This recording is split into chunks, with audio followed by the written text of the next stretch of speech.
Well, Durud Patriots, good morning, good afternoon, good evening, wherever you are. Welcome to day 111 of Iran Revolution Live with your wonderful and amazing host, Mr. Armin Navabi. And with your wonderful and amazing host, Goldie Kamari. Thank you so much. Armin, how are you doing today?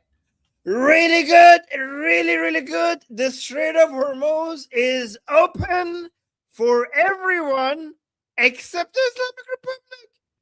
We went from the Strait of Hormuz being closed to everyone except the Islamic Republic to now the Strait of Hormuz being open to everyone except the Islamic Republic. We did a 180.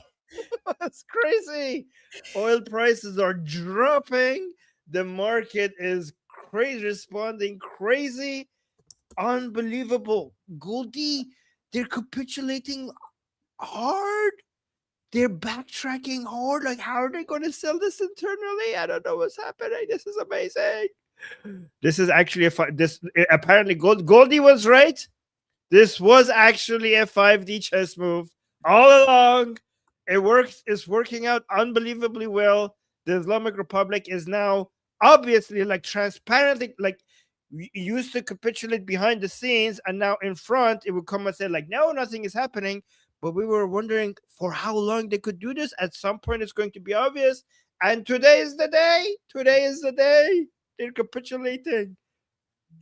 So, Armin, can you explain that a little bit? Because there's a lot of questions from our viewers. There's a lot of misinformation going around.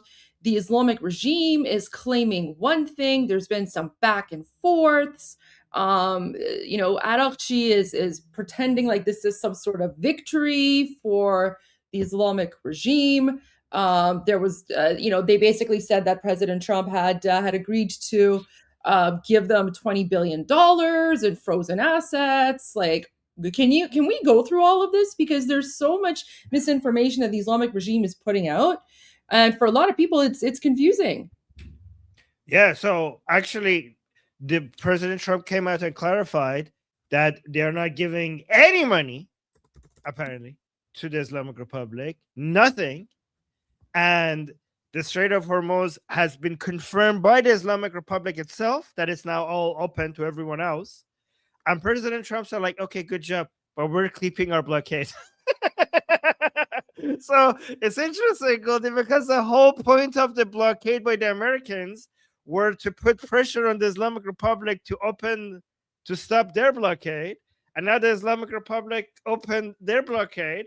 And President Trump was like, we're still here. We're still going to continue to do this. So it's like this finally proved that all the people who were saying that the Islamic Republic is winning and Trump is losing, they were all full of crap. The Americans have all the leverage, or else this would not be the result. Let's go through some of President Trump's posts here, because again, I still find it so surprising that the mainstream media, not all of them, but some of them, rely on messages put out by the Islamic regime. And they take that as if that's the truth, which is absolutely insane to me. It's insane. I cannot believe that. Here, let's go to what Adolchi said as well. So, okay. So President Trump says Iran has just announced that the Strait of Iran. I don't know why I said Strait of Iran. It's Hormuz. Yeah. New name. Strait of Hormuz. The Strait of Iran.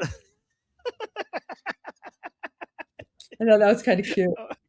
Okay. Wow. Strait of Iran, I think he means Hormuz, is fully open and ready for full passage. Thank you. So he posted that about 4 hours ago. And then, wait, where am I here? There we go. And then he says, the Strait of Hormuz is fully open and ready for business and full passage, but the naval blockade will remain in full force and effect as it pertains to Iran only until such time as our transaction with Iran is 100% complete. This process should go very quickly in that most of the points are already negotiated. Thank you for your attention to this matter, President Donald J. Trump. And then he says, the USA will get all nuclear dust created by our great B 2 bombers. No money will exchange hands in any way, shape, or form. This deal is in no way subject to Lebanon either, but the USA will separately work with Lebanon and deal with the Hezbollah situation in an appropriate manner. Israel will not be bombing Lebanon any longer. They are prohibited from doing so by the USA. Enough is enough. Thank you, President Donald J. Trump. We'll have to talk about that a little bit later, but let's just focus on the Hormuz situation right now. And then he continues. Now that the Hormuz Strait is open, situation is over, I received a call from NATO asking if we would still need some help. I told them to stay away unless they want to load up their ships with oil. They were useless and needed, a paper tiger. Then he says, thank you to Saudi Arabia, UAE, and Qatar for your great bravery and help. And then he says, Iran, with the help of the USA, has removed or is removing all sea mines. Thank you. And then he says, again, this deal is not tied in any way to Lebanon, but we will make Lebanon great again, which means they're basically going to get rid of Hezbollah. Thank you to Pakistan and its great prime minister and field marshal, two fantastic people, President Donald J. Trump. A great and brilliant day for the world. Iran has agreed to never close the Strait of Hormuz again. It will no longer be used as a weapon against the world. And then he says, the failing New York Times, fake news, CNN, and others just don't know what to do.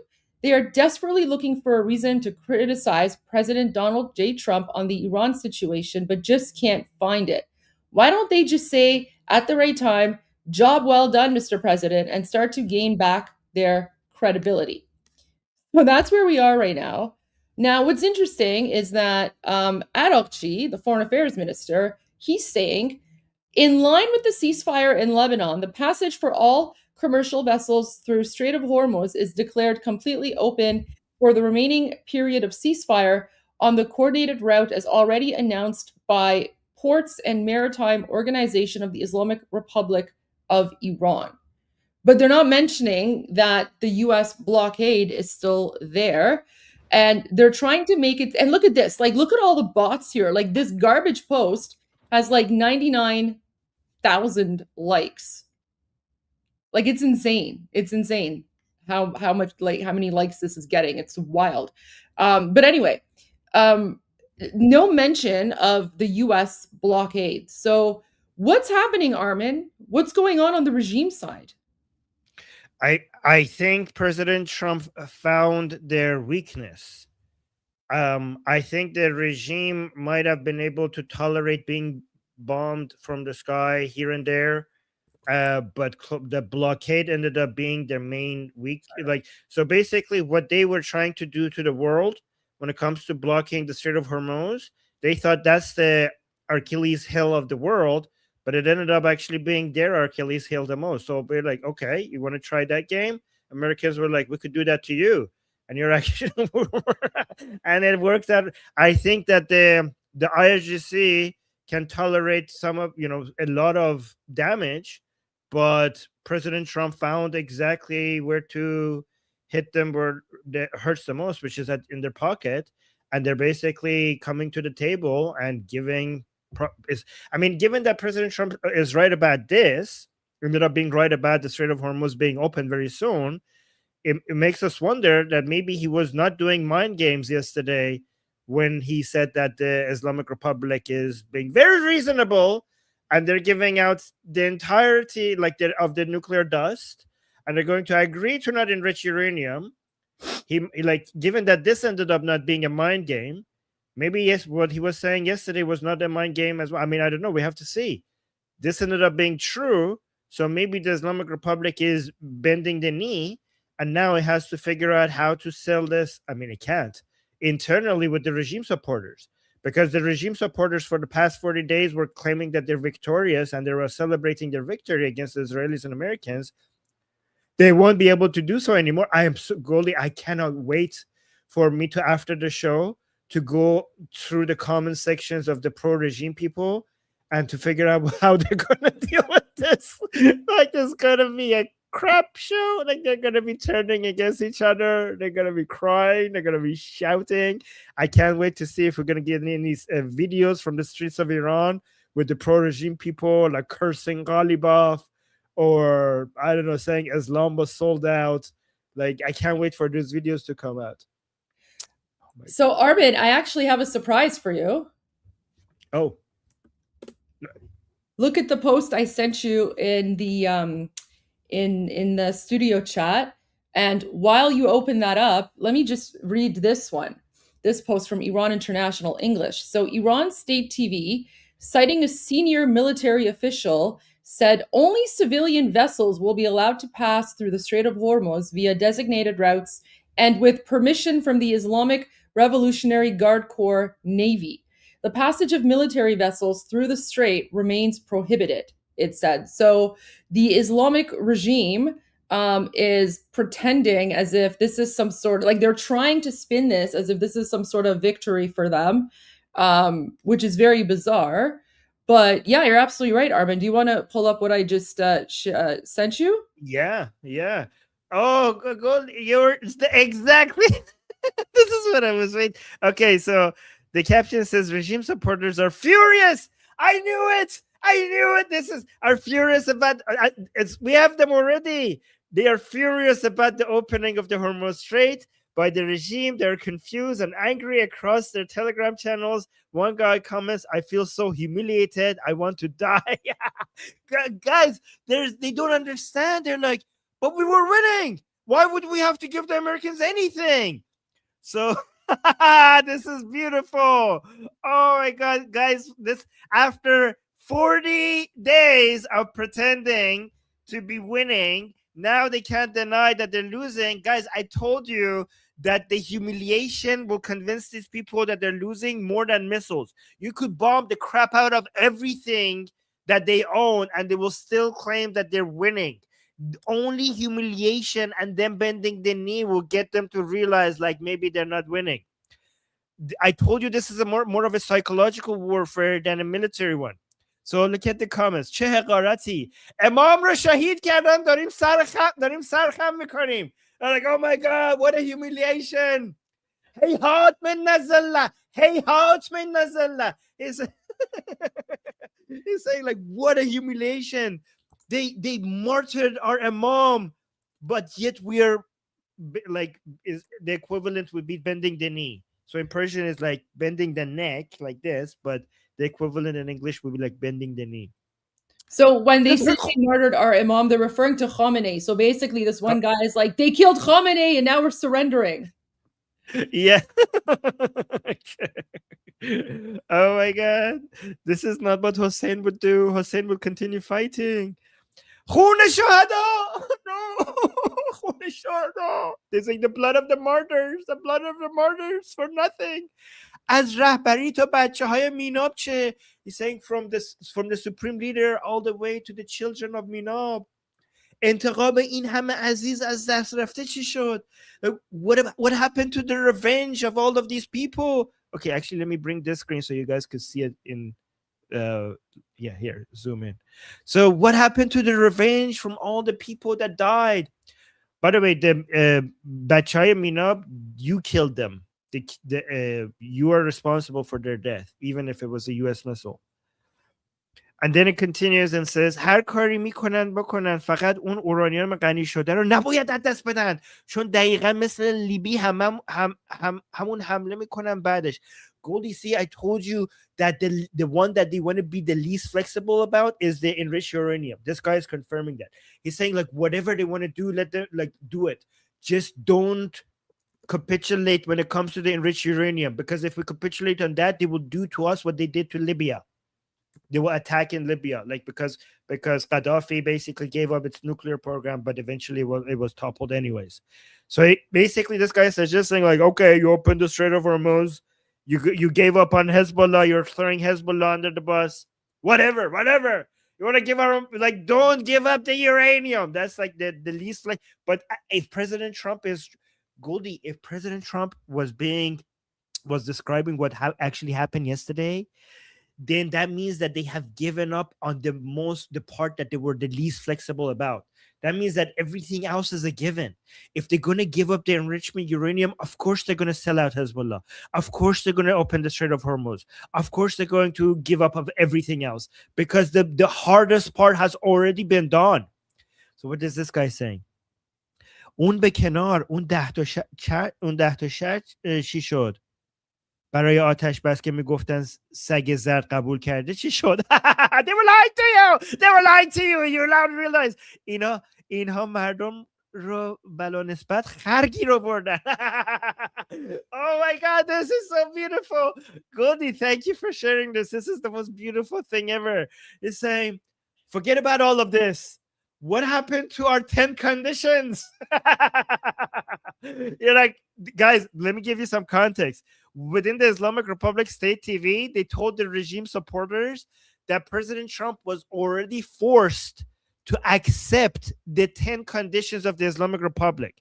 And the regime supporters are retarded, because if you look at the 10 conditions, it includes like removal of sanctions, paying the Islamic Republic, accepting the Islamic Republic controlling the Strait of Hormuz forever, accepting the Islamic Republic enriching uranium. Like anybody within Iran who believed the state media that Trump accepted all of the 10 conditions is retarded. So this person is saying, all of that aside, what happened to our 10 conditions for ceasefire? They told us that the yellow dog accepted it. Yellow dog means they called President Trump the yellow dog. He's saying they told us that the yellow dog has already accepted the 10 conditions. And then this last line is beautiful. It says, these people, meaning the state, think that we are retarded. And like the state is treating the people. By the way, guys, whenever regime supporters they say people, they're not talking about the vast majority of Iranian people who are anti-regime. They're talking about the regime supporters, right? So he's saying these guys, basically the state, is treating the people like we are retarded. So the regime supporters are saying the state is lying to us. Okay, let's look at this one. Oh my God, this is such a good time. By the way, guys, I see there's a super chat, but we'll respond to the super chats after this, okay? So this one, شهید شدن سید علی و دهها فرمانده و سردار ارشد و باز شدن تنگه و دادن اورانیوم و دادن غنیسازی رو شما میگید اتفاقات خوب، اتفاقات بد چی میتونه باشه؟ So, okay, so basically he's responding to comments as saying, I think that something good is happening. And this person is responding to that comment is saying, they killed Ali Khamenei. Tens of our commanders, of IRGC commanders, have died. The Strait of Hormuz is open. They're giving up the enriched uranium. They're giving up enriching uranium. And you call these good events? If these are good events, what are bad events? What would bad events look like? Guys, the regime supporters are finally understanding what's happening. They finally are like, okay, we're being lied to. The regime is lying to. Guys, this more than missiles will bring down the regime. What you're witnessing right now is the regime supporters turning against the regime. This will fragment the regime and bring us closer to regime collapse more than missiles and drones, and even more than killing the different people within the regime. This division that you're seeing, this is beautiful. This is so beautiful. I'm not just happy because this is so entertaining to watch these people who thought that they're winning all the time, finally realizing that they're losing. It's not just entertaining, but it's actually the greatest weapon we have against the regime. Do you guys understand what I'm saying? This is very important. If you understand this, you will understand the weakness of the Islamic Republic more than anyone else. All right, okay. See, guys, Iranians who were like, oh no, ceasefire, we're ruined, everything is over. Guys, the ceasefire and the negotiations is hurting the Islamic Republic more than the war. because because the war was bringing them together. The ceasefire is dividing them. Okay, look at this. So this guy is saying پس کلا نقش رهبر به چه دردی میخوره وقتی نه اثری ازش وقتی نه اثری ازش هست، نه فیلم و عکسی، نه اختیاری، کلا حکومت رو بدن دست سپاه دیگه. Oh wow, this guy just got the memo. He's saying this guy's saying like what is the role of the supreme leader anymore when there is no signs of him, there is no videos, there is no pictures, there is no will, there is no even will from the supreme leader. Give the entire regime to the IRGC already if there's okay. Oh wow, yep, finally is getting what's happening. These people are finally understanding it. So this guy is saying, Amir Reza is saying, ما این همه شب رفتیم تو خیابون شعار دادیم، درخواستای ما واضح بود، شما رفتیم با قاتل رهبر دست دادید، بعد تنگه‌ای که برای ما هست و میتونیم مثل جاهای دیگه جهان ازش درآمد کسب کنیم رو خیلی راحت دوباره در اختیار صهیونیست‌ها میذاریم. So it's saying, okay, it's saying we went to the streets every night and chanted, and we made our demands very clear when we went to the streets and we were chanting. And then you, the state, basically the regime, you went and shook hands with the murderers of our supreme leader. Okay. And then the strait that is ours, and that we could have revenue from it just like everywhere else in the world, you just willy-nilly just gave it to the Zionists. You just gave up the strait to the Zionists. And then, oh, look at this. This person is saying, بدبختمون کردن. احساس حقارت میکنن. دلم میخواد همین الان بمیرم. He's saying these people have ruined us. Basically, the regime. So these are regime supporters. They're saying the regime, they ruined us, the negotiators. He's saying, I feel so inferior. I have this sense of nothingness. I have this sense of nothingness. I just want to die right now. دلم میخواد همین الان بمیرم. خب برو بمیر. Then go die. All right. So this person wants to die now. Oh, by the way, YouTube, for legal reasons, that's for entertainment. That's a joke. Don't go die. Okay. If you're having any thoughts, go, call the hotline. All right. We have to be careful with strikes and stuff on YouTube. It's sensitive. YouTube is sensitive these days. All right. دیگه داریم به مرحله ظهور خدا نزدیک میشیم. دیگه از آخر زمان کار گذاشته. Oh my God. This is perfect. This person is saying, forget about the Mahdi. God will appear very soon. Like, we're getting to the level where instead of the Mahdi appearing, God is going to appear. So forget the end of times, because guys, according to Shia ideology, at the end of times, the Mahdi will show up. And he's saying, like, we have moved past that point. We have moved that, like, given how crazy the situation is, God is going to appear himself. Oh my God. Oh my God. This is amazing. It's like, because guys, like within the religious people in Shia Islam, when you see things getting really crazy in the world, you see that as the sign of end of times, right? So this person is saying things are so crazy that forget about end of times and the appearance of Mehdi. We have moved past that level. God is like, God is going to be like, we're going to skip a step. I'm going to show up myself. So,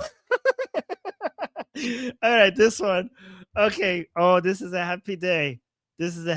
Guys, this is more devastating to the regime than even the killing of Khamenei. So, because we're seeing the final division, we're seeing the cracks. Here, الان توی این جنگ هم رهبری رو شهید کردن. However, it was the Khamenei's killing that is making these people think that they should have gotten a revenge by now. And instead of getting revenge, it's like they're thinking we're giving them a reward. Like they think that we're rewarding our enemies for killing our supreme leader instead of getting a revenge from them. Oh my God, I can't wait to see what Raifipur and Akhundane and all of these people are going to respond, how they're going to respond to this. So here, الان توی این جنگ هم رهبری رو شهید کردن، هم مسئولین لشکر رو. چرا آخه این کار میکنن این وطن فروشا؟ So he's saying, like, yeah, basically the same as other people. Like, in this war, they killed the supreme leader. They killed so many of our, armed forces. Why are they doing this? They're selling our country. These people are traitors. They're selling our country. All right. Wow. Wow. Wow. Wow. This was so beautiful. Thank you, Goldie. Thank you. Oh my You're God. welcome. Wow. Oh my God. And Goldie, you were so right, because apparently President Trump's, plan worked out. Like, we were wondering if this is all just happening like randomly, or if this is like a master plan or anything. And it's like, it seems like it was a master plan all along, all the time. Oh my God. Goldie, do you mind reading the super chats while I go take a bio break for? Yeah, absolutely. Absolutely. So our first super chat is from Mark Barg 2732.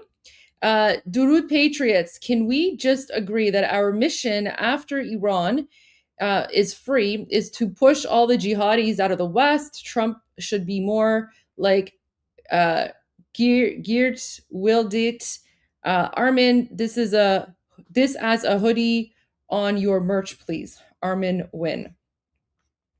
Yeah, I think that after the Islamic regime is overthrown and Iran is free, there's definitely going to have to be a focus on all the jihadis that are currently in Western countries. Absolutely. And the Iran situation has definitely exposed how much let me put it this way, the Iran situation has really exposed how many Islamists actually live in Western countries and support the Islamic regime. It is, in fact, quite terrifying. So, Goldie, can I say something in regards to that? Actually, and the biggest allies you could have in the West in fighting that fight is the Iranian people in the West. The Iranian people in the West will be the biggest allies for you to fight against the Islamizations, because we already dealt with it in Iran. So we have the experience and we are aligned with you. So just use your Iranian population to fight this fight. Yeah. Absolutely. Then Vicky says, Goldie, you and Armin are teaching me the truth about Iran. Thank you. Thank you so much, Vicky. Glad you are here and with us. Takax Janos. Chanandi Manandi says the exact opposite. We need an Armin rant on this. Tehran Professor Marandi. Israel will restart Iran war on the Breaking Points channel. Javid Shah. Yeah, Charandi Marandi. That's why we call him Charandi Marandi, because he just says Charand. Charand just means garbage or nonsense. So, yeah, yeah. No, I mean, he's right. Israel will restart the war until the Islamic Republic is gone.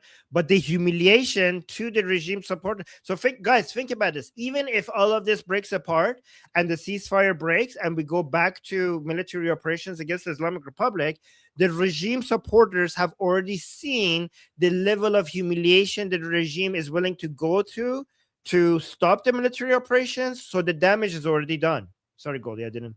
No, not at all. We're having a conversation. Yeah. Absolutely. PC Lu3ZF says free Iran. Thank you. Thank you for the support. Yes, free Iran. Nicholas Calabro. What happens if the Islamic regime is still alive on January 20th, 2029, when President Trump's term ends? Not a popular question, but it needs to be asked. The Islamic regime is not going to last that long. The Islamic regime is not going to last that long. I wouldn't be too concerned about that. Like, we don't know when it's going to end, but it's definitely not going to stick around that long. There's no way. But it just, like, hypothetically, if they survive that long, the Iranian people and the Israeli people, even if President Trump is not in office anymore, the Iranian people and the Israeli people will never stop the fight until the regime falls. We will continue the fight, and one way or another, we will bring the Islamic Republic down. And President Trump, while he was in power, he caused a lot of significant damages to the Islamic Republic, to the point where most of the stuff that maybe Israel could not have been done has already been taken away from the Islamic Republic. And I think that even if it takes longer than a lot of people want it to take, one way or another, the Iranian people and the Israeli people will finish the Islamic Republic. I agree. PC says Mahdi does not exist. Yeah, that's the religious thing, I guess. I don't know. I mean, I don't believe in the Mahdi, so I guess to me it doesn't exist. Marg, I'm an atheist. Yeah, there you go. This as a hoodie and t-shirt. Okay, Armin. So Marg is, I think you have to go to your live stream to see what he's asking for. Is it the Armin Win thing? Yeah, he's referring to the thing, the Canada, like me with the Canada thing. Okay. All right. Okay. And then Play to Win says, "Cry IRI, your tears are sweeter than candy." Yes. I have a cup here that says "Calm Tears." I don't know if people noticed. So love that. Yeah. Okay, back to you, Armin. Oh, okay. Armin Power Hour. Oh, okay. So, let's actually look at. I'm going to go back to this. Let's look at this and analyze it word by word by President Trump, saying the Strait of Hormuz is completely open and ready for business and full passage, but the naval blockade will remain in full force and effect as it pertains to Iran only. Guys, this is such a reversal. Like, we started this whole Hormuz stuff with the Islamic Republic saying we can go through. Everyone else either needs to pay us $2 million or we will just going to block them. Now we have completely reversed the situation. And now everybody could go except the Islamic Republic. Everybody could pass except the Islamic Republic. There is no way the Islamic Republic can sell this as a win to their own followers, saying until such a time as our transaction with Iran is 100% complete. Here, this part is very interesting because I think President Trump has found finally what the Islamic Republic responds to. Like, apparently, like bombing, like their military assets, they keep resisting that. But because President Trump is realizing that this is what the Islamic Republic wants the most, which is the ability to sell their oil and gas, they're just going to be like, okay, we want more before we open this. This is really working. And you know who gave that idea to President Trump? The Islamic Republic. Because the Islamic Republic was like, you know what, you're attacking us? Well, we can close the Strait of Hormuz. And President Trump was like, that's not actually a bad idea. We could do that as well. How about we do that instead? And the Islamic Republic is like, oopsies. And like, we could do this with very limited military power. Even if you destroy so much of our assets, it's so easy for us to close the Strait of Hormuz. And the United States were like, well, if it's easy for you, it's even easier for me. I can you can play that game. And now the Islamic Republic, oh no. And then it says this process should go very quickly in that most of the points are already negotiated. Thank you for your attention to this matter, President Donald J. Trump. And then let's look at the IRGC, because you would think IRGC would be trying to sell. Let me see how they could, like, if I was IRGC, how would I sell this internally? How would I sell this internally as a victory? Okay, because IRGC is saying, in line with the ceasefire in Lebanon, the passage for commercial vessels through the Strait of Hormuz is declared completely open for the remaining period of ceasefire. On the coordinated route as already announced by ports and maritime organizations of the Islamic Republic of Iran. Okay, so there is no explanation here for why this is a victory other than we're doing this because you did a ceasefire in Lebanon. So guys, think about how pathetic and embarrassing that is, because the Islamic Republic did not close the Strait of Hormuz because of Lebanon. And now they're opening it because of Lebanon. Like, how does that work? How exactly that work? Like, was that your condition? And basically, to me, this sounds like the Islamic Republic people went to Trump and said, like, you need to give us something, anything, to pretend like we're winning internally. And President Trump was like, okay, what can I give you to make you save face? And they were like, something with the uranium, like, nope. And they were like, something with the missiles, President, like, nope. Something with our drones, nope. Give us some control over Strait of Hormuz, nope. And like, what, these are the most important thing, like, nope.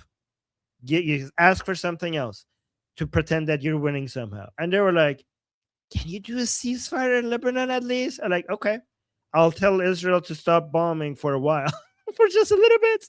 So you guys could be like, oh, we got Lebanon ceasefire, even though that was not at all the reason why you went through this at all. And now you're like acting that it was like, this is the reason. Interesting. This is playing out very, very interestingly. Wow. Guys, this level of flexibility by the Islamic Republic, to me, suggests that maybe President Trump was not bluffing when it comes to the enriched uranium. Like, these people are really desperate to find a way to make the President Trump happy. Do you see when the, what's her name, Levitt, Karen and Levitt, she was saying that the way that the Islamic Republic talks in front of the cameras and the way they talk to us is night and day. Now we see, like, they were not bluffing. It seemed like they were telling the truth. They were, it's completely different, the way they talk to President Trump, and now the way that they, this is quite interesting. I wonder what they're gonna do. Like, I wonder what they're gonna do when the regime supporters come for them. Like, how are they gonna? What narrative? If I was them, how would I try to sell this as a somewhat of a victory? Interesting. President Trump, but also confirmed that there's going to be verification. No money is going to be given to the Islamic Republic, and President Trump also has said the verification will be done by the Americans. So that is insane. Like, that is like a high level of humiliation for the Islamic Republic. You kill our supreme leader, and in exchange, we'll let you come to Iran to verify that we're not enriching uranium. I wonder who's in charge now that they're doing this. Like, I wonder, is this Ghalibaf doing this? Is this Vahidi doing this?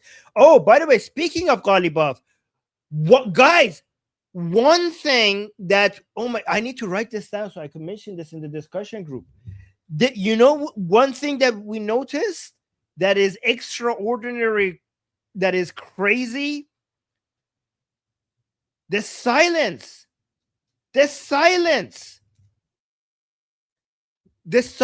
regarding what President Trump said yesterday by the Islamic Republic.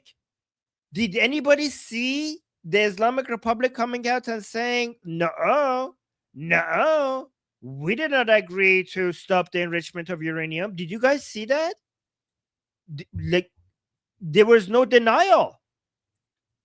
We're just getting, maybe until last time I checked, we didn't get any denial. Maybe in the past couple of hours we got a denial. Let's see, Ghalibaf. Nothing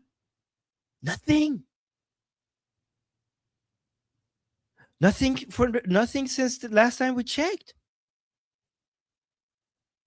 Guys, there's no talks. Like, President Trump came out and said that the Islamic Republic has agreed to not enrich uranium with no time limits, and they're also going to give us the nuclear dust, and there's no commentary. Usually they will come and deny it. Usually they will come usually the plan is to go to tell behind closed door to tell the Americans, like, okay, sure, and then come publicly and say, like, no, we will never bend the knee to the Americans, never surrender. Hey, how we will never surrender. But now we're not getting a denial. Why are we not getting a denial? Can anybody come up with a theory? Goldie, why do you think they're not denying that? So is Trump is not playing mind games? This is actually what happened? Well, Adolchi's not even commenting on it. Yeah. Like when you go to Adolchi's post, even he's not commenting on this. So nothing. They're not coming out and saying President Trump is lying. Usually they will come out and say like, it's a lie. We never agreed to anything. Just talking about Lebanon only. These people are acting like they're the officials of Lebanon for some reason. They're more obsessed with what's happening in Lebanon. You know what I think Lebanon is, guys, right now? Is look over there! Look over there! We're like, don't look over here. Look over Lebanon. I think it's like squirrel. Like, look, squirrel. Like they're trying to distract us. I think that's what Lebanon is right now for the Islamic Republic. They keep talking about Lebanon, even though President Trump said that you're giving up enrichment of uranium. Have us party. They're trying to make us look at somewhere else. But why are they not even? This is bizarre that they're not even commenting. This is not like them. This is not like the Islamic Republic. They will usually come out and deny. The fact that they're not denying it makes it more likely that President Trump was not playing mind games. Hey, he was actually like they actually told him like, sure, whatever, fine. Let us have our oil. Please let us sell our oil. You could have the uranium. You could have the uranium. Just give us our oil. Okay. What is this? CENTCOM video. Okay, new CENTCOM video shows the U.S. military enforcing America's naval blockade on Iranian ports in the Middle East as President Trump announces the blockade will remain in place as the Strait of Hormuz reopens for passage. Let's actually watch this. Ooh, this is, guys, we talk about this stuff, but we want to see how it looks like in on the ground. Blue Sky 4, this is U.S. Navy Warship 115. Request you return to original port of call in Iran. How copy? Over. Get back! Copy, sir. Thank you very much. Copy, sir. Me alter to Iran. Thank you. Okay, but okay, sir. They're complying. Guys, that was a Persian accent. That guy was Iranian. Like, okay, we're gonna go back. Blue Sky 4, this is U.S. Warship 115. I understand you will return to your previous port of call in Iran. This is U.S. Warship 115 standing by on channel 16. Out. Oh my God, that was beautiful. One more time. Like, okay, sir. The guys, these are ships from the Islamic Republic. These ships coming from Iran, complying with the with CENTCOM. One more time, guys. You can see it working. This is so beautiful. Okay, sir. Okay. We're gonna go back, guys. I heard one ship was trying to sneak through, and they didn't let it. Like they found it. It was like, oh, I'm gonna maneuver my way out of this, and they were like, nope. Back you go. And we're like, oh, okay. So nothing is making, guys, not a single ship is making it through from Iranian ports, and everybody else now has access. Everybody else has access. And let me actually play this one more time, and I'll show you the effect of this. Like the Saudi Arabia, Bahrain, Qatar, UAE, Iraq, Oman, everybody is like just going like, yeah, like open seas. We could like free navigations, maritime trade back in the Persian and Oman Gulf. Everyone has access except the Iranian ports. One more time. Blue Sky 4, this is U.S. Navy Warship 115. Request you return to original port of call in Iran. How copy? Over. Copy, sir. Thank you very much. Copy, sir. Me alter to Iran. Thank you. Blue Sky 4, this is U.S. Warship 115. I understand you will return to your previous port of call in Iran. This is U.S. Warship 115 standing by on channel 16. Out. Wow. All right. Look at the effect. Brent is at 90. So, guys, what happened at $200 per barrel prices? Again, nobody knows what happens in the future, but we were supposed to hit 200. We're back. We dropped 8% already. We dropped even more, but we have a slight adjustment. Look at this. It's beautiful. It's coming back down. So this was the effect, and it's now coming back down. If the Americans manage to keep the Strait of Hormuz open, it could go really rapidly go back to its original prices. And also, this had a major impact on the markets. Look at this. This is at record highs. Guys, the market is at historical record highs. Look at this. Look, if go max, look at this. It's beautiful. Year over year, we're up 34%. And this is all the corrections. Look at this. If I go 6 months, this is all the down from the, the market suffering because of the war. And not only we recovered from that, we went even before where it was originally. All good, all good. Everything's fantastic. Hold on. Let's watch this video. Let's go here. Here. On the screen for a reason.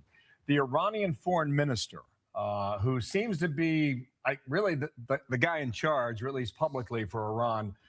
He's not in charge. IRGC is not in charge. What makes you think that? IRGC is completely a puppet of IRGC right now. Everything everything IRGC says right now, the foreign minister of the Islamic Republic, was handed down to him from higher ups, and he is reading it out word by word. Like, okay, this is actually embarrassing that if you think IRGC is in charge. On the screen for a reason. The Iranian foreign minister, who seems to be really the guy in charge, or at least publicly for Iran, just fired this off in a post on X, and I'm going to read it for you now. In line with the ceasefire in Lebanon, the passage for all commercial vessels through Strait of Hormuz is declared completely open for the remaining period of ceasefire on the coordinated route as already announced by Ports and Maritime Organization of the Islamic Republic of Iran. So on that news, the stock market is flying through the roof. That opens in 28 minutes, so we'll watch that. Now, while this is happening, the U.S. has brokered a 10-day ceasefire in the... Guys, I don't know what effect this is going to have on the midterms, but if Americans actually pay attention to what's really happening, they're going to... they shouldn't, the midterms, I don't think that this is going to have much of, I don't know if it's going to have much of an effect, but I wish the Americans were actually paying attention so that it would have, and things will go back to Republicans when the midterm, because everything is working out. The economy is working out. Oil prices are working out. The Islamic Republic has been humiliated. All the analysts that were telling you that the Islamic Republic has the upper hand, they were all wrong. This proves that they were all wrong, and you should never take them seriously ever again. You should never take... Oh, wait, there's a more complete version of this video. Let me play it one more. This is a better version. We're just getting this in, so bear with us. Strait of Hormuz is on the screen for a reason. The Iranian foreign minister, who seems to be really the guy in charge, or at least publicly for Iran, just fired this off in a post on X, and I'm going to read it for you now. In line with the ceasefire in Lebanon, the passage for all commercial vessels through Strait of Hormuz is declared completely open for the remaining period of ceasefire on the coordinated route as already announced by Ports and Maritime Organization of the Islamic Republic of Iran. So on that news, the stock market is flying through the roof. That opens in 28 minutes, so we'll watch that. Now, while this is happening, the U.S. has brokered a 10-day ceasefire between Israel and Lebanon. Apparently, that was one of the conditions that Iran wanted. So seemed like it was this is actually important. It seems like it's the only condition. They came up with a list of 10, and they got the least important part of it, which is actually not even a win for the Islamic Republic. So here, guys, actually, this is a very interesting point. So the Islamic Republic, here's my demands. And the Americans were like, nope, and no. Okay, this last one, we'll go with that. And they're doing it in a way that basically makes Hezbollah irrelevant. So the Islamic Republic, if they try to sell this as a win, it's actually not a win for Hezbollah. This is a win for Israel, because Israel could pretend that, oh, okay, I was forced to do a ceasefire, I will not attack. And then meanwhile, they're doing a peace deal with the government of Lebanon, which is anti-Hezbollah, officially having a peace deal between the Lebanon and Israel, which is basically sidelining Hezbollah and hopefully moves us closer to, at some point, completely disarm Hezbollah. So I don't even know how this is a win for the Islamic Republic. This is a win for Israel, because Israel could just basically, okay, we won't shoot for her now. Meanwhile, they're still in Lebanon. Like, it's not like Israel is retreating southern Lebanon. They're still there. They haven't agreed to leave that area. They were like, we will stop effing these people up for a while we'll maintain our presence in southern Lebanon. And then they could just resume effing these people up as when this is all over. And now they have the Lebanese government on their side as well, because they had a peace deal with them. So I don't know even, like, how is this even a win for the Islamic Republic? They're just pretending that this is a win for them so that they could maybe sell to their followers that, oh, we forced Israel to stop attacking Lebanon. That's why we sold out our supreme leader, our enriched uranium, the martyrs of IRGC, and everything else that we said that we will not capitulate on. We capitulated on everything for the sake of what? Hezbollah? Not really. For the sake of Lebanon, maybe, but not Hezbollah. The president saying that he may host both countries at the White House in hopes of striking a lasting truce there. Oh my God, there's two guys. There's two very potentially historic things is going to happen. If the Lebanese and Israeli government meet with each other at the White House with President Trump, that is going to be a turning point in history. That would be such a turning point. That photo of President Trump between the Lebanese and the Israelis making a peace deal, that is a turning point in the history of not just the Middle East, but the world. But even bigger than that, President Trump confirmed, get this, guys, President Trump confirmed that he would like to go to Islamabad himself. President Trump confirmed that he would like to go to Pakistan himself for the final negotiation of the surrender. We call it surrender because it is a surrender, and to meet with the Islamic Republic officials to get everything done.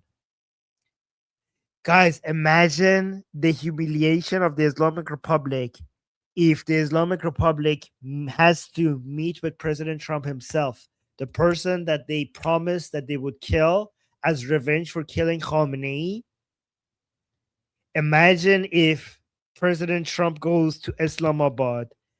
This would be a kissing of the ring, the bending of the knee to the king, basically. Like, this is them accepting, like signing that document will be accepting this humiliation and surrendering to the king himself, to basically to kissing the rings of the king and accepting full defeat, because it's not a representative, it's the man himself who decided to kill Qasem Soleimani and to give the go-ahead for killing Ali Khamenei, and now you're sitting side by side with him and signing a surrender deal with him. That image, that by itself will end the Islamic Republic. That frame right there. Let me see the last few seconds of this. In Lebanon, apparently that was one of the conditions that Iran wanted. So the president saying that he may host both countries at the White House in hopes of striking a lasting truce there. So a lot to go through. We'll take it moment by moment. Wow. These are some interesting days that we live in. Oh, look at this one. So Goldie already read that, but let's go through it more word by word. The USA will get all nuclear dust created by our great B-2 bombers. No money will exchange hands in any way. This might seem not like, this is a very important clarification, okay? Because one way for the Islamic Republic to sell the idea that they're winning against the Americans is if they get paid. So the message coming out of the Americans paying the Islamic Republic is more important than the money itself. Because you might think like, oh no, we're paying the Islamic Republic and that money is going to go towards terrorism and stuff like that. That is important, but it's less important than the victory message the Islamic Republic gets to sell to the regime supporters that we made them pay. And believe it or not, the regime actually on state TV lied to the regime supporters, and they said that President Trump already agreed to pay us for damages. So this clarification is huge because, again, it piles up to the level of humiliation. I mean, let's see if we could count all the humiliation, everything that is humiliating the Islamic Republic here, right? So giving up the enriched uranium, 1. Giving up enriching uranium without any sunset clause, 2. Not getting paid by the Islamic Republic, by United States, even though you said that they would. That's 3. Opening up the Strait of Hormuz. That's 4. The Americans continuing their blockade on the Iranian ports. That's 5. What else do we have? Pretending that that you are the cause of the ceasefire between Lebanon and Israel, even though it's Hezbollah that is being sidelined. Lebanon and Hezbollah are not the same thing. Just because there's a ceasefire on Lebanon, that doesn't mean that Hezbollah is winning. Hezbollah is being sidelined. So that's 6. Not being able to take out a single navy of United States, even though they're so close by right now. Promising that you would sink the USS Abraham Lincoln, but not only you didn't sink them, you haven't even been able to hit them once with a single missile or drone. 7. That's 7. What else is there? Oh, one of the greatest humiliations was 2 American pilots on your soil inside Iran. You had all the forces. They were alone. They managed to get out. You weren't able to do anything. That's 8. Having American observers coming to Iran, agreeing to that, to verify that you're not enriching uranium. That's 9. So, yeah, I mean, I can keep going and going and going. But again, when you see that President Trump is saying no money will be exchanged, that is adding to the level of humiliation that the Islamic Republic has to somehow explain to his followers. So the President Trump saying this deal is no way subject to Lebanon. Oh, wow. So this deal is no way subject to Lebanon either, but the USA will separately work with Lebanon and deal with Hezbollah situation in an appropriate manner. Israel will not be bombing Lebanon any longer. They are prohibited from doing so by USA. Enough is enough. Thank you, President Donald J. Trump. So, guys, I know that. Let me know, Israelis in the chat. How do you feel reading this? I know. Many Israelis get annoyed, feeling like they are President Trump. Like sometimes treats Israel like a proxy of the United States and just decides when they get to do what, which is very interesting because many anti-Israelis think that it's Israel that controls the United States, but it's the United States that has to give green lights to Israel for them to be able to do things. And every time all of a sudden the United States decides that Israel doesn't get to do something, then Israel has to stop. Yeah, the relationship goes completely the other way. It's like completely the opposite of what Tucker Carlson, Candace Owens, Nick Fuentes, these retards. It's not like that. It's basically the other way around. America decides when Israel gets to do things. And I know many Israelis don't like that. However, there is also another interpretation that this is just mind games and Israelis and Americans are completely on the same page in this. And they're just trying to fool the Islamic Republic. So there's that. I don't know. Sometimes that's true, but I don't know if it's always true. It's always true. Because, like, for example, I know during the 12-Day War, the Israelis wanted to kill Khamenei. and President Trump stopped them. So we know that. So sometimes that's true. Sometimes it's mind games, but it's not always mind games, right? Sometimes. So, for example, we know that it seems like President Trump yesterday might not have been playing mind games. Sometimes President Trump says certain things that seems too unbelievable, and we were like, that seems unbelievable. Is he playing mind games? And sometimes we realize, like, oh yeah, it was mind games. And the other times we're like, oh, actually, that was actually true. And this whole thing with the uranium right now is becoming more possible that it's actually true. We have the Islamic Republic is probably watching Goldie, and they were inspired by Goldie Ghamari's profile picture, because they did this yesterday. I think they got inspiration from Goldie Ghamari's old profile. GTA Tehran. Yeah, look at this. You know how they come out of the window with guns? That was your profile picture, and this happened just after our show. That wasn't my profile picture. That was like it was like an inside joke, but yeah, like that was a meme from GTA. Meme from GTA. But right after we showed that, they now all of a sudden came into the streets, and they have these Fatih commandos, coming out of the window with their guns. So I think they were inspired by our show, Goldie. I think they're watching. Yeah, maybe. So here, yeah, look at this. Oh, oh my God! Look at the license plate. It says John Fadda. They put here, John Fadda on their license plate. Unbelievable. These people. Oh my God, John Fadda. God damn it! I actually have a video of them. Here. Here's a video of them.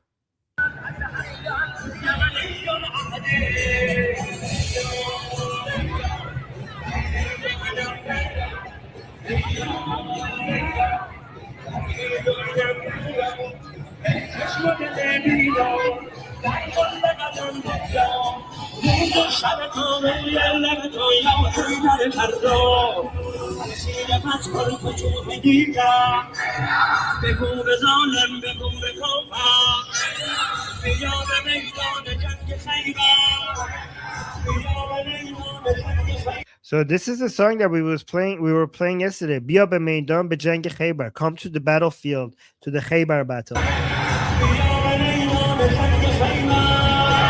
What are these blue flags? I haven't seen these blue flags before. Oh, the yellow flags are Hezbollah flag, I think.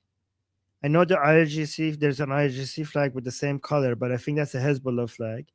So we have the Islamic Republic flag, we have the Hezbollah flag. I don't know what the blue flags are. I haven't seen that.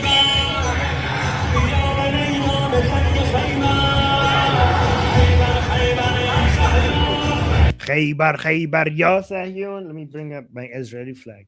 So they're saying they're basically threatening Jews. All right, so this is a whole street of Fatih commandos. Wow. Look at this, guys. Here, this girl wants to get a picture. This girl has a kafia for her hijab, and this other girl wants to get a picture with these military girls.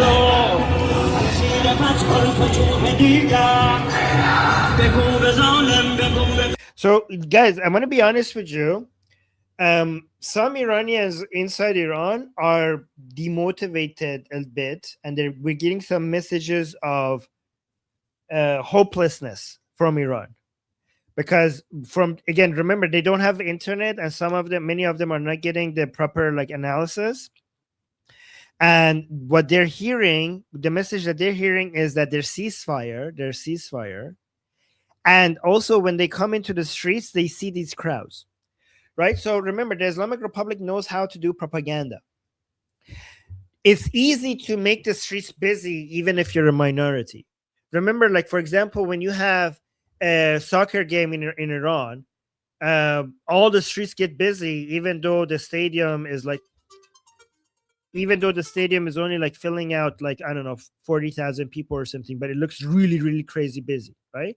So if the Islamic Republic even if they have only like 3% support, 3% support is enough if you motivate them enough and keep advertising and pay some people. You could make the streets really busy with regime supporters and make it look like there's a giant crowds, even with only 3% support, right? And then the regime supporters, because remember, regime supporters, if they want to do protests, they have to deal with bullets, with execution, with torture. But the anti-regime people, that's what they have to deal with. The anti-regime people, they have to deal with like torture, execution, death, rape.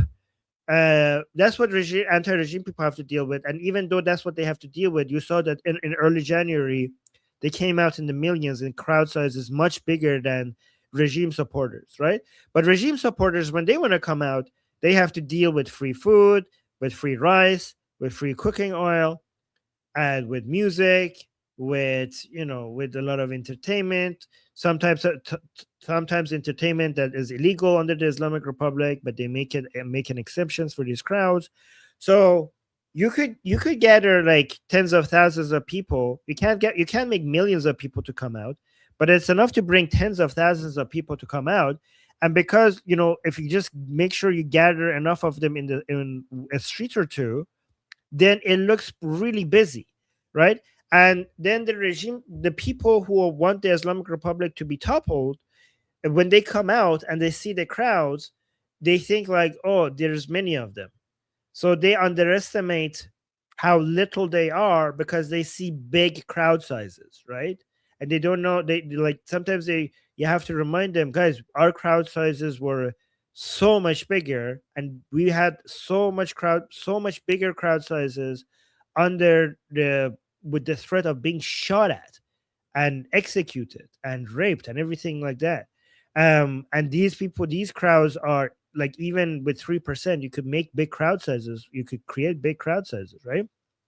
And also, so they see this, and they also see that, oh no, maybe President Trump is giving up on helping the Iranian people because he's doing a ceasefire with the Islamic Republic. So maybe the Iranian people have been abandoned.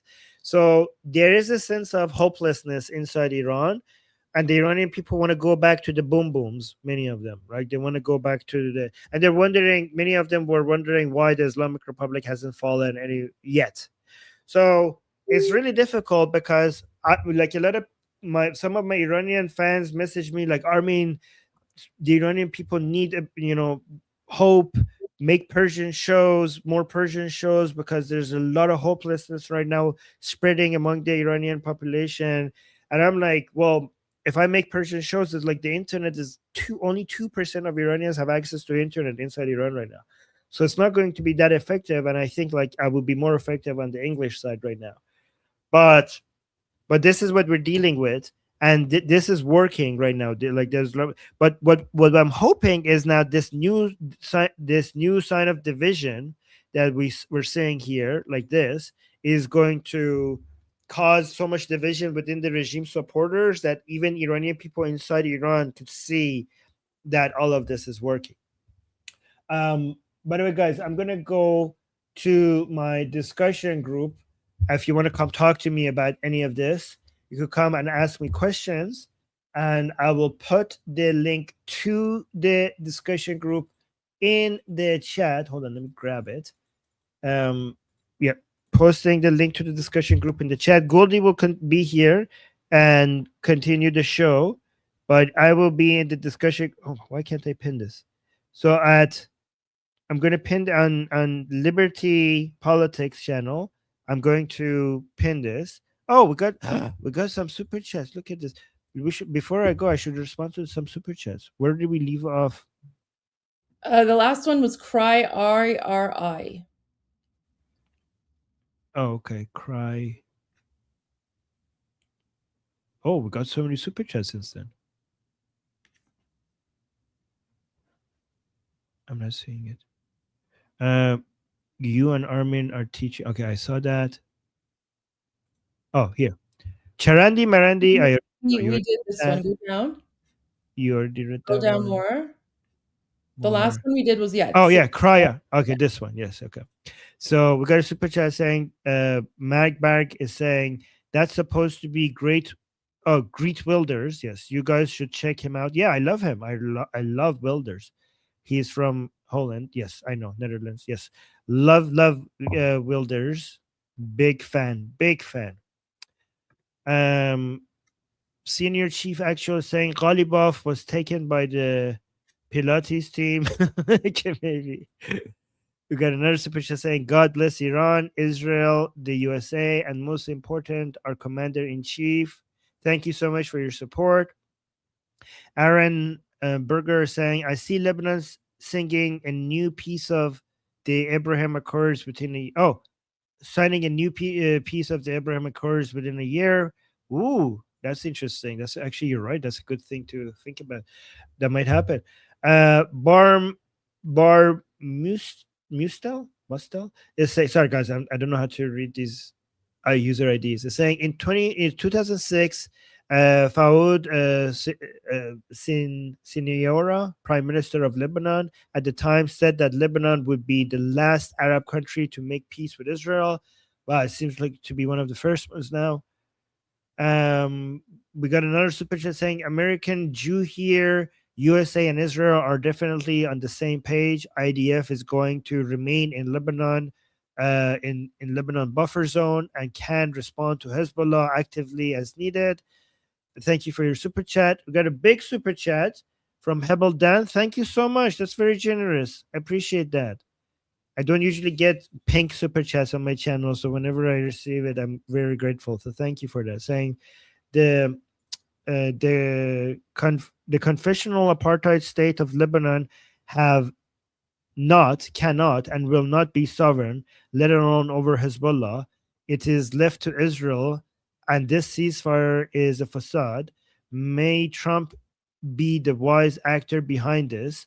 Iran, Lebanon, Druze, and Iran will be free soon. Well, thank you so much for your super chat and for your support. Yeah, I hope all of these countries get to be free soon. And the Druze as well. Love the Druze, by the way. And then also got a super chat saying, I love being the 51st state. Okay. All right. Thank you, guys. Okay, guys, again, one more time, I'm going to put the link to our discussion group, Liberty Politics discussion group, in the chat.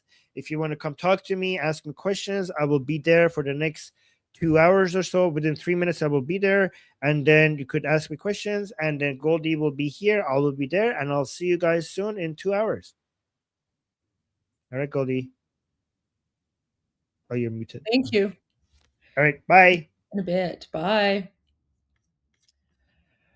Okay, guys.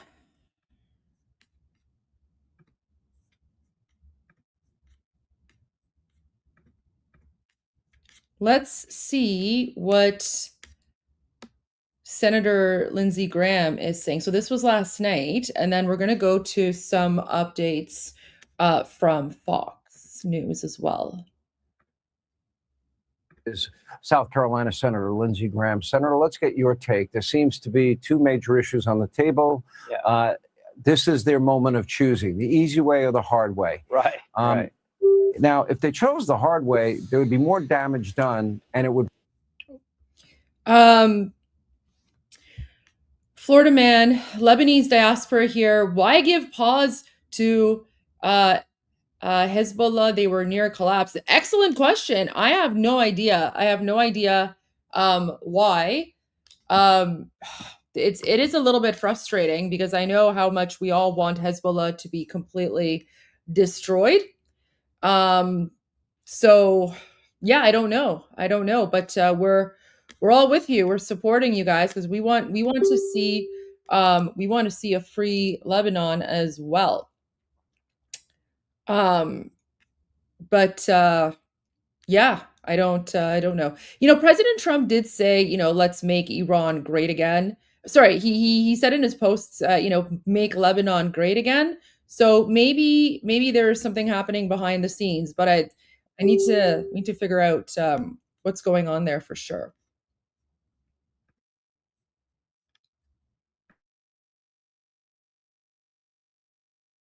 prevent Iran from building up their economy, fomenting terror. Yeah. There are advantages to that. However, I do applaud the president for his desire for peace and giving them a moment, an opportunity, a window. Knowing Donald Trump, that window is not going to be open very long for them. How do you see it playing out as it relates to the nuclear dust? How do you see it playing out with the Strait of Hormuz and Kharg Island? Well, we'll talk about all that, but the first thing I want to tell you, it really is sort of breaking news to me. Donald Trump, President Trump, our guy, is directly talking to the Iranians. He is negotiating himself. He was on the phone with the Iranians a couple of days ago, and it got rather sporty to the point that President Trump loudly told Iran what would happen if they keep playing games. He actually lost his voice. I'd hate to be the Iranian on the receiving end of that.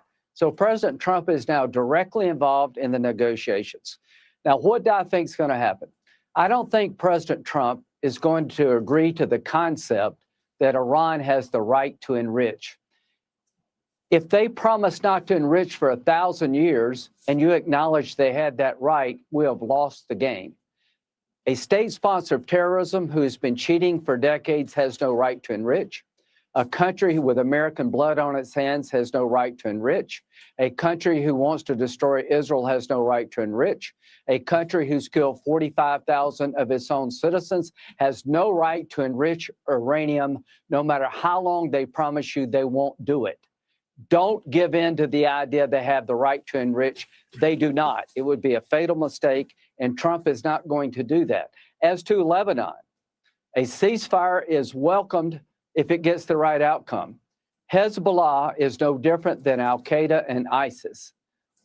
Hezbollah is Shiite, Al-Qaeda and ISIS is Sunni, but they have the same goal. Hezbollah is a terrorist organization residing in Lebanon who does not seek peace with Israel. They want to kill all the Jews. The Lebanese government and people would love to end the bloodbath, but Hezbollah is dedicated to destruction of Israel, the same as Al-Qaeda, ISIS, and the Iranian regime. They're supported by Iran. So if anybody tells me that Hezbollah is different than the Ayatollah, Al-Qaeda, or ISIS, you don't understand Hezbollah. No peace deal in Lebanon that doesn't lead to the disarmament and defanging of Hezbollah. I do not trust the Lebanese military to disarm Hezbollah. The commander of the Lebanese military, Heikel, I think his name is, I don't trust as far as I can throw him. He needs to be replaced before there's a credible plan to disarm Hezbollah. No peace deal in Lebanon until there's a credible pathway to disarm Hezbollah. As to what happens next, if we can get the 900 pounds of highly enriched uranium and we can open the Straits of Hormuz, that'd be a huge success. President Trump's blockade has been brilliant, and we need to end this well. But they cannot enrich, they cannot be given that right, no matter how long they promise to delay, because they cheat. So I sit here tonight knowing that President Trump is actually the captain of the ship. He's directly involved in negotiations, and I think he's the right man at the right time to end this well. As to terms of a peace deal with Iran, be careful. We don't want a peace in our time moment with people you can't trust.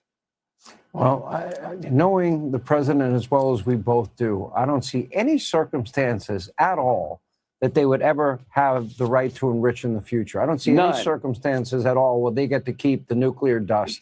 I don't see any circumstances at all where they get to hold the world hostage with the Strait of Hormuz, which are international waterways, nor will they get to charge a tax or a tariff under any of those circumstances. As it relates to Lebanon, you know, my major concern is I don't think the Lebanese army has the ability to control or defeat Hamas. However, Hezbollah. If the Iranians choose, if they decide not to go the easy way, and they lose their ability to run their economy, which is the end of Kharg Island, then the Iranians lose all their money, and that ends any money and any weapon supply that the Iranians have been providing Hezbollah, Hamas, and the Houthi rebels. No?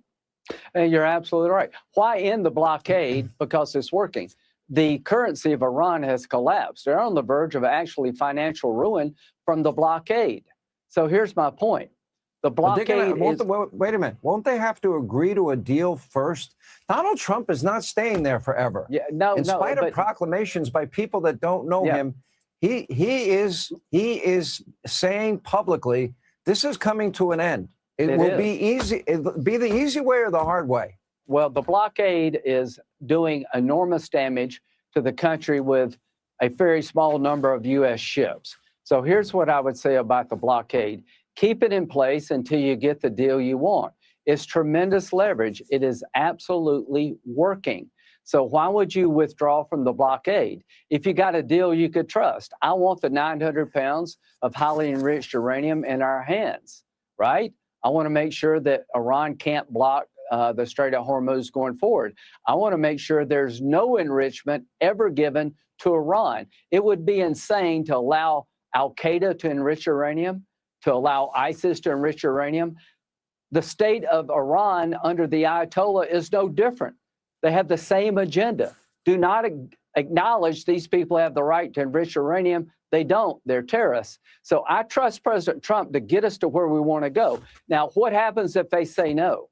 Keep the blockade in place, but be willing to go after the energy infrastructure on Carg Island. I'm not asking President Trump or anybody to invade the country. We don't need to do that. I'm looking for peace between Saudi Arabia and Israel, the biggest change in 2,000 years. Sean, the only way you get peace with Saudi Arabia and Israel, if you can convince both countries Iran can never do another October 7th. We're inside the 5-yard line here. We're not inside the 10-yard line. We got this regime on the ropes. We've got Lebanon Hezbollah pinned down.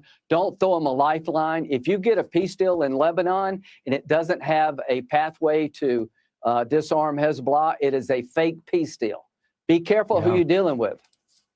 Well, I mean, I think that's a great admonition. Before Epic Fury started, there were reports that the Supreme Leader and his henchmen had planes sitting on a tarmac, probably stashed with tons of money, and that they were going to escape to Russia.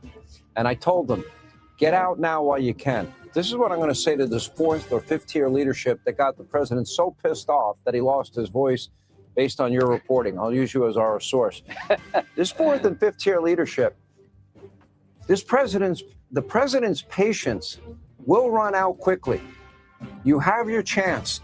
You can take the easy route now. It's up to them. The choice is theirs. Their moment of choosing is here. All right, Lindsey Graham, Senator from South Carolina. Thank you. Okay, so there's that.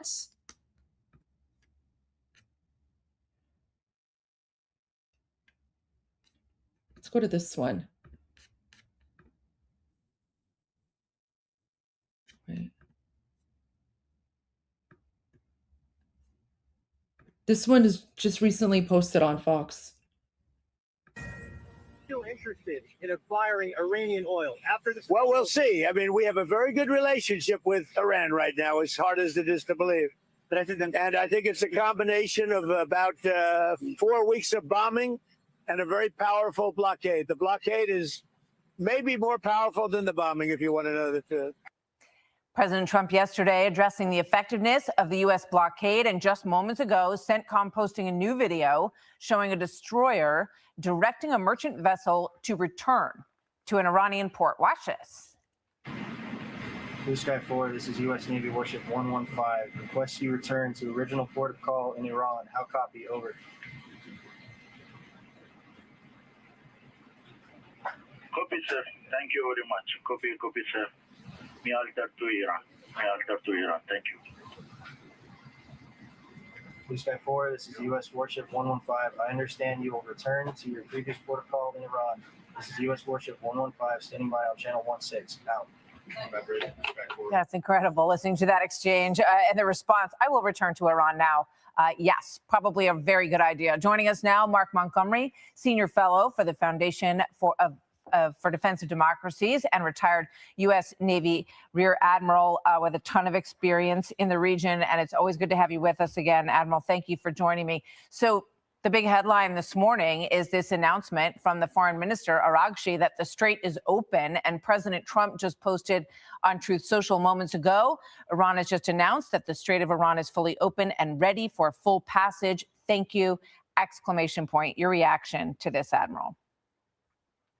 If this is true, this is good news. I would caveat nearly everything I hear from the Iranian administration with is from the IRGC is if this is true, because they have lied, rope-a-doped, delayed, obfuscated for 47 years. So we need to be careful here. But if it's true, it's validation that we did have a very effective blockade, that in the end, the immediate application of a blockade that held back about $13 to $15 billion a month worth of Iranian fossil fuels, about $300 billion a year, which Iran critically needs to rebuild after 45 days of bombing of the rest of their industrial base. That blockade had its desired effect, which is to change IRGC policy, and it really demonstrates who's in charge of the Straits of Hormuz. The United States, when it desires to, is in charge of flow through the Straits of Hormuz. Yeah, I think, Iran, after all the bombing, decided that this was their biggest leverage point to cut off the strait. And then it appears realized through very tough negotiation and reality that they were losing just hundreds of millions of dollars every day on their own lifeblood for their own economy, which of course fuels their defense and their reconstruction and all of that stuff. I'm not sure how much they care about the terrible economy that the Iranian people are experiencing. But I wonder about this. How much pressure do you think China has been exerting with their friends in Iran on this development today? So that's a great question. Historically, China is a non-player. They tend to shirk any responsibility during international events pretty consistently since 1949.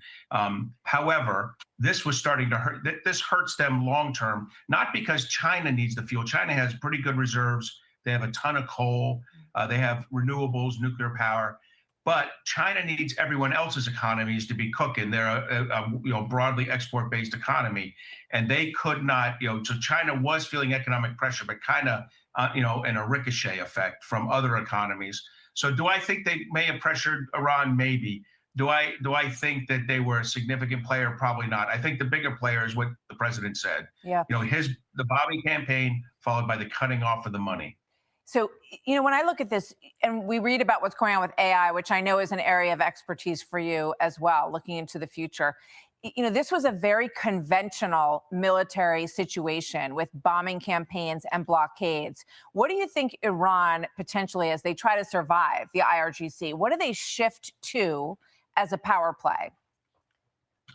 Well, you're absolutely right. They're going to have to look at different asymmetric threats. They tried a traditional asymmetric threat, get a long-range, intermediate-range ballistic missile and a nuclear weapon, or a long-range intercontinental ballistic missile and a nuclear weapon. We prevented that.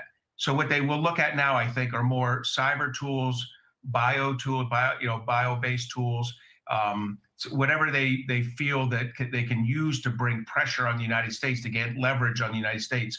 Their cyber attacks were effective against singular companies in the United States during the last 45 days, not against sectors like China and Russia. They can affect like water and energy, full sectors. Yeah. That's why we need to pay really close attention to these new developments in these AI hacking programs, essentially, that are unleashed in a lot of places now. And we'll see what's next. Admiral Montgomery, thank you very much. Great to have you with us today. Okay.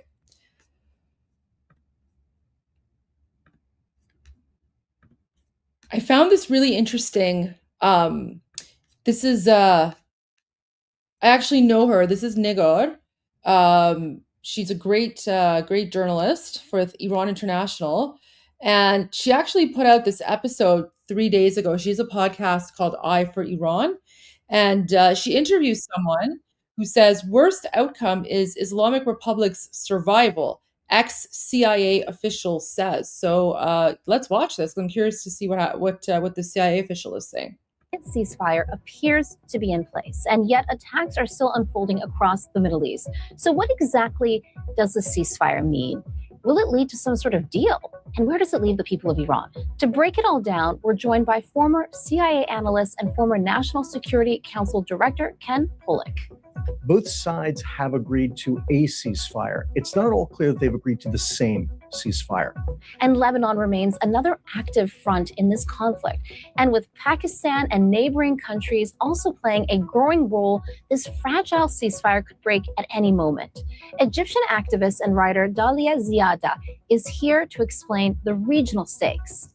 Pakistan has a history of supporting the Iranian regime, has a history also of supporting the regime in Turkey of President Erdogan, which is very much also supportive of, it's a kind of a frenemy relationship with the Iranian regime.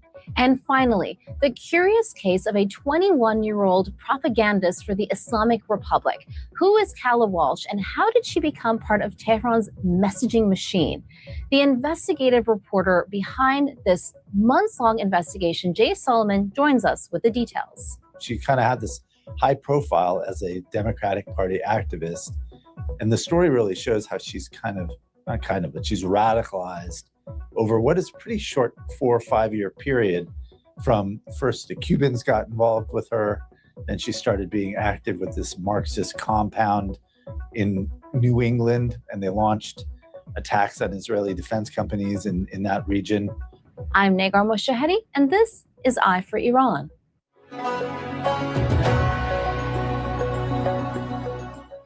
A 2-week ceasefire between the U.S. and Iran is in place, and this comes just hours after President Donald Trump threatened to obliterate Iran. So joining me now to make sense of all of this is former CIA analyst, National Security Council director, and now he's the vice president for policy at the Middle East Institute, Ken Pollock. Thank you so much for being here, Ken. It's really nice to finally meet you in person. You as well, Nick. Thank you so much for having me. Thank you so much, Ken. So Ken, what is this? Is it a ceasefire? How would you define it? Well, it's a kind of ceasefire. It's, at the very least, I would say it's a partial ceasefire. But look, I think the basic problem that you were alluding to in your introduction is that both sides have agreed to a ceasefire. It's not at all clear that they've agreed to the same ceasefire. Both are interpreting what they agreed to in very, very different terms. And ultimately, terms seem to be absolutely incompatible. And that's led to this state of affairs where, yeah, there are certain theaters of this war that are quiet at the moment. Iran is no longer being bombed. There doesn't seem to be any violence going on in the Strait of Hormuz, but nothing's moving through the Strait of Hormuz, right? The shipping remains absolutely marginal. And of course, there is all kinds of violence going on inside of Lebanon. And this, I think, just speaks to the fact that the two sides remain very, very far apart. And don't seem to be narrowing in on an end to the war at all, even though there does seem to be a willingness on both their parts to talk. Why does there seem to be such a disconnect then? Are they both wanting to have some time for different reasons to potentially recalibrate? Well, look, I think we should start with the fact that these are two leaderships that just don't understand one another. There's no question what we've seen from President Trump. He constantly mirror images. He assumes that the Iranian leadership would behave the way that he would behave in certain circumstances. He does not get the Iranians at all. And of course, the Iranian leadership, in particular, we should always remember, this is a particularly hard-line leadership. They, too, have very little real understanding of the United States of America, starting with, all of the kind of litany of complaints that they have against us, most of which are utterly fantastical. So we start with two leaderships who just don't understand each other. Then we add to that the fact that they both came into this war looking to do very, very different things, and they have very different narratives as to what happened. So according to President Trump, he has done all of this damage to the Iranian regime, and they should recognize that they've been beaten and they should surrender.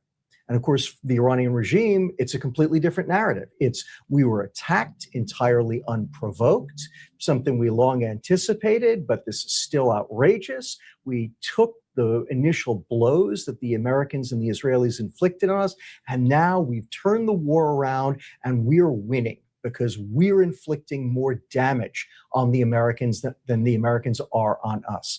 So when you look at it in those two perspectives, right, both sides, one side thinks it's won, the other side thinks it's winning, right? That's not a recipe for ending a war. And so is anyone really winning, or is it just depend on how you define winning? Because when you watch a lot of Western media, they've been portraying Iran as the winner in this case. So this is where I need to put my military analyst hat on and say, where we've gotten to in the war, and again, recognizing we're in a lull, we're in a pause at the moment, but where we've gotten to in the war was a war of attrition between the two sides. The United States and Israel have done tremendous damage to the military assets of the Iranian regime, and we're continuing to do so. Day in and day out, the US and Israel were inflicting damage, but we need to recognize it had become incremental damage. Painful to the regime, no question about it, but not dramatically so, not the kind of big blows that the US and Israel landed early on. And in that sense, unfortunately, because of this leadership in Iran, which doesn't care about its people, doesn't care about its economy, just wants to inflict pain on the United States, just wants to be seen as winning, they were willing to absorb that level of damage at that incremental level. And what was also keeping them going was that they believed that the pain that they were inflicting on the United States, and particularly on President Trump, was much greater, that he was feeling the pain far more than Iran was. And so their feeling was, look, we can absorb this punishment. We took it during the 8 years of the Iran-Iraq War. Many of them fought during that war, didn't like the fact that they had ended the war. And their feeling was they can absorb this kind of pain, especially because they're doing so much more to the United States. And what they were seeing from President Trump, as they put it, was desperation, an absolutely desperate desire to get out of this war, which led them to conclude that they had President Trump right where they wanted him.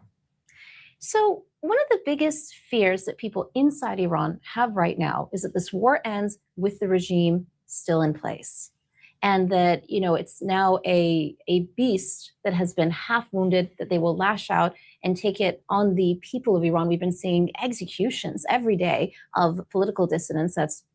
We can only anticipate it's going to accelerate in the coming days. What do you think this is actually going to lead to the ceasefire, or partial ceasefire, as you put it, lead to some sort of deal?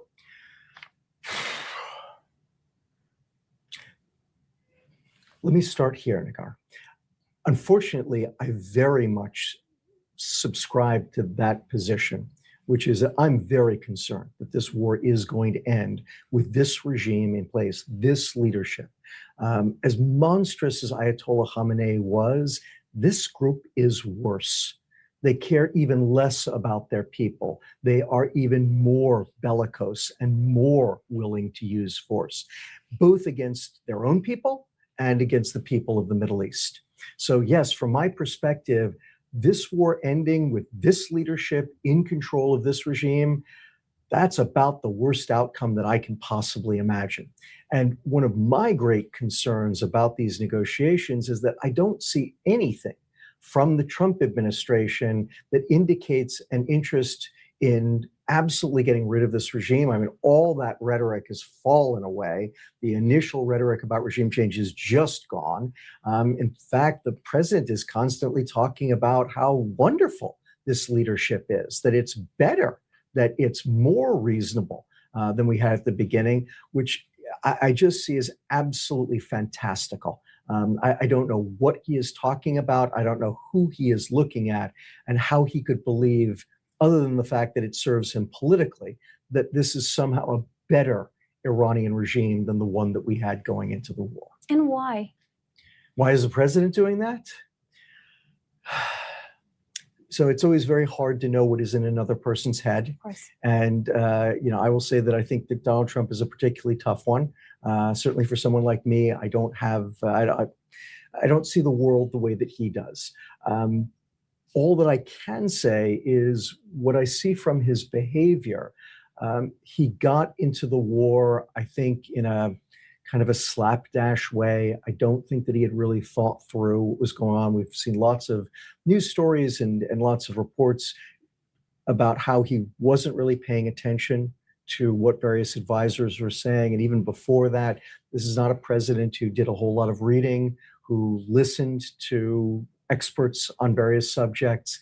As he famously said, he goes with his gut And whatever his gut tells him to do, he does. Again, my experience with him over the years, going back to his first term, is his gut doesn't know Iran well at all. And so I think he got into this war believing that this was going to be an easy prize. Like Nicolas Maduro and some of the other things he had done, this was going to be easy. We knew where Khamenei was, and the main military and internal security leadership, kill them, and the whole rotten structure will crumble. And I think that that's really what he believed was likely to happen, and that therefore he wouldn't confront these circumstances. And when that didn't happen, and when the regime instead kind of took the punches and wouldn't give up, and then started landing blows of its own, he suddenly didn't know really what to do. And we saw this again. We saw the same thing that the Iranian regime saw, which is him kind of lurching back and forth from these wild threats that you were describing a moment ago to sudden. I'm not sure he understood this, but they were ultimately unilateral concessions to the regime. Things like allowing them to sell all of the oil that was already at sea. Yeah, that I didn't understand, because don't you want to bankrupt them? Don't you want them not to have money to be able to rebuild once you've caused this devastation and destruction? So this is a perfect point, right? You're putting your finger on it, right? As a military historian, and I was also talking to another military historian a few weeks ago, we were saying to ourselves, when in human history has one country alleviated sanctions on the country they were at war with? We couldn't think of a single example. Nobody does it. But this is the point, is what President Trump thought he was doing was simply putting more oil out onto the global oil market, which would bring prices down, which is really what he was focused on. Bring the Dow Jones average up, bring the price of oil down. That's what he was really focused on, but not really thinking through that, yes, you're putting money in the pockets of this regime. And even more important, because again, the money has to eventually get back to them, even more important, sending a tremendous psychological signal to them that the Americans are desperate. Yeah. They'll do anything to get out of this, even allowing Iran to sell its own oil. To me, that was the great mistake, was not understanding how this was psychologically buoying a regime that was on the ropes. Yeah, and it shows to them that, hey, I've got leverage. Exactly. Which is why we're in the situation that we're in, and which is also why I am very concerned about these negotiations. Because again, I think that going into this, the Iranians believe they're holding the trump cards, pardon the pun, that they're the ones with the leverage in this. I suspect they agreed to do this because they think that Trump is ready to, say, cry uncle, that he's ready to surrender to them, that he's ready to fold his cards and let them take the pot. And if he's willing to do that, they'll take it. But my guess is that, my hope is that the administration is not going to do that.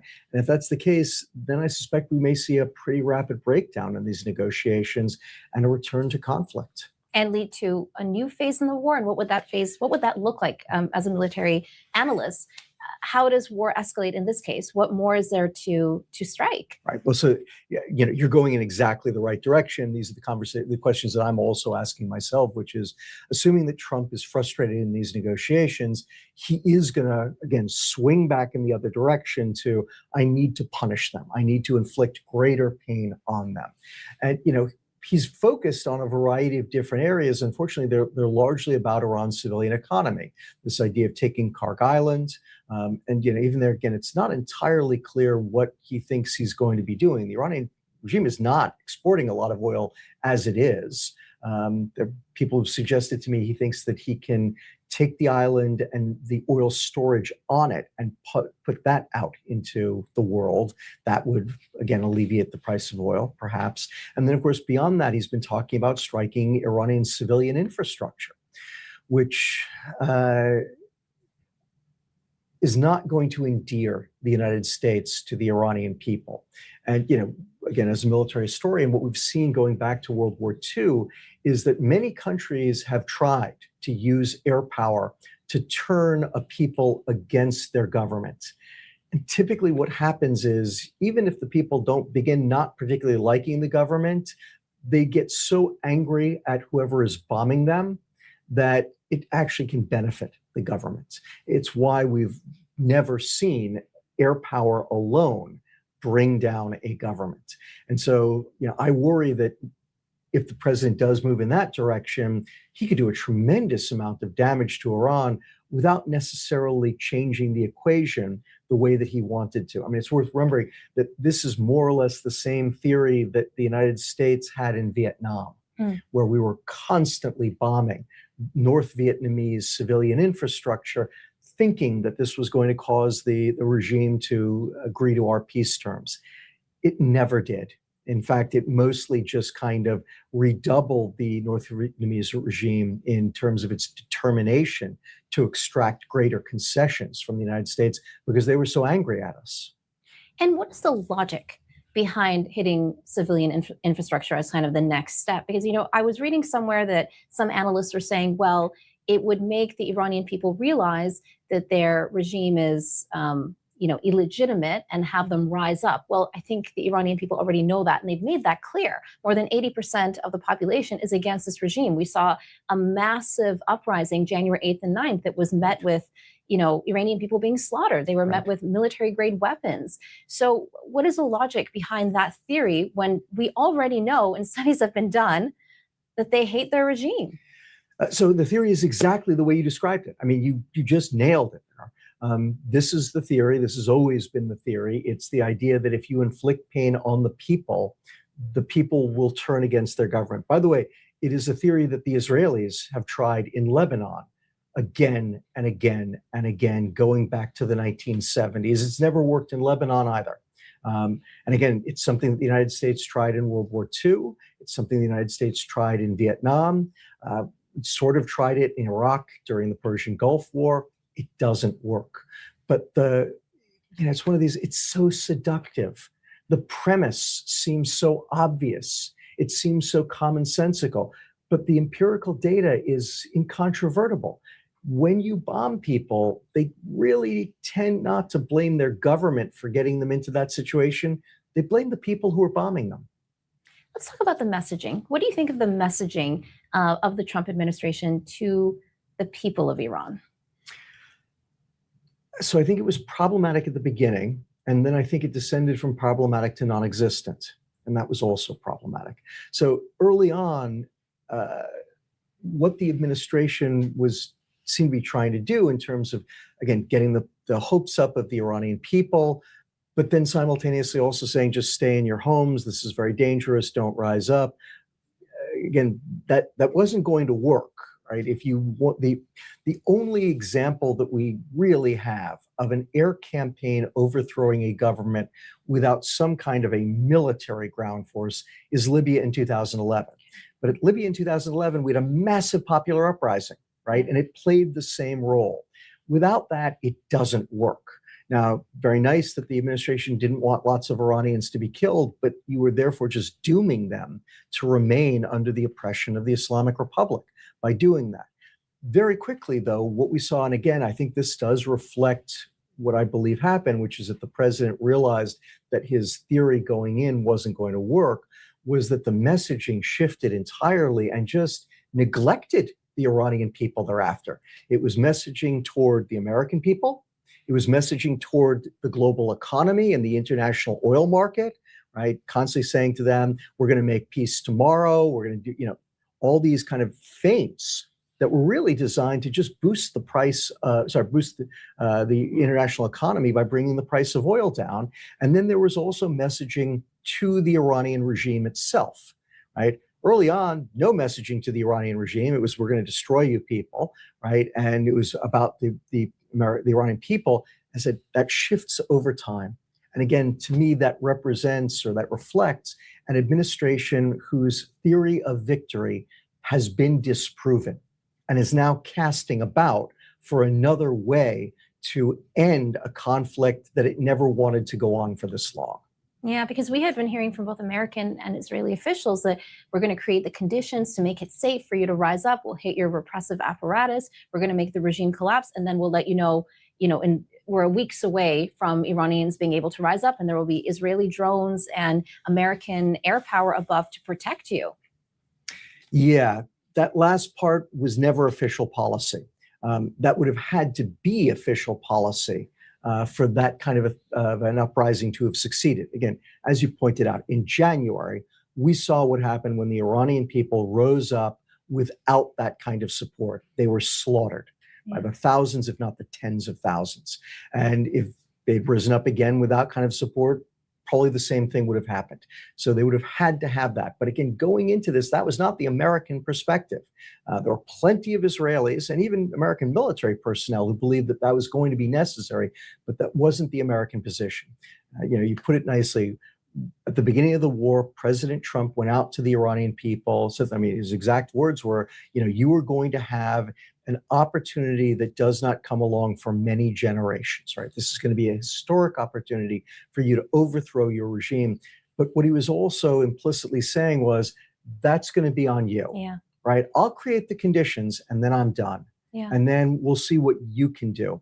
And again, historically, that's not how it works. You would have had to provide them with that degree of support. And now, there's no talk of any of this stuff. It is all off the table. Yeah, at the beginning of the uprising, before the massacre, he had said, if you shoot, we'll shoot you back. Right. And obviously that didn't happen. And then it happened a month later with the killing or the elimination of the supreme leader, Khamenei. And then he said, you see, I fulfilled my promise. Yeah. Was that an easy way out for him? So it's unclear. I think that the president says lots of things. And I think that he means at least some of it in the moment. But then he often will reconsider what he said and decide that what he said really doesn't serve him in the long term. And I suspect that that's really what was going on. I think at the moment he really meant it. He didn't like the scenes he was seeing of slaughter in the streets of Iranian cities. He wanted to do something about it. He was already angry at the Iranian regime for not having agreed to a new nuclear deal with him. And I think there was a part of him that felt like, yeah, I should do something about this. But then under military advisors, helped him to understand that the U.S. wasn't ready to do anything at that point in time. He stood down and then realized that, he didn't necessarily want to be in a position of having to actually enforce that statement. And so, he kind of walked away from it until U.S. and Israeli intelligence came into him in late February and said, we know where Ayatollah Khamenei is. We know he's going to be at this meeting of senior Iranian defense and internal security personnel. We can kill them all and decapitate the regime. And then all of a sudden, he went right back to where he was in January, briefly, as we said. Yeah. So what's the alternative here to be able to get rid of this regime finally? And because, a lot of Iranians did welcome the strikes at the beginning. They were celebrating. It was very targeted. They saw that it was hitting the security apparatus. What can be done? So this is a heck of a question. Because, again, historically speaking, the way that you get rid of a regime you don't like is you march on its capital. Someone has to march on its capital. And you can have a lot of air power supporting it. And the more air power that you have and the more modern the Air Force, the fewer, the less capable ground forces you need. But you need something. As I said, the closest example that we have to what people seem to be looking for in Iran is Libya, where you did not have an opposition military force. You didn't have the Libyan military moving against Gaddafi. You had a huge civilian protest with a lot of soldiers who had deserted, but nonetheless, a massive civilian protest backed by NATO air power that does bring down Gaddafi. You would have to have at least that in Iran. And unclear if even that would work, because the Iranian security services are more formidable, quite frankly, than Gaddafi's were. And quite frankly, this leadership is more formidable than Muammar Gaddafi was, especially at the end of his life. So not clear that that would happen. If that can't work, then you're looking at a massive American invasion, which is just not in the cards, right? It's not on the table. I can't imagine, no way Donald Trump will ever do that. And by the way, we should always remember, Iran is a much bigger country than Iraq. And of course, we handled Iraq extremely badly. If you were going to handle Iran right, you're looking at a force of at least 1 million, if not 2 million men to not just invade, but to occupy the country properly, to secure it so it doesn't descend into chaos, right? So that's what you're looking at for real regime change if you want to be certain about it. Now, as I've written in other places, there are some things that the United States can be doing that I think would be helpful to that. One of them is, as we've talked about, calling the Iranian people out onto the streets and then providing them with air support, which would make the regime security forces more vulnerable. Yeah. And hopefully the morale of the security forces would break without having to kill every single one of them. But there are other things as well. And, go back to the point that I made earlier about how early on in the war, the US and Israel had landed some very big blows against the Iranians that were psychologically dislocating. We have to go back and look for things like that. That's what President Trump is trying to do, thinking about Cargill and thinking about civilian infrastructure again. I think that's all counterproductive. But when I've tossed out there something I think that would be beneficial to the United States, regardless of what happens in Iran, very beneficial to people of Lebanon, would be to go after Hezbollah, would be to help the Lebanese armed forces and the Lebanese people destroy Hezbollah, which there's no question there are a huge number of Lebanese, including many Lebanese Shia, who want to do that. It would be much easier for the United States to do. It's a much smaller country. And that too would be a major psychological blow to this regime. Hezbollah is its most important ally. It's its most important creation, its most important creature. Everybody in the region knows Hezbollah, hates it, fears it, obliterated at this moment. Again, that would be a big psychological blow to the regime. Would it be enough to bring down the regime? I doubt it, but I'll put it this way. It certainly couldn't hurt, and I think that it could help, hopefully in conjunction with other things. But that's what you wind up looking for, guys. You're simultaneously asking the question of, can we bring about regime change without a massive American invasion? It's either arming the Iranian people or helping the Iranian people, but getting them out onto the streets, recognizing that that is going to entail a lot of bloodshed, or going looking for some of these other ways to try to land some bigger blows against the regime. Either way, this is not an ideal situation, right? This is not what I think any American, certainly any American military planner, would have wanted the United States to have gotten itself into at this moment in the war. So what is the military objective then? And does the military objective always translate to a political objective? So it should. That is the lesson. Karl von Clausewitz, the great Prussian military theorist, that was his whole point, was there is no point to a war except its political objective. And everything you do militarily has to be aimed at achieving that political objective. Otherwise, again, exactly, it's just gratuitous violence. And the problem that we have with what the Trump administration has done is they went into it with an intention to mount a particular military campaign that could achieve a set of military objectives, right? And those military objectives have value in and of themselves, right? Destroying the Navy, the Air Force, the ballistic missile forces, in effect, taking the regime's power projection capabilities away. That's a valid objective in and of itself. The problem is that they then lashed that to a variety of other political objectives that military campaign could never achieve, right? First and foremost, regime change. And then, of course, to make it worse, and I think this is a very important thing to understand, to make it worse, they called for regime change. They killed Ayatollah Khamenei and the top leadership, which simultaneously said to the regime, this is a bona fide regime change effort. So we shift from what we were planning to do militarily, which you remember that initial 8, 10, 12 hours, just, strikes against US bases in the region. Really not a big deal. We shift to our contingency plans for how we act when the United States is actually coming to take down the regime. And that means shutting down the Strait of Hormuz, right?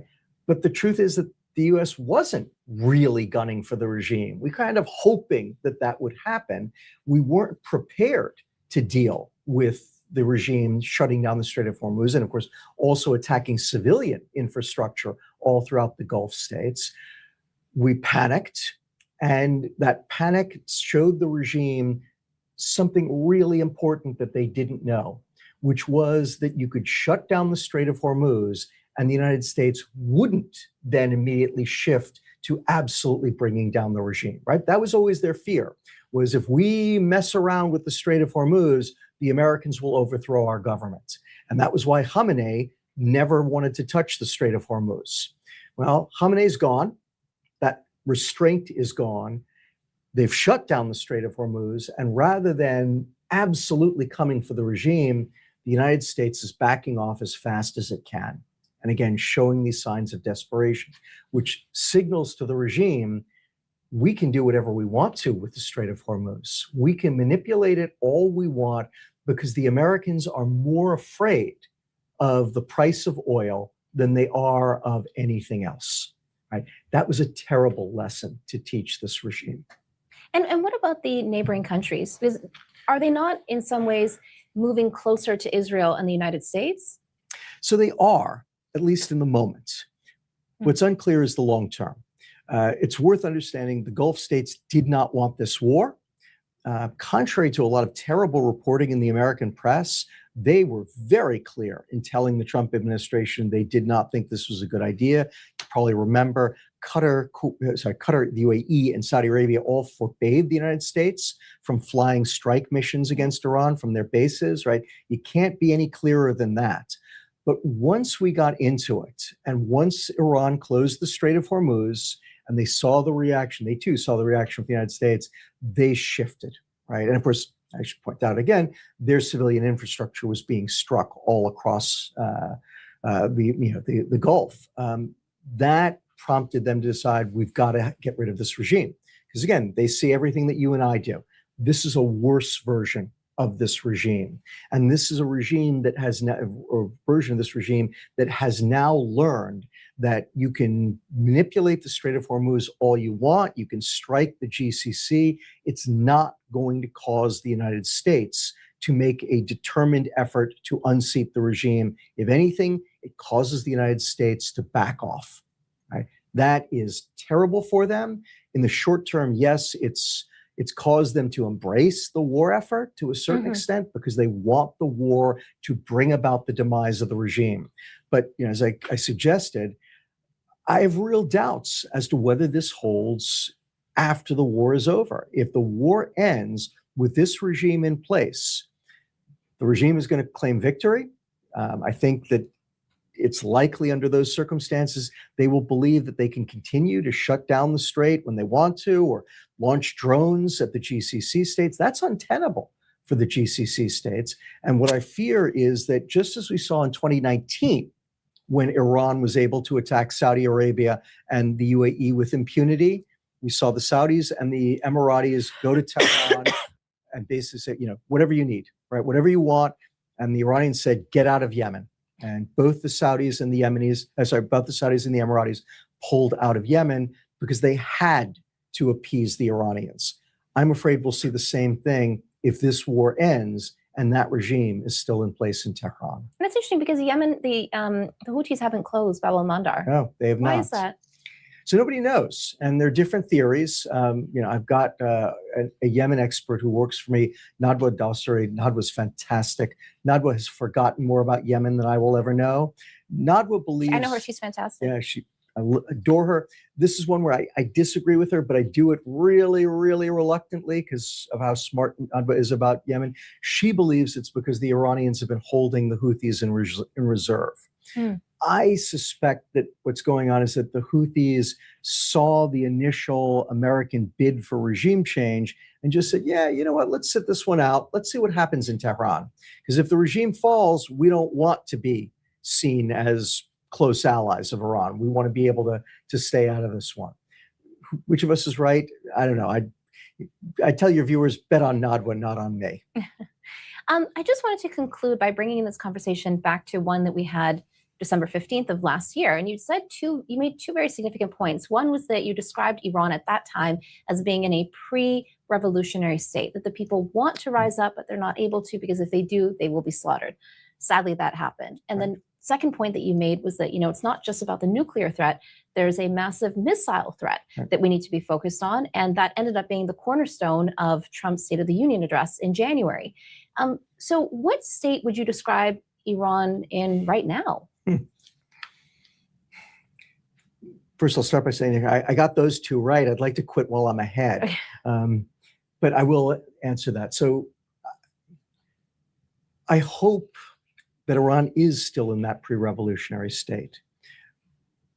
What I'm concerned about is the question that you asked me just 10 minutes ago in terms of the impact of the bombing campaign and in particular escalation to bomb Iran's civilian infrastructure, what impact that will have on Iranian popular sentiment.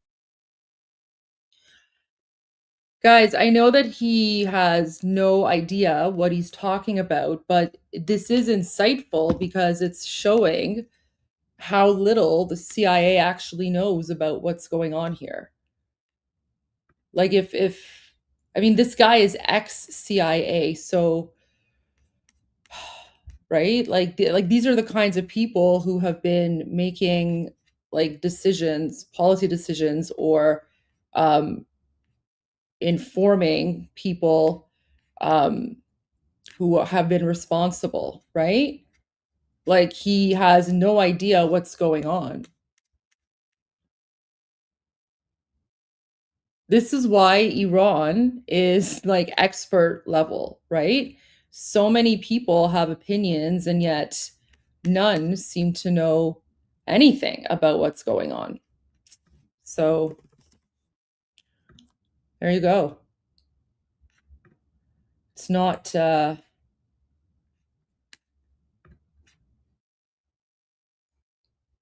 makes you wonder, right? It really makes you wonder what kind of intel they actually have behind the scenes. Yeah. Don't worry, guys.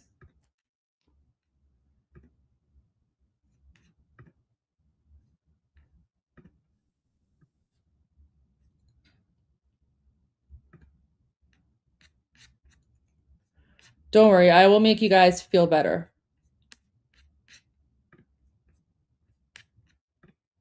Let's go to Murad Vaisi's analysis instead, because this will...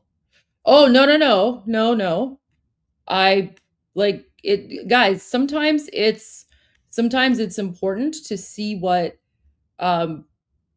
the other side is saying, because in order to be able to recognize the fake news that's going around, right? Like it just goes to show, right? People who, let's say, ex-CIA, or they call themselves an analyst or whatever the case might be, right? Oftentimes they're completely clueless. So that's okay. But we'll go to Murad Vaisi. We'll go to his live stream from this morning. Again, you'll have to follow along with the English generated subtitles. And if there's something that's totally like wrong or incorrect, I'll let you guys know. Yeah, I mean, I hope that the current CIA are more informed than that guy, because that guy was completely uninformed. درود بر شما. بعد از ظهر جمعه 28 فروردین 2585 در ایران و صبح 17 آوریل 2026 در شرق آمریکا، مقامات جمهوری اسلامی درباره اونچه که دونالد ترامپ گفته بود که جمهوری اسلامی عقب نشینی کرده، هم در مورد غنیسازی اورانیوم هم در مورد تحویل اورانیوم غنی شده، برخلاف این گفته های ترامپ، مقامات جمهوری اسلامی فعلا سکوت کردن. آمریکایی ها اظهار نظر میکنن در بالاترین سطح، خود ترامپ میاد اظهار نظر میکنه، ولی مقامات جمهوری اسلامی ترجیح دادن سکوت کنن، راجع به هیچ کدوم از این دوتا جمله‌ای که ترامپ گفته چیزی نگفتن. ترامپ چی گفته؟ ترامپ دیروز اعلام کرد که جمهوری اسلامی تقریباً با هر چی که ما خواستیم موافقت کرده. ترامپ گفت جمهوری اسلامی پیشنهاد داده که برای 20 سال غنیسازی اورانیوم رو و فعالیت‌های هسته‌ایش رو متوقف کنه. ما میدونیم که اون چه که برنامه هسته‌ای گفته میشه و آمریکا روش تاکید داره که متوقف شه، فقط شامل توقف غنیسازی اورانیوم نیست. آمریکایی‌ها میگن غنیسازی اورانیوم در هیچ درصدی رو نمیپذیریم. تأسیسات هسته‌ای فوردو، نتنز و اصفهان باید جمع بشن. بازرسای آژانس از جمله بازرسای آمریکایی باید دسترسی کامل داشته باشن و اورانیوم غنی شده از ایران بیاد بیرون. ترامپ گفته جمهوری اسلامی قبول کرده مواد هسته‌ای اینها رو به ما بده و تحویل بده و گفته بود که بر اساس این مذاکرات ممکنه شنبه و یک شنبه در اسلام آباد برگزار بشه، ولی گفته بود که مطمئن نیستم که نیازی به تمدید آتش بس وجود داشته باشه و اینی هم که گفت که لازم نیست که آتش بس تمدید بشه یه جور فشار بر جمهوری اسلامیه که تا روز چهارشنبه که آتش بس تموم میشه تا قبل از اون خواسته های آمریکا رو بپذیره. من برداشتم از صحبت ترامپ اینه. حالا در مقابل این مقامات ارشد جمهوری اسلامی سکوت کردن. بعضی از مقامات پایین‌تر اومدن یک اظهار نظرهایی کردن. احمد بخشایش اردستانی عضو کمیسیون امنیت ملی مجلس اومده گفته که تعلیق 20 ساله رو دروغ میگن، ما نپذیرفتیم. گفته پیشنهاد ما تعلیق 5 ساله است. در مذاکرات اسلام آباد هم قالیباف پیشنهاد تعلیق 5 ساله رو داده بود ولی ونس نپذیرفته بود. احمد بخشایش اردستانی گفته که رقیق سازی 400 کیلو اورانیوم هم در داخل کشور با نظارت آژانس انجام میشه. آمریکایی‌ها گفتن نه، این باید کامل از خاک ایران بیاد بیرون و اصولا مالکیت جمهوری اسلامی بر این اورانیوم غنی شده باید کامل از بین بره و در اختیار آمریکایی‌ها قرار بگیره. حتی روس‌ها، لاوروف هم گفته بود ما پیشنهاد کردیم که این اورانیوم غنی شده بیاد روسیه، آمریکایی‌ها نپذیرفتن. احمد بخشایش اردستانی گفته که اگر این پیشنهادات پذیرفته بشه بین ایران و آمریکا، این توافق میتونه مقدمه عادی سازی روابط ایران و آمریکا باشه. این نماینده مجلس گفته. مقامات ارشد سکوت کردن، هنوز هیچی نگفتن. چرا؟ به نظرم الان و در این مقطع مهمترین مسئله‌ای که وجود داره اختلاف بین خود مقامات جمهوری اسلامیه. ما از یه طرف یک مذاکرات پشت پرده شدیدی داریم بین آمریکا و جمهوری اسلامی. آمریکا میخواد شرایط خودشو بر جمهوری اسلامی تحمیل کنه. جمهوری اسلامی داره تلاش میکنه میزان عقب نشینی خودشو کنترل کنه. ببینید جمهوری اسلامی داره عقب نشینی میکنه. اینی که میگفت من غنی سازی رو هیچ وقت متوقف نمیکنم و الان داره این رو میگه، این توقف غنی سازی عقب نشینیه دیگه. چون خامنه ای میگفت که موقع زنده بود، میگفت ما از غنی سازی عقب نشینی نمیکنیم، غنی سازی حق مسلم ماست. همشون هم میگفتن، چه اونایی که کشته شدن که زیاد هم هستن، چه اونایشون که زندن از جمهوری اسلامی، میگفتن ما غنی سازی رو متوقف نمیکنیم. الان بحث سر اینه که چند سال متوقفش کنن. عقب نشینی کردن دیگه، تسلیم آمریکا شدن. اینی که اورانیوم غنی شده هم رقیق کنن یا از خاک ایران ببرن بیرون، اینم عقب نشینیه دیگه. الان مهمترین اتفاقی که وجود داره در جمهوری اسلامی ظرف امروز و فردا و پس فردا و اینها، اختلاف شدید بین خود مقامات جمهوری اسلامی در مورد اینی که تسلیم بشیم یا نشیم و اگر تسلیم شدیم میزان عقب نشینیمون چقدر باشه. من الان 2 تا حوزه رو در این اختلاف میبینم. یکی بین آمریکا و جمهوری اسلامی، یک مذاکرات شدیدی وجود داره که آمریکا میخواد میزان عقب نشینی جمهوری اسلامی رو بیشتر کنه، میفهمه جمهوری اسلامی ضعیفه، میخواد حد اکثر امتیازات ممکن رو از جمهوری اسلامی بگیره و جمهوری اسلامی داره مقاومت میکنه که ضمن اینی که داره عقب نشینی میکنه در حین عقب نشینی امتیازات کمتری بده. این یک دعواست که مثلا قالیباف و عراقچی و همشو در مقابل آمریکایی ها دارن. یک دعوای دیگه هم به موازات این وجود داره بین خود مقامات جمهوری اسلامی که اصولا میارزه یا نمیارزه ما اینقدر عقب نشینی کنیم، تأثیراتش چی میشه.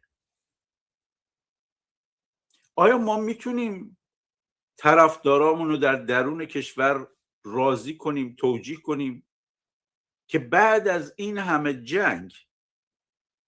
جنگ 12 روزه و جنگ فعلی، بعد از این همه مقامی که کشته شدن، بعد از اینی که خامنه‌ای کشته شد، بعد از که لاریجانی کشته شد، بعد از که شمخانی کشته شد، بعد از که پاکپور و سلامی و موسوی و حاجی زاده و سلیمانی و همه اینا کشته شدن، الان تازه بیایم بگیم که غنی‌سازی رو متوقف میکنیم، اورانیوم هم تحویل میدیم. خب طرفدارامون میان بهمون میگن که عقل کل، خب چرا اینو قبل جنگ 12 روزه این کار نکردی؟ چرا قبل از جنگ 12 روزه نگفتی که من حاضرم به تعلیق اورانیوم، غنی‌سازی، حاضرم این اورانیوم رو غنی کنم؟ چرا؟ So it's not, I'm not willing to enrich this uranium for Rome. Like the Rome is not there. It's just, you know, I'm not willing to enrich the uranium. So basically he's talking about the tension that this agreement is creating inside of the Islamic regime and amongst their supporters. So that, you know, Armin sort of went over that. So that's what he's speaking about right now, this tension, this internal tension, because there are a lot of people who are angry and upset that Araghchi and Ghalibaf agreed to whatever terms President Trump gave. بعد از اینی که این دو تا جنگ را انداختی، خامنه‌ای کشته شد، مقامات ارشدش کشته شدن، صنایع فولاد بمباران شد، صنایع پتروشیمی بمباران شد، کلی از هواپیماها از بین رفتن، چه هواپیماهای جنگی چه مسافربری. طرفداراش بهش میگن خب No, he's not speaking about the Pope or Rome. That's just like a mistranslation on the YouTube AI part. چرا الان اینو میپذیری؟ مگه نمیتونستی همینو بپذیری در قبل جنگ 12 روزه؟ فردو بمباران نشده بود؟ نتنز بمباران نشده بود؟ So basically he's saying, like, some of these people are now like, well, why didn't you agree to this before the 12-day conflict back in the summer? No, guys, he's not even saying the word Rome. He's not saying that. That's just like a weird AI mistranslation. But he's saying, like, you know, why is it that you, like, why didn't they agree to this, to give up uranium enrichment back in the summer before everything was bombed and before Khamenei was killed? اصفهان بمباران نشده بود؟ اون روز پنجشنبه‌ای که آژانس قطعنامه داد در 23 خرداد بود فکر میکنم. Wait, what's 23 خرداد? Let's look that up and make sure that's the right date.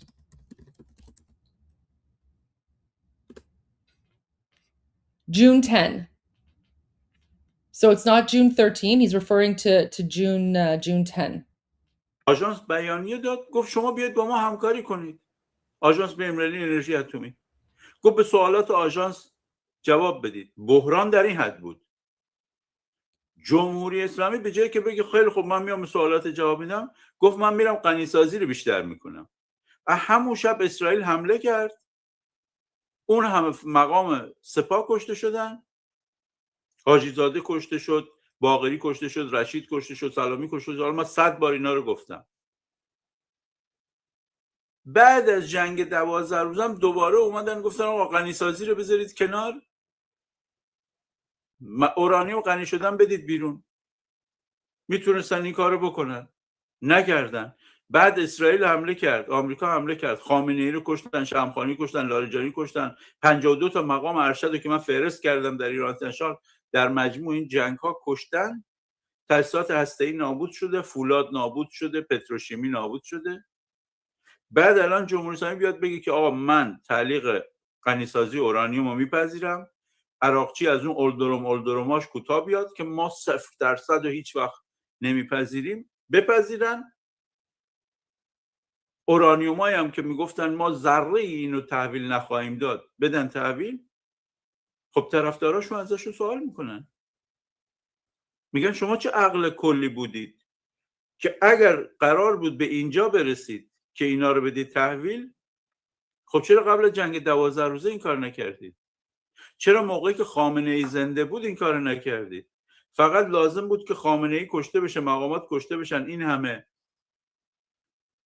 توانایی نظامیشون از بین رفته، نیرو دریاییشون آسیب دیده، نیرو هواییشون آسیب دیده، مقرهای نیرو انتظامی بمباران شده، مقرهای بسیج بمباران شده، وزیر اطلاعات کشته شده، رؤسای اطلاعات سپاه در جنگ 12 روزه و در این جنگ 2 تاشون کشته شدن، 2 تا فرمانده سپاه کشته شده، 2 تا رئیس ستاد کل کشته شده، فرمانده قرارگاه خاتم کشته شده. طرفداراشون ازشون سوال میکنن. همین الان یه نماینده مجلس گفته کلی پیام داره به ما میرسه که چرا باید بپذیرید. یکی از مهمترین مسائلی که الان جمهوری اسلامی باش روبرو همینه که جواب طرفداراشو بده و جوابی هم نداره بده. الان مقامات ظرف این 2-3 روز تحت فشارن، همزمان با آمریکا مذاکره میکنن، تحت فشارن. بین خودشون هم حتما بحثای شدیدی هست که آیا میارزه عقب نشینی بکنیم یا نه، چون ما هنوز نمیدونیم که جنبندی جمهوری اسلامی چیه در آخرین لحظه. میپذیره این همه عقب نشینی و تسلیم رو یا نمیپذیره، اینو نمیدونیم. دوما اگر قرار تسلیم بشیم و عقب نشینی کنیم، چقدر عقب نشینی بکنیم؟ در مورد غنیسازی چقدر بپذیریم؟ 20 سال، 10 سال، 5 سال؟ در مورد رقیق کردن اورانیوم و سرنوشت اورانیوم ها چقدر بپذیریم؟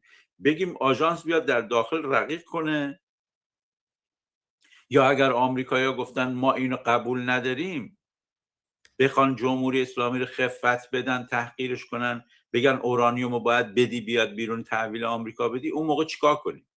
سرنوشت مذاکرات به هر کدوم از اینا وصله.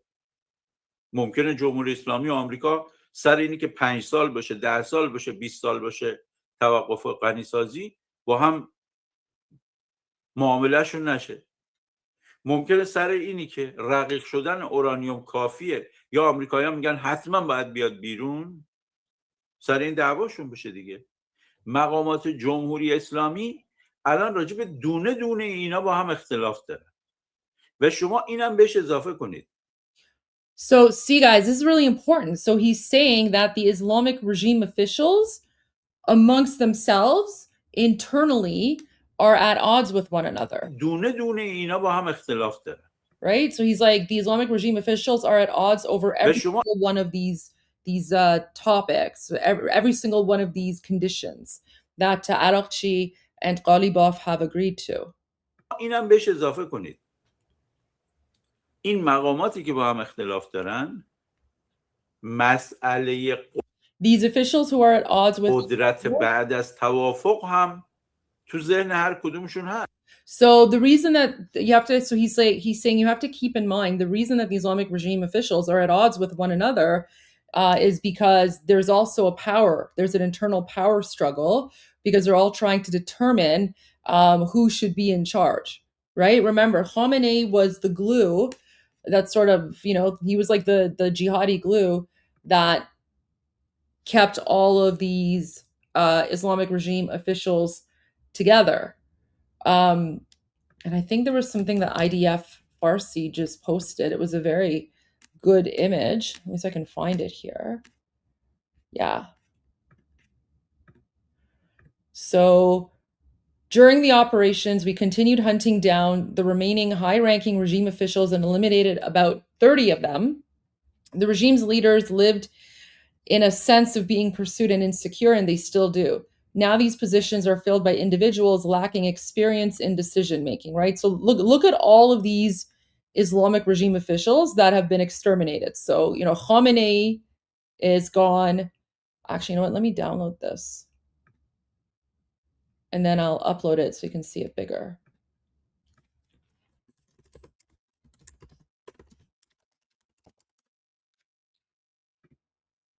Okay, let me pull that up for you guys.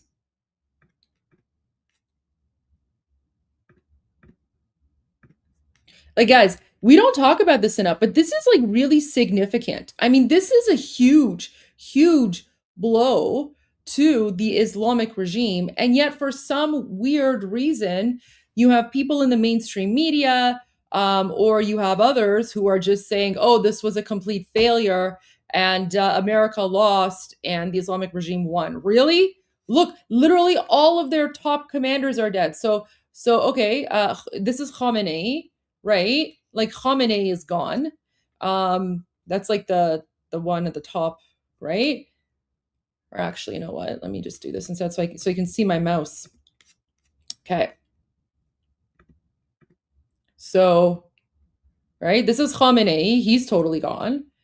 And then within his office, right? So, Shirazi, Ebrahimzadeh, Babayan, right? So this says Daftar Rahbar, which means these were people who worked directly in Khamenei's like office, like with him. They're all dead.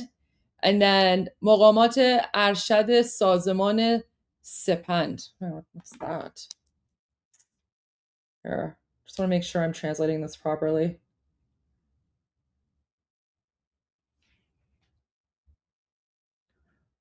Senior officials of the Sepand organization. What's Sepand? Let me look that up. Oh, interesting.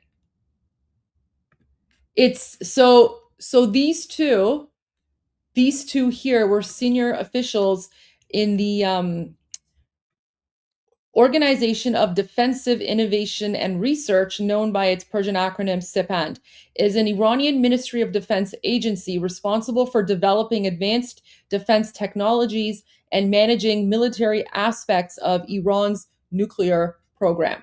So these two who were in that organization, they're dead. And then سطح عالی امنیتی و سیاسی رژیم تروریست ایران.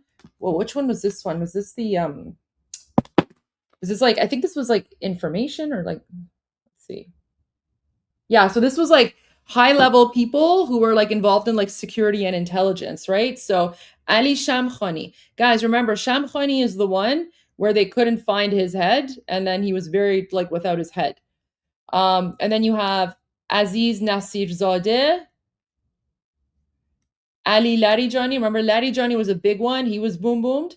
Ismail Khatib, he was also boom boomed, right? So like these are like top people.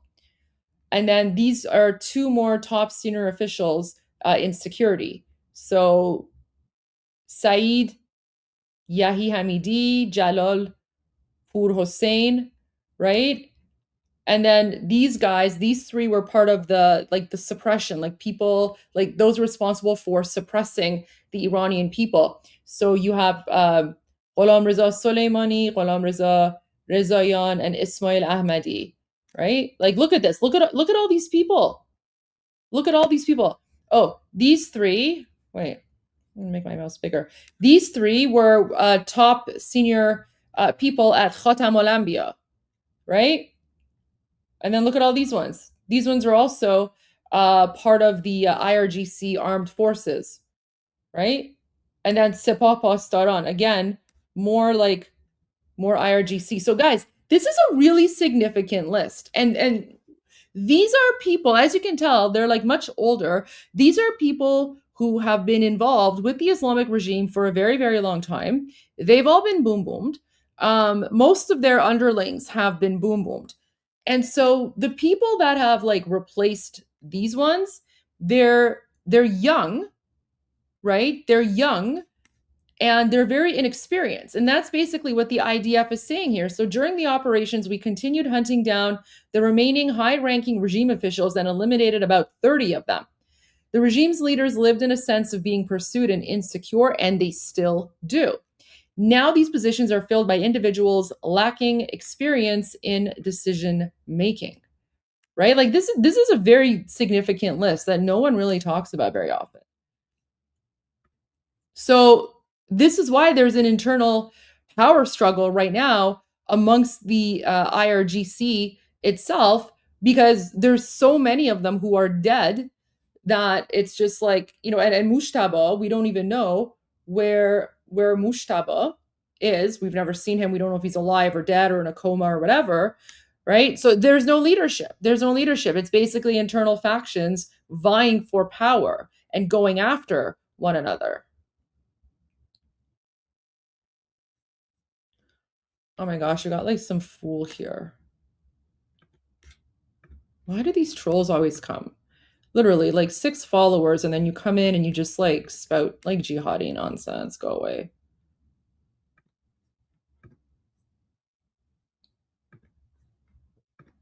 Weird people. All right, let's continue. قالیباف و ذوالقدر و علی عبداللهی و پزشکیان و همه اینا. That's not Mizishki. That's supposed to be Pezeshkian. Pezeshkian is the president. That's totally irrelevant. ذهنشون این هست که حالا چقدر عقب نشینی کنیم در مقابل آمریکا.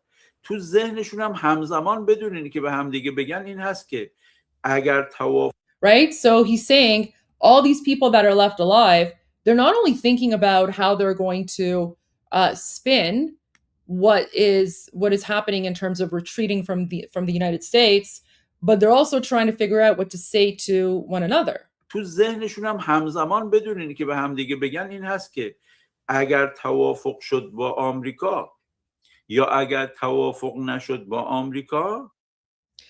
Tawafuk means like agreement. So he's like saying they're trying to figure out what to say to one another, like if there's an agreement with America or if there's not, and if they don't reach an agreement. این رقیب من که الان کنار دست من نشسته اون قدرتمندتر میشه یا من قدرتمندتر میشم. Right? So this is really important. He's exposing the internal conflict of like the Islamic regime. So basically he's saying all these people like Ghalibaf and Zolqadr and Pezeshkian and all of them, whoever's left alive, not only are they thinking about how they're going to spin what's happening with the United States, but they're also thinking about how can I spin this in a way that will make sure that I become more powerful than my rival, right? So Ghalibaf is trying to figure out how to be like more like, you know, powerful than Zolqadr and, you know, all these people. So he's exposing this. So because within the Islamic regime, no one trusts one another, right? They don't trust each other. Oh, is President Trump going live on Fox at 5? Here, I can check Fox News and see what they're saying on Fox News. Thank you for letting me know if he's going. Yeah, I don't see anything on Fox News right now, but I'll keep an eye on that for sure. حتما قالیباف به اینا فکر میکنه. قالیباف بیشتر از همشون به این فکر میکنه که اگر توافق شد من میشم همه کار جمهوری اسلامی یا من میشم اون خائن جمهوری اسلامی که رفته تسلیم آمریکا شده. Right, so he's saying Ghalibaf right now, because Ghalibaf was one of the main negotiators. So he's like, I'm certain that Ghalibaf right now is probably thinking, right? Ghalibaf is probably thinking that, you know, with this agreement that, you know, he has negotiated with President Trump and the United States, will this now result in Ghalibaf becoming more powerful and basically, like Morad Besi is saying, becoming the master of the Islamic regime? Or is it going to make him be seen as a traitor by the others, and then they're going to go, the others are going to go and like execute him, right? Because that's what the Islamic regime does. So that's what's happening right now, and Ghalibaf is definitely worried about that. And you know, Armin showed the messages, you know, he translated them from earlier, where Islamic regime supporters are very, very angry at this, you know, deal that was reached, and the fact that the Strait of Hormuz is now open, but the United States is still, you know, it still has a blockade on Iranian oil ships, which is like, that's not really a good deal at all for the Islamic regime. It's like the worst thing. یا من میشم اون خائن جمهوری اسلامی که رفته تسلیم آمریکا شده. چون همین الان بین طرفدارای خودشون هست دیگه که اینا دارن خیانت میکنن، خامنه ای رو آمریکا کشته و اینا دارن میرن باش توافق امضا میکنن. هر کدوم از اینا الان دارن همینو نسبت به Right, so he just said, right, like what's happening is a lot of people are like, well, America, like the United States went and boom boom Khamenei, and now that basically resulted in it resulted in what's what I'm looking for? United States boom boom Khamenei, and then that resulted in this agreement and ceasefire, and so like that's making a lot of people very angry. دستشون نگاه میکنن که اگر قرار شد این قرارداد تسلیم بسته بشه،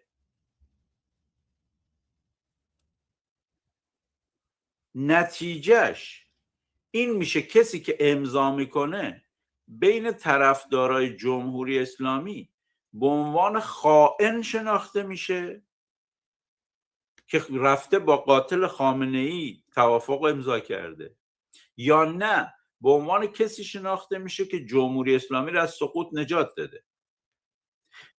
So this is critical. So he's saying, wait, what's he saying?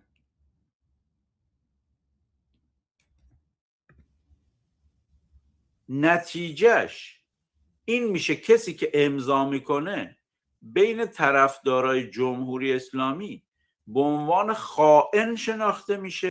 So he's saying the end result here is that whoever made this agreement with President Trump, it's now left to be seen. There's going to be two results. So will this person be viewed as someone who is a traitor because they signed an agreement with the murderers of Khamenei, or will this person be viewed as a hero for saving the Islamic Republic? I have a feeling personally that they will not be viewed as a hero because the supporters of the Islamic regime are delusional and they legitimately believe that the Islamic regime is beating the United States, and if only they had continued, they could have destroyed America and Israel, right? Because that's the propaganda they're constantly putting out on Islamic regime state TV. And that's what their supporters believe, right? Like this is not what the general population believes, right? Like the 90% of Iranian people, they know this is all BS. They know the Islamic regime is collapsing. Everyone's getting ready for like revolution and regime change. But he's talking about how the IRGC supporters themselves will see it. And as you can tell, they're like completely delusional. And part of it is because they're victims of their own propaganda. So they have been putting out the same propaganda over and over that they themselves are buying it.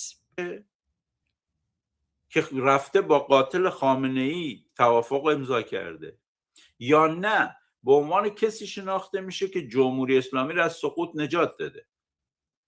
بر حسب اینی که کدومی که از این دوتا تحلیل غالب باشه، ممکنه بعضیا بخوان برن اینو امضا کنن، ممکنه اصلا بعضیا دلشون نخواد برن امضا کنن، میگن یکی دیگه بره امضا کنه. الان در اسلام آباد پاکستان این بحث وجود داره که تمهیدات ترافیکی امنیتی دارن میذارن. Yeah, so they're basically like, it's like they're drinking their own Kool-Aid, right? But we're talking about the supporters. We're talking about like the people who go out into the streets and like yell Allahu Akbar, and chant in favor of like the Islamic regime, and they say, oh, United States is losing and America is winning and all. Sorry, United States is losing and the Islamic regime is winning, right? Like that kind of stuff. البته گزارش داده. میگن اونجا تمهیدات ترافیک امنیتیه که مثلا اسلام آباد داره برای مذاکره چیزی آماده میشه. ممکنه مثلا مقامات جمهوری اسلامی آمریکا دوباره مذاکره کنن. ترامپ گفته بود شنبه یک شنبه، حالا برای شنبه یک شنبه ببینیم میشه یا نه. Oh wait, okay. So let's see. Patriot. I just saw this. Okay. I'll see if I can find that. But like so this is a very good example of what I'm talking about in terms of this internal struggle. So let's see if I can bring it up.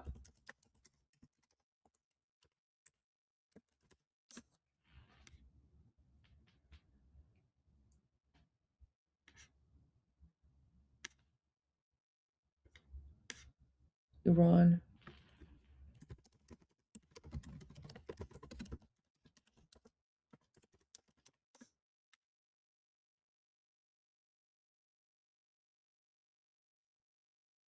Okay, Ismail Baghawi. Yeah, let me pull this up.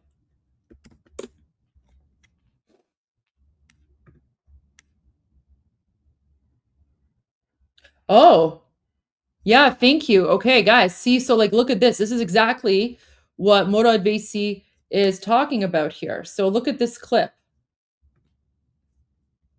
Look at this clip. So let me just read it first. So Iranian Foreign Ministry spokesman Ismail Baghawi, nothing the Americans said regarding uranium is acceptable. Enriched uranium in Iran will not be moved anywhere under any circumstances.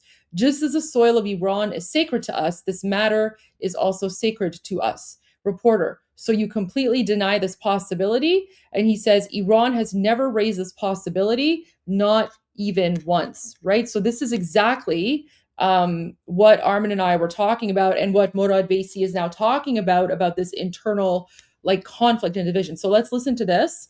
Let me just use my chat GPT to translate.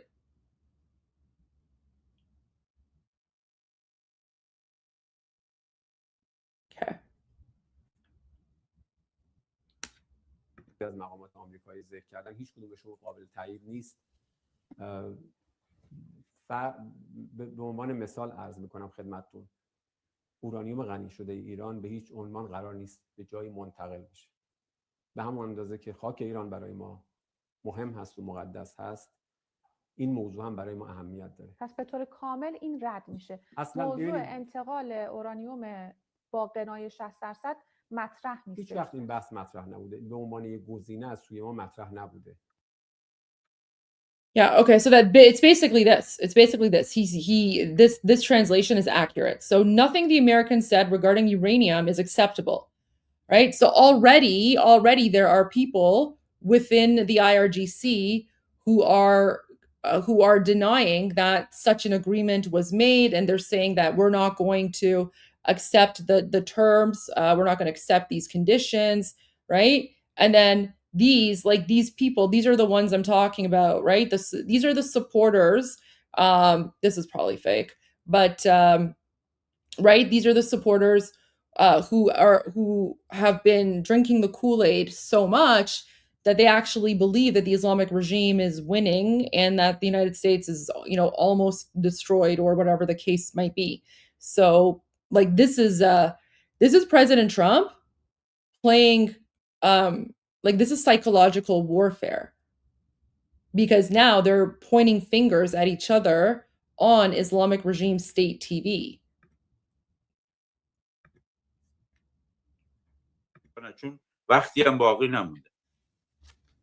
میخوام اینو عرض کنم، در درون خودشون بالاخره آرایش قدرت بعد از این واقعه براشون مهمه. که منی که میرم امضا میکنم قالیباف، اگه منو به عنوان خائن نگاه کنن، میگم خب یه کسی دیگه بره امضا کنه. Okay, so totally wrong translation. What he's basically, so sometimes if you see weave carpets, that's referring to Qalibaf, because Qalibaf's name literally means carpet weaver. So that's just, that should say Qalibaf, not weave carpets. So basically what he's saying is that Qalibaf is now looking at this situation, and he's basically saying, okay, like, should I go sign this myself, or should I pass it off to someone else to go sign? Because do I want to be the one who's seen as a traitor, or, is someone, should I just, throw someone else under the bus? اگه نه به عنوان کسی نگاه میکنن که جمهوری اسلامی که در آستانه سقوط بوده، با این توافق، با این تسلیم، با این عقب نشینی یه ذره به عمرش اضافه شده، ممکنه بعضی بگن من میرم امضا میکنم، چون ممکنه طرفدارای جمهوری اسلامی منو به عنوان کسی نگاه کنن که من اجازه ندادم جمهوری اسلامی الان سقوط کنه، یه ذره بیشتر عمرشو بیشتر کردم. اینا بین خودشون هست. من معتقدم حتی اینایی که بین خودشون هست از مذاکراتشون با آمریکایی‌ها مهمتره. در مورد اینی که چقدر تسلیم بشن و چقدر عقب نشینی کنن و اصلا اگر تسلیم نشن، جنگ ادامه پیدا کنه، آتش بس تمدید نشه، جنگ ادامه پیدا کنه، محاصره ادامه پیدا کنه، چه شرایطی نظام پیدا میکنه؟ چون اینا همونطور که ما مردم همه چیز رو با سرنگونی جمهوری اسلامی میسنجیم، مقامات جمهوری اسلامی هم همه چیز رو با بقای جمهوری اسلامی میسنجن. همه چیز رو. So Morad Baisi is saying the same way that we compare, not compare, but like everything that happens, we look at that in the context of how is this going to help overthrow the regime. He's saying for the Islamic regime officials, it's the exact opposite. For Islamic regime officials, they look at everything and within the context of how is this going to help the survival of the Islamic regime. مذاکره با آمریکا، عقب نشینی، تسلیم نشدن، ادامه جنگ، تمدید آتش بس، محاصره، همه اینا رو اونا با این نگاه میکنن که بگن این باعث بقای جمهوری اسلامی میشه یا بقاشو به خطر میندازه. و ما هم همه چیز رو با سرنگونی جمهوری اسلامی میسنجیم و درست هم هست. ما اینی که موضعمون نسبت به توافق چیه یا عدم توافق، موضعمون نسبت به محاصره چیه، موضعمون نسبت به آتش بس چیه، موضعمون نسبت به مذاکرات آمریکا با جمهوری اسلامی چیه، موضعمون نسبت به میانجیگری پاکستان و ترکیه چیه، همه رو با مسئله سرنگونی ما میسنجیم. اصل اون چیزی که جلودار ماست و بهش نگاه میکنیم به عنوان تنظیم کننده راهمون، مردم ایران، اکثریت مردم ایران، اینه که چه چیزی به سرنگونی جمهوری اسلامی بیشتر کمک میکنه و چه چیزی ممکنه باعث بشه چند روز، چند هفته، چند ماه عمر جمهوری اسلامی بیشتر بشه. توی این چارچوب خبرگزاری میزان اومده وابسته به قوه قضاییه، گفته که برخلاف اظهارات ترامپ انتقال مواد هسته‌ای در مورد این با آمریکا مذاکره نشده و توافقی هم فعلا وجود نداره. عرض کردم مقامات جمهوری اسلامی فعلا سکوت کرده. سپاه اومده یک بیانیه داده، گفته در وضعیت سکوت در میدان نبرد به سر میبریم. سکوت در میدان نبرد، این به جای آتش بس میگن سکوت در میدان نبرد، و دست بر ماشه آماده پاسخگویی به اقدامات دشمن هستیم. ولی واقعیت اینه که بوی تسلیم و عقب نشینی ازشون میاد. خطیب زاده معاون وزیر خارجه گفته ما هیچ آتش بس موقتی رو نمیپذیریم و چرخه. Okay, so now he's reporting on some of the officials of the Islamic regime. So this guy, the foreign minister, Khatibzadeh, well, what's it? Deputy foreign minister. So the deputy foreign minister, his name is Khatibzadeh. He's saying we will not accept any sort of ceasefire. هیچ آتش بس موقتی رو نمیپذیریم. So he's saying we will not accept any temporary. چرخه درگیری باید همینجا برای همیشه پایان یابد. So that guy, the deputy foreign minister, is saying we will not accept any temporary ceasefire, and the cycle of conflict must end here forever. See, so there are like these crazy people within the Islamic regime who legitimately believe that they can destroy the United States and Israel. So you have someone like this guy, this delusional, insane guy, who is basically saying, no ceasefire, destroy the United States, end the cycle of conflict, which is insane because they have nothing left, right? But this is why many of us Iranians are like, you cannot negotiate with these people. Like, these people are not reasonable in any way, shape, or form. These people will not stop, right? You leave one of them alive and they're going to continue. They're going to continue just fighting against the United States and Israel. به دنبال پایان جامع جنگ در سراسر منطقه هستیم. امروز ژنرال آسم منیر، فرمانده ارتش پاکستان که در تهران بود، با عراقچی و قالیباف و پزشکیان و علی عبداللهی دیدار کرد، امروز میره آمریکا برای جمع‌بندی مذاکرات خودش با مقامات جمهوری اسلامی با آمریکایی‌ها. یعنی اون چی که از مذاکره با مقامات جمهوری اسلامی دستش اومده رو میخواد با آمریکایی‌ها منتقل کنه و بعد تصمیم بگیرن دو طرف، ببینن آمریکایی‌ها این میزان عقب نشینی جمهوری اسلامی رو میپذیرن یا نه و بعد اگر پذیرفتن برن سمت گام‌های دیگه. جلسه وزرای خارجه ترکیه، پاکستان، مصر و عربستان هم امروز در حاشیه مجمع دیپلماسی آنتالیا که در ترکیه برگزار میشه قرار برگزار بشه. اونا هم یک جنبندی راجع به این داشته باشن، ولی اونی که مسیر رو تعیین میکنه همین سفر ژنرال آسم منیره به آمریکا که برن آمریکا خلاصه مذاکراتشون رو با جمهوری اسلامی با آمریکایی‌ها بگن، بعد ببینیم که وضعیت چی میشه. اما چرا با توافق یا بی توافق جمهوری اسلامی به سمت سرنگونی میره؟ من معتقدم چه توافق بشه چه توافق نشه این مسیر به سمت سرنگونیه و من اینو قبلا هم عرض کردم. ما ممکنه دو جور شاهد سرنگونی جمهوری اسلامی باشیم. یه جور در درون جنگ، مثلا حملات اگر ادامه پیدا میکرد با همون شدت و حدت ادامه پیدا میکرد و آتش بس نمیشد، من معتقد بودم در اواخر بهار این امکان وجود داشت که جمهوری اسلامی بیفته اگر حملات اونجوری ادامه پیدا میکرد. ولی حتی الان هم که آتش بس شده و حتی ممکنه توافق هم بشه، معلوم نیست توافق بشه، حتی توافق هم بشه، من معتقدم بازم حتی اگر توافق بشه جمهوری اسلامی در مسیر سرنگونیه، فقط زمانش ممکنه پس و پیش بشه. چرا من معتقدم حتی با توافق هم یا بی توافق هم جمهوری اسلامی در مسیر سرنگونیه؟ من دلایل میخوام خدمتتون بگم. اولا جمهوری اسلامی ببینیم چه الگو راهبردی به کار برده که بمونه و چرا من به دلایل متعددی که الان میخوام خدمت شما عرض کنم به 14 دلیل معتقدم که جمهوری اسلامی در مسیر سرنگونی. جمهوری اسلامی الگوش برای موندن الان یه الگوی خاصیه و اون الگو خاص چیه؟ میگه در کشور، در داخل کشور و داخل منطقه من 2 تا کار میکنم که بمونم.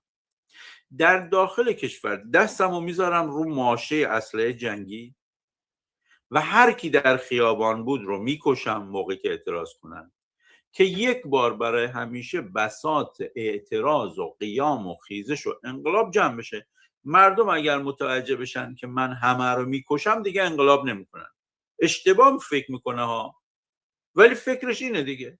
در دیما هم بر اساس این فکر کرد که من اگر به مردم نشون بدم که موقعی که میان خیابون من یه حکومتی هم متفاوت از همه حکومت دنیا و هر کیو در خیابان باشه میکشم، این باعث میشه دیگه نیان بیرون. این مبنای ذهنیش اینه و هیچ کس در دنیا این کارو نکرده ها تا حالا که مثلا مردم میلیون بیان بیرون تو خیابون بگن ما حکومت رو نمیخوایم، بعد اونا دست بذارن روی ماشه اسلحه جنگی و هر کیو در خیابانه بکشن. که من 4 ماه میخونم اسامی تمام نمیشه. دیشب فقط 40 نفر جاویدنام من از خراسان عزیز خوندم، از مشهد، نیشابور، اسفراین و سبزوار. از این 4 تا شهر من 40 نفر خوندم. قبلا هم خوندم 40 نفر جدید خوندم. کشتاری که در سراسر کشور کردن در هیچ جای دنیا نشده. در تهران، در مشهد، در رشت، در کرمانشاه، اصفهان، خیلی جای دیگه، لرستان، همه کشور. جمهوری اسلامی اساس الگوش در داخل کشور اینه. من حالا یک موقعی فرصت شد الگوی جمهوری اسلامی برای عدم سقوط در داخل کشور رو مفصل بحث میکنم و در منطقه. اینجا به عنوان بحث فرعی دارم عرض میکنم. الگوش اینه ما میکشیم هر کی در خیابان بود که دیگه هیچ وقت اعتراض نکنن. ما اینترنت رو لازم باشه میبندیم ما لازم باشه هزاران نفر رو بازداشت میکنیم، ما لازم باشه اینقدری اعدام میکنیم که دیگه کسی نیاد بیرون، ما لازم باشه هر کاری میکنیم، بدنامی هر چیزی رو به تنمون میمالیم که فقط بمونیم.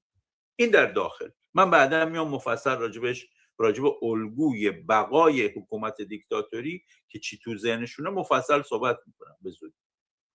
در منطقه الگوشون چیه؟ در منطقه هم عیناً همین. میگه همونطوری که ما در داخل کشور هر کی بیاد تو خیابون میکشیم، در منطقه هم دیوونه بازی در میاریم. در منطقه اگه با ما جنگ بشه دیوونه بازی در بیاریم، به هر جای دستمون برسه حمله میکنیم. به کویت، به عربستان، به امارات، به قطر، به بحرین، به عمان، به اردن، به عراق، به ترکیه، به آذربایجان، به اسرائیل، به قبرس، به هر جایی که رسیدیم حمله میکنیم که نشون بدیم آقا ما دیوونه ایم. مثل این لاتایی که محله رو به هم میریزن و شیشه مغازه میشکنن و اینا خودزنی میکنن. جمهوری اسلامی هم عیناً همینه دیگه، هم داره شیشه میشکنه در محله، هم داره خودزنی هم میکنه دیگه. این لاتا بعضا خودشونو میزنن که چیز. That Lota, that he means thugs. Lot is like the Persian word for thug. So when he says Lota, ha is adding like plurals to it. So he's like, this is how thugs sometimes beat themselves up. در این الگو مقامات جمهوری اسلامی میگن ما در داخل اینجوری عمل میکنیم، در خارج هم اینطوری عمل میکنیم که دیگه کسی سمت ما نیاد، نه مردم ایران سمت ما بیاد، نه دیگه آمریکا و اسرائیل هم یه بار برای همیشه بفهمن که ما اینجوری منطقه رو به هم میریزیم، دیگه سمت ما نه. این الگوی بقاشونه که من بعداً راجبش صحبت میکنم. اما این جواب نمیده. چرا جواب نمیده؟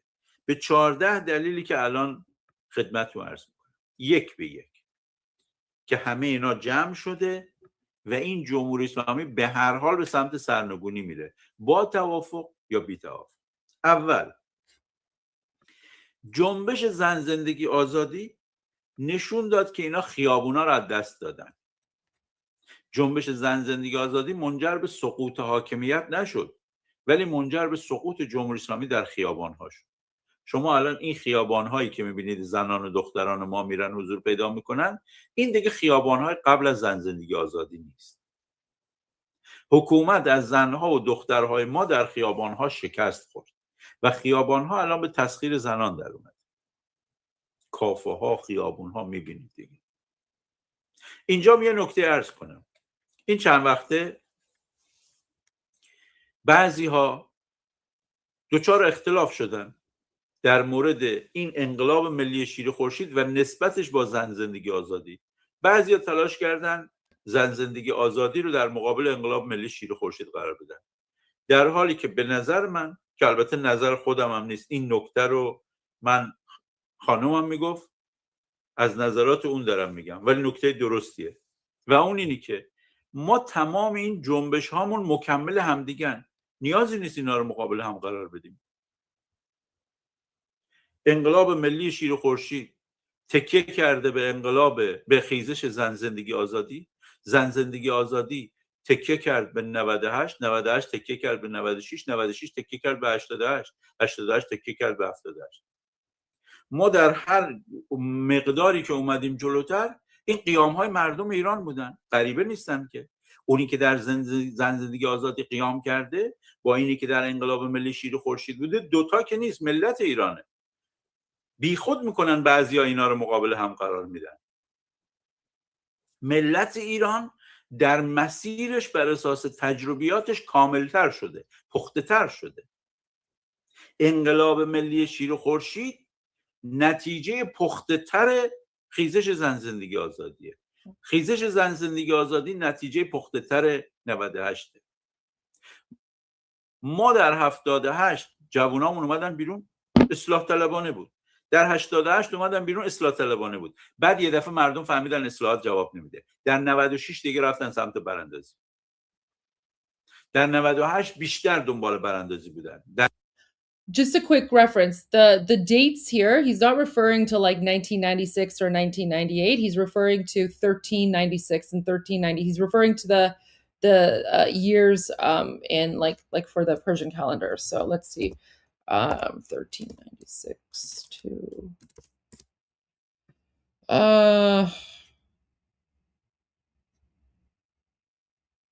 sorry, 14. Wait.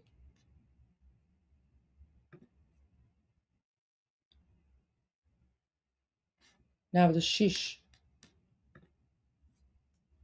در شهرهای بیشتری گسترشش دادن.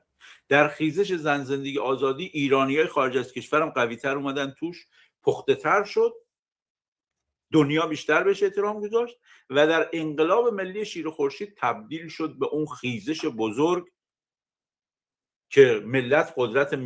So what he's talking about, guys, is basically he's referring to all the previous uprisings that have been happening for the last like 20 or 30 years, starting in like the 1990s, and then, you know, with the Green Movement, and then all the different ones, and then leading up to Woman, Life, Freedom, which was in 2022, and now this one. So what he's saying is that basically every single one of those uprisings paved the way for the next uprising and the next one and the next one. And now the current uprising, the Lion and Sun revolution, this is the end result of all of these other uprisings. And now this is where we are. You know, this is, we've matured and we've come to like this point here. And that's why, you know, it's going to be like pretty much successful.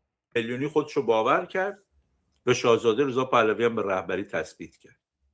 So he's saying like that uprising basically confirmed that there are millions and millions of people in Iran who, you know, want to overthrow the regime.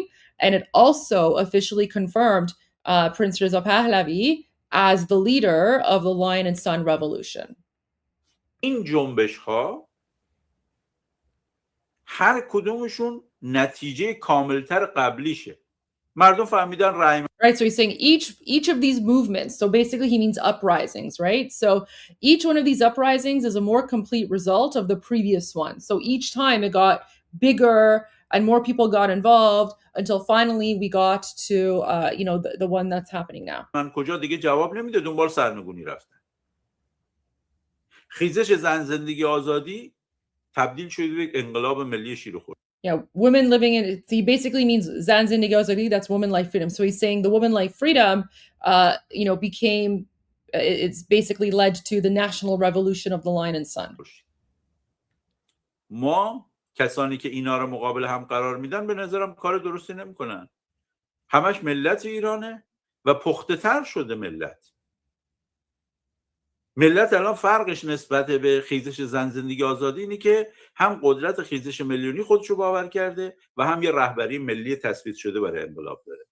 So he's saying the difference between the current Lion and Sun revolution versus the Zan Zindagi Azadi, the woman life freedom one, because he's saying there are some people who are like trying to compare the two. He's like, you cannot compare because the current one is a more mature and established version of the previous one. So he's saying that the main difference here between the Woman Life Freedom Uprising versus the Lion and Sun revolution is that with the current one, with the Lion and Sun revolution, on January 8 and 9, the Iranian people finally believed in their strength and in their numbers, right? Because we finally saw the you know, million person uprising, right? Where millions of Iranians around the country rose up and went out to the streets on January 8 and 9. So that's the first thing. And then the second big difference is that unlike the Woman Life Freedom movement,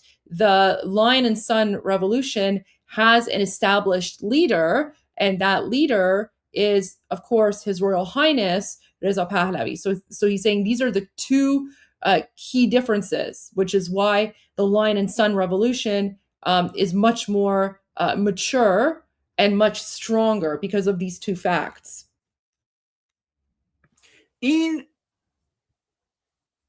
از دست دادن خیابان در بعد از جنبش زن زندگی آزادی این اولین ویژگیه که باعث میشه که این حکومت به سمت سقوط بره. حکومت خیابانها رو در مقابل زنها از دست داده و این اتفاق بزرگیه. این یک. دو، جمهوری اسلامی گروه‌های نیابتیش رو تا حد زیادی از دست داده. حماس و جهاد اسلامی یه روزی مرکز تهدید بودن برای اسرائیل. الان از بین رفتن. So he's pointing out some other differences. He's saying right now the Islamic regime has pretty much lost a lot of its proxy forces like Hamas and Hezbollah in this round. حزب الله به شدت ضعیف شده. این حزب الله دیگه حزب الله نصرالله نیست. سه. He's like this Hezbollah has become incredibly weak, and the Hezbollah you're seeing today is not Hassan Nasrallah's Hezbollah. اونی که جمهوری اسلامی رو ضعیف‌تر کرده و میبردش به سمت سقوط اسده. برای جمهوری اسلامی مهم بود که سوریه رو داشت 40 سال.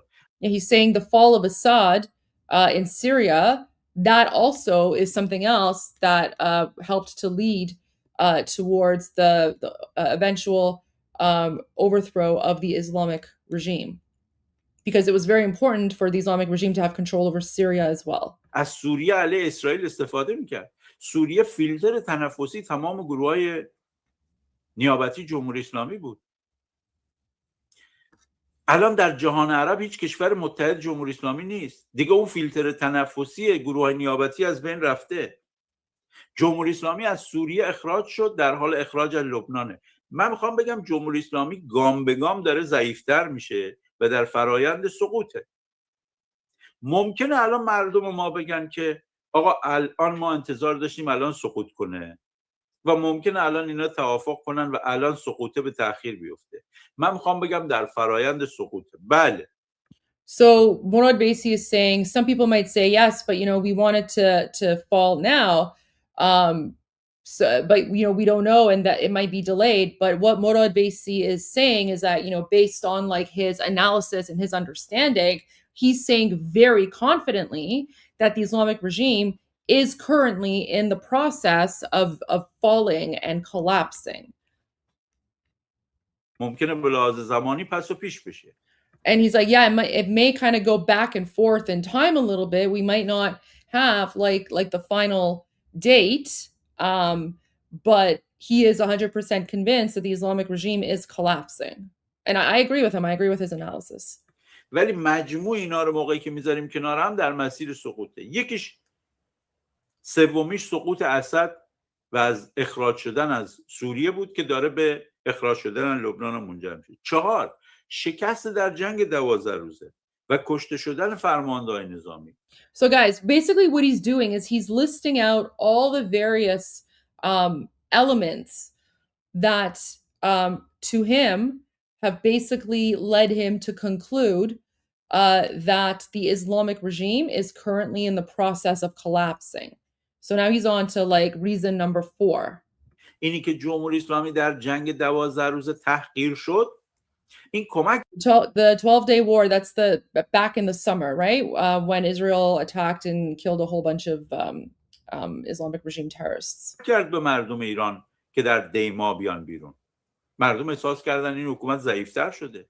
So basically what he's saying is that the 12-day conflict, when the Islamic regime was weakened and also humiliated by the IDF, that 12-day conflict is what actually gave Iranian people the confidence to come out. When he says Dima, that's Dema. So what he means is January. So that gave people the confidence to come out in January 8 and 9 because they could see the Islamic regime is weakened. حاجی زاده و سلامی و باقری و رشید و خیلی از فرماندهاش کشته شدن. جمهوری اسلامی در جنگ 12 روزه تحقیر شد. 5مین ضربه‌ای که به جمهوری اسلامی خورد قیام بزرگ دیما بود که مردم اومدن اون خیزش میلیونی رو انجام دادن و رهبری انقلاب ملی تثبیت شد. ما حالا قدرت خیزش میلیونی مردم رو داریم در کنار رهبری تثبیت شده شاهزاده رضا پهلوی. بعضیا با بستن اینترنت و صدا دادن به اقلیت تلاش میکنن این دوتا دستاورد ما رو ضعیف جلوه بدن، بگن از بین رفت. کجا از بین رفته؟ مگه قدرت خیزش میلیونی مردم از بین رفته؟ کی میگه از بین رفته؟ هر لحظه دوباره مردم در انتظار فراخوانن که بیان بیرون. So what he's saying is that, the Islamic regime has shut down the internet and they're putting out propaganda to make it seem as if the revolution is over and Iranians have given up and they're just staying inside. They're not coming out. And then he's like, wait, who said that? Who said that? Like, this is completely false. And he's basically saying that even now, like every single moment, Iranian people are waiting for the call to come out, right? So again, we're all waiting for the call. We still haven't had the call because it's not time yet. When the time is right, His Royal Highness Mirza Pahlavi will make that call. یه ذره این ور اون ور بشه کاملا فرض بگیریم توافق انجام نشه، فردا صبح دوباره حمله کنه آمریکا و اسرائیل. ظرف 24 ساعت شرایطی فراهم میشه که دوباره این قدرت خیزش میلیونی مردم بیاد بالا. شما فرض کن توافق نشه، آمریکا و اسرائیل حمله کنن به ساختار سرکوب، شدید ساختار سرکوب میزنن. خب بعد از 24 ساعت دوباره شرایط فراهم میشه. این قدرت خیزش میلیونی مردم یه پتانسیلیه که اینی که بعضیا فکر میکنن شکست خورد و از این زاویه هم میگن که بیشتر میخوان به شاهزاده رضا پهلوی حمله کنن دیگه، به مردمی که طرفدار سرنگونی حمله کنن. میگن این جواب نداد. کی میگه جواب نداد؟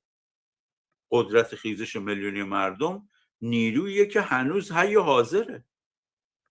So he's basically saying the people. So I also want to provide context when he's talking about, you know, the people who said this or that. He's referring to like people within the Iranian, Iranian community, right? So he's referring to those people. He's not referring to like, the American woke left or the American woke right or whoever, or the Democrats. However, that could certainly be included in the analysis because what he's saying is sort of relevant to them. But here, what he's saying is that the people, like the Iranians who are basically saying that, the revolution has failed and no one's going to come out. He's saying the reason that they're saying this is less about analysis. It's more about they basically have Pahlavi derangement syndrome. So how similar, like in the United States, there's Trump derangement syndrome. It's the same thing. And for Iranians, we also have a group of like insane people that have Pahlavi derangement syndrome. They just want to attack the crown prince at any point, at any time, for any reason. So they're basically, they're attacking. They're attacking him and attacking his credibility by basically saying that he's a failure because a revolution didn't happen, which is just absolutely insane because the Iranian people were almost successful. And then what happened is the Islamic regime basically opened fire and slaughtered over 42,000 people in 2 days. یه ذره ممکنه در اثر توافق و مذاکرات و خبرهای سیاسی بالا پایین بشه، ولی خود حکومت که میدونه که چه نیرویی در بین مردم هست. خود ما میدونیم که چه قدرتی داریم در داخل و خارج از کشور و مردم ایران در داخل و خارج از کشور چه قدرتی دارن. این رو قیام دیما به نظرم قدرتی ایجاد کرده که قبل از اون نبوده. قدرت خیزش میلیونی مردم که مردم اینو باور کرده. ششم، اونی که جمهوری اسلامی رو به سقوط نزدیکتر میکنه اینی که برنامه‌های 47 ساله جمهوری اسلامی برای نابودی اپوزیسیون شکست خورده. جمهوری اسلامی 47 سال تلاش کرد اپوزیسیون رو نابود کنه. خیلی هاشو ترور کرد. خیلی تلاش کرد همه رو So he's right. Like for the last 47 years, the Islamic regime has tried to eradicate any opposition, right? And they assassinated a lot of people, including Bapishman, by the way, right? Bapishman, Feridun Farrokhzad, he was a singer and an artist, very talented. He was also politically active, and he was raising awareness about this, right? So Feridun Farrokhzad is one of the people that the Islamic regime assassinated back in 1992. Right. So for 47 years, the Islamic regime has tried to destroy any sort of opposition to it. And Morad Vaisi is saying that they failed. The Islamic regime has completely failed. If anything, the opposition has grown because now there's so many new people, right? Like myself included and so many others. So yeah, like they've completely failed in in destroying the opposition. And of course, His Royal Highness King Reza Pahlavi, the main opposition, today, he has never been more powerful, more influential, and he has, again, the support of like over 80% of people in occupied Iran. Of course, 80% of the Iranian nation in general. Right?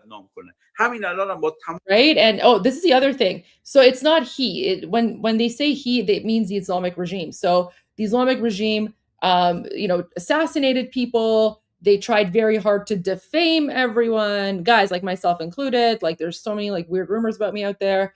But it's not working. It hasn't worked. See, guys, see this? Right now, with all its might, it is trying with its cyber army to defame figures opposing the Islamic Republic. Guys, you see this? تمام قوا با ارتش سایبریش تلاش میکنه چهره‌های مخالف جمهوری اسلامی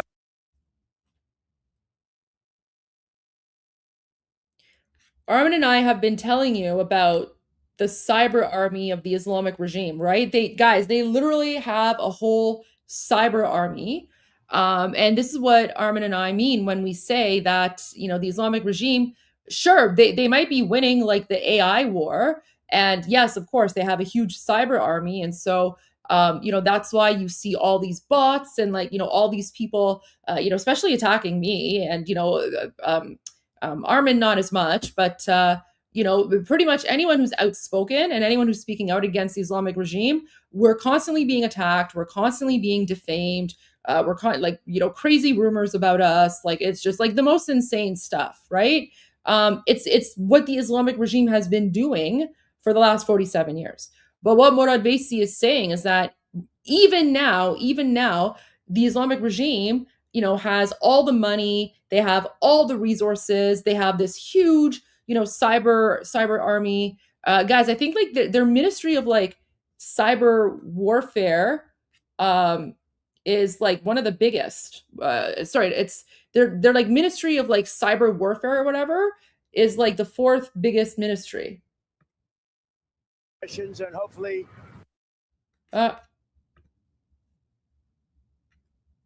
but we'll see. Talks are going on. It'll go on over the weekend, and a lot of good things are happening. And that includes Lebanon too. There's been reporting today that there's still, Iran says there's significant differences. Well, there could be. Let's see what happens. If there are, we'll have to straighten it out. But I don't think there's too many significant differences. On the blockade, Mr. President, what will it take to end the blockade? When the agreement is signed, the blockade ends. As soon as the agreement gets signed, that's when the blockade ends. Did Anthropic have a meeting at the White House? Who? Sir, Anthropic? I have no idea. On Cuba, Mr. President, is Cuba next? Okay, just a quick couple of words there on Iran. But by the way, we've got the Strait of Hormuz. He was addressing that there. Okay, that was it. That was pretty short. It's like I was just about to like get settled in, and it was over already. All right. Okay, so let's go back now. Let's go back. I mean, it was pretty good. He was pretty confident, right? Like, yeah, he's so over the press. We all are. But guys, so again, this is so important here. Right now, with all its might, it is trying with its cyber army to defame figures opposing the Islamic Republic, right? Keep that in mind. هر روز شب و روز دیدین دیگه به همه حمله میشه که همه رو بدنام کنن، از چش مردم بندازن. ولی تلاش های 47 ساله جمهوری اسلامی برای نابودی اپوزیسیون نه تنها شکست خورده بعد از 47 سال، الان مردم ایران در بین اپوزیسیون یک فردی رو به عنوان رهبر انقلاب ملی Someone's asking how to spell it. His name is Morad Vaisi.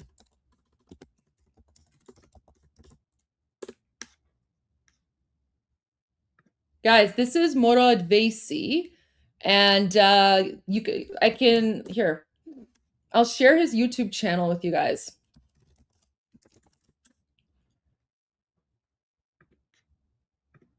So this is his YouTube channel.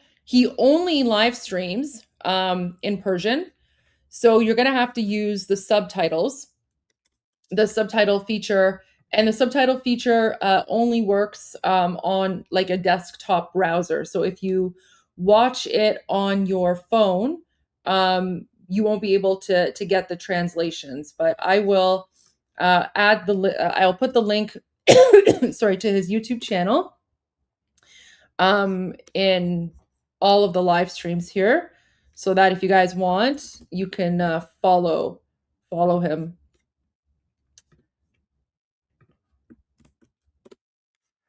And you can kind of like watch on your own as well, because guys, he's basically like a wealth of information. He's a wealth of knowledge.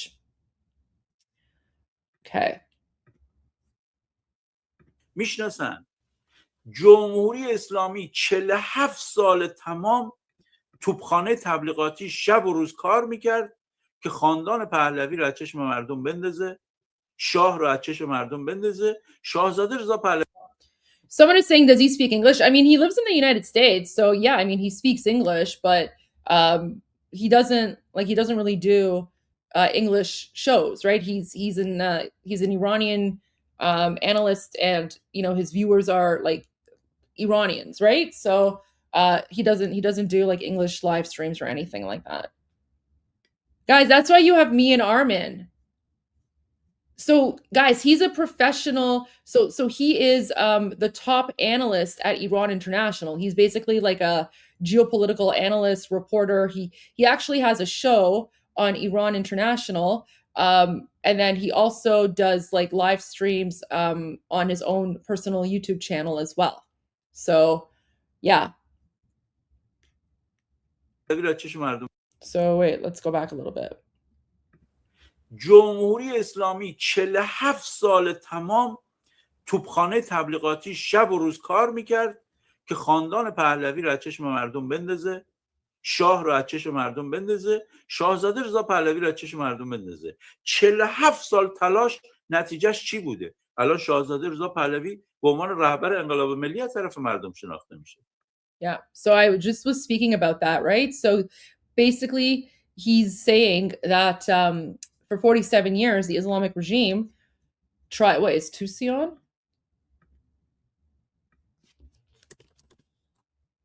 Wait, what's going on? Okay. Is Tucson? No, he's not on yet.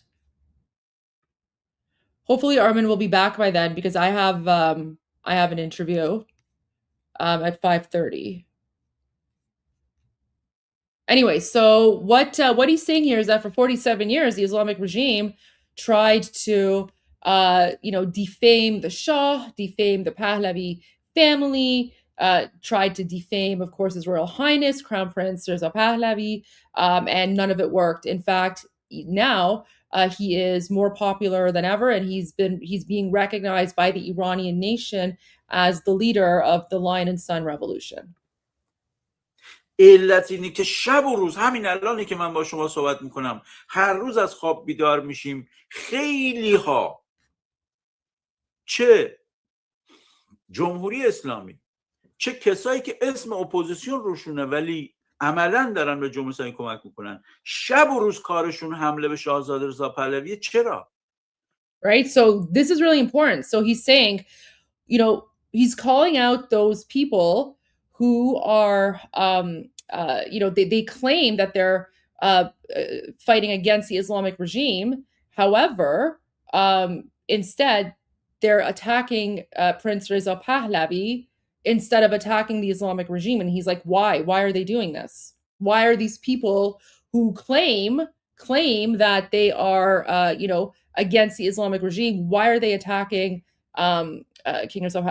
Prince Reza Pahlavi? چون شاهزاده رضا پهلوی از طرف مردم صدا زده شده به عنوان رهبر انقلاب ملی. یه دستاورد بزرگه. غیر از اون خیزش ملی که دستاورد بزرگیه، اینی که ما یک رهبر انقلاب ملی با مشروعیت و مقبولیت و تثبیت شده داریم.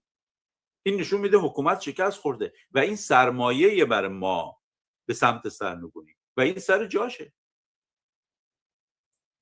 تحولات سیاسی اگر در شکل روزمره و هفتگی نگاش کنید ممکنه بعضی موقع آدم شاد بشه، بعضی موقع مایوس بشه. من بارها مثال زدم.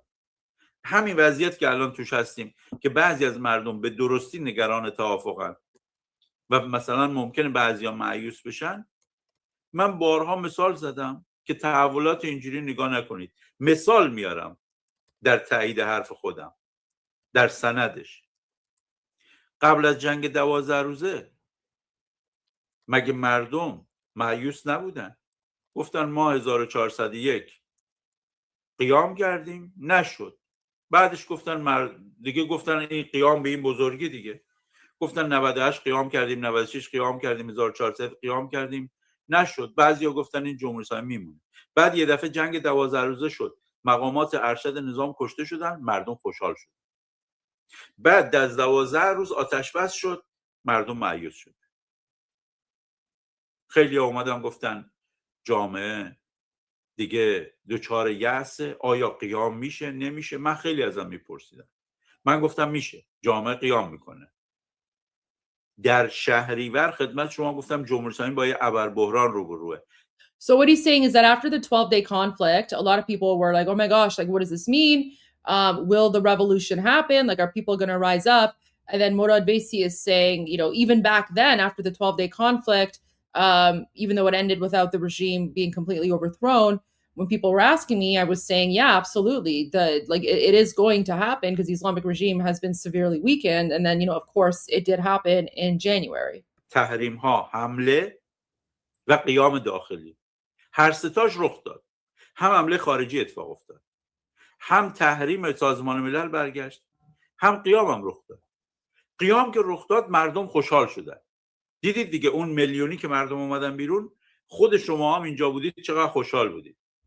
بعد که جمهوری اسلامی سرکوب کرد دوباره مردم مایوس شدن که نه این سرنگون شدنی اینا نیست. من دارم توضیح میدم این یأس و شادی ها چجوری نگاش کنید. بالا پایین داره. سیاست رو بلند مدت نگاه کنید. مردم بعد از کشتار دیما مایوس شدن. رفت جمهوری اسلامی مذاکره، مردم گفتن بازم مذاکره. اصلا مردم ایران حالشون از شنیدن مذاکره و توافق به هم میخوره. حقم دارن. عراقچی رفت مذاکره، آقا روم، آقا عمان، دور اول، دور دوم، دور سوم، ویتکافو بازی بده نده، اینا یه دفعه دوباره شد حمله اخیر. مردم دوباره خوشحال شدن، آقای خامنه‌ای کشته شد. هست دیگه اون لحظه که اون هموطن ما صدای خانومی میاد که میگه بیتو زدن جیغ کشید. مردم دوباره خوشحال شدن، این زد خامنه‌ای رو کشت و همه همدیگر رو بغل کردن، رقص کردن. اونو مقایسه کنید با همین الان که مایوسن. عالم سیاست بالا پایین داره اینجوری. بعد حالا یه ذره تک و تا افتاد، مردم نگران شدن. بعد لاریجانی رو زد، مردم خوشحال شدن. الان بحث مذاکره است، مردم یه ذره باز دوباره مایوس شدن که نکنه همه چی بخواد. عالم سیاست این مثالایی که خدمتتون عرض کردم بالا پایین زیاد داره. So what he's saying is, guys, all these examples I've given you, this just goes to show that when you're in politics, right, when you're dealing with these political things, there's a lot of ups and downs, right? Kind of like a roller coaster. So he's basically trying to say to his viewers, guys, like, don't, like, just, politics is a lot of ups and downs, but don't let it like make you feel hopeless or that like it's over or something. نگران این چیزا نباشید. See, he's like, don't worry about these things. He's like, so see, even with his hand gestures, you can see, right? His hand gestures, he's like, you know, politics is a lot of ups and downs. And he's like, don't worry about these things. یه خانومی میاد که میگه بیتو زدن، رقص کردن. بعد حالا مایوسن. همه همدیگر رو بغل کردن، رقص کردن. اونو مقایسه کنید با همین الان که مایوسن. عالم سیاست بالا پایین داره اینجوری. بعد حالا یه ذره تک و تا افتاد، مردم نگران شدن. بعد لاریجانی رو زد، مردم خوشحال شدن. الان بحث مذاکره است، مردم یه ذره باز دوباره مایوس شدن که نکنه همه چی بخواد. عالم سیاست این مثالایی که خدمتتون عرض کردم بالا پایین زیاد داره. نگران این چیزا نباشید. He's like, نگران این چیزا نباشید. Don't worry about these things. جمهوری اسلامی در مسیر سرنگونیه. See, he's like, politics is a lot of ups and downs. He's like, don't worry about these things. The Islamic Republic is on the path to overthrow. Like, he's 100% convinced of this, as are, many of us who have been analyzing the situation for quite a while now. So I agree with this 100%, right? This is like that, what's that meme? It's like that image that Armin brings up where it's like two people on a roller coaster and it's like, just the ups and downs. Yeah, so he's like, don't worry about these things. The Islamic Republic is on the path to overthrow. جنگ قیام رو هم خدمتتون گفتم، پنجمین دلیل. ششم هم خدمتتون گفتم شکست برنامه‌هاشون در مورد اپوزیسیون و اینی که ما الان یه رهبر انقلاب ملی داریم در حالی که جمهوری اسلامی 47 سال اپوزیسیون رو میکشت، بدنام میکرد که این اتفاق نیفته و اتفاق افتاده. هفتم، ضربات جنگ اخیر جمهوری اسلامی رو ضعیف‌تر کرده. خامنه‌ای رو دیگه ندارن. بعضیا میان میگن خامنه‌ای جوانتر شده. ابدا. این مجتبی کجا؟ اون خامنه‌ای کجا؟ معلومه که جمهوری اسلامی ضعیف‌تر شده. خیلی از مقامات درجه یکش کشته شدن.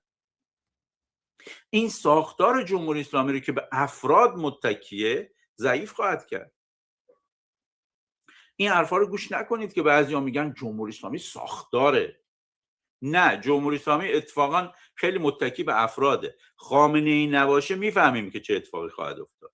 شمخانی و لاریجانی نیستن، معلومه، همین الان معلوم شده که خیلی از فرمانده‌ها کشته شدن، توان نظامیشون تضعیف شد، ساختار سرکوبشون ضعیف شد، نیروی دریاییشون ضعیف شد. همین الان که نمیتونن با محاصره مقابله کنن، مال اینکه نیروی دریایی نداره.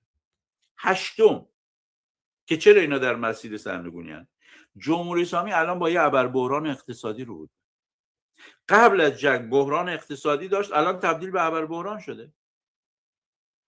صنایع فولادش بمباران شده، صنایع پتروشیمیش بمباران شده، تورم شدید داره میره 100 خورده درصد، محاصره اقتصادی، تحریم، تولید خوابیده، امید به بهبود وضعیت اقتصادی از بین رفت. این 8 تا. نهم، در سطح بین‌المللی موقعیتش بدتر شده. 6 تا کشور شورای همکاری خلیج فارس که باش مماشات میکردن الان دشمنشن. امارات که جایی بود برای دور زدن تحریما، الان یه جاییه که در مقابل جمهوری اسلامی ایستاده. 10، اسرائیل هنوز برای سرنگونی جمهوری اسلامی ایستاده. اسرائیل پاپس نکشیده. اسرائیل به خاطر آمریکا آتش بس پذیرفته، ولی همه ما میدونیم که اسرائیل آماده است دوباره حمله را از سر بگیره. حمله هم نشه، توافق هم بشه، اسرائیل دست از سر جمهوری اسلامی بر نمیداره. اسرائیل 1001 جور روش داره برای زدن جمهوری اسلامی و میدونه که این جمهوری اسلامی اگر بمونه به هیچ توافقی پایبند نیست، میره بمب اتمیش هم میسازه. اسرائیل ول کنه، توافق هم بشه، همین امشب بگن ترامپ با جمهوری اسلامی توافق کرد. اسرائیل فردا صبحش دوباره سر سرنگونی میره و هیچ کس در بین تمام بازیگرای بین‌المللی، هیچ کس به اندازه اسرائیلیا در کنار مردم ایران نیستن برای سرنگونی جمهوری اسلامی. دنبال منافع ملی خودشونن. من نمیخوام بگم به خاطر ما این کارو میکنن. اسرائیل دنبال منافع ملی خودشه، هیچ ایرادی هم نداره. هر کشوری باید دنبال منافع ملی خودش باشه. اتفاقا هر کشوری بیشتر دنبال منافع ملی خودش باشه یعنی حاکماش عاقل‌ترن. Thank you, Armin, for coming back. Oh yeah, no worries. I was liking what he's saying. Murad Vaisi just said that even if United States does a peace deal with the Islamic Republic, even if that happens, Israel will never give up on destroying the Islamic Republic. That's what Murad Vaisi said. So, and this is what I say: Iranian people and Israeli people will continue fighting until the Islamic Republic falls. The Iranian people and Israelis will never give up. Yeah, so Murad Vaisi is very popular on Iran Revolution Live. Our viewers really enjoy watching his analysis because it's much better than sort of the mainstream media stuff because he actually knows what he's talking about. So yeah, so usually like I will, because I watch these anyway on my own. So I've just started playing them here, and I will provide a little bit of like context or give explain some of the things, but usually we just kind of just read along the subtitles. But thank you so much for coming back. I actually have to go because I have an interview. Oh, really? I was gonna show you something really. I have to go. I'm so sorry. But 2C's coming on at 5:30. So you can play 2C and then take a break to eat something or whatever the case might be. But I have to go because I have to log on to Zoom now. But you can show it to me when I get back. Okay. All right. Thank you. All right. Bye. Bye. Bye. See you soon. See you soon. Guys, I was gonna show Goldie something. So, hold on.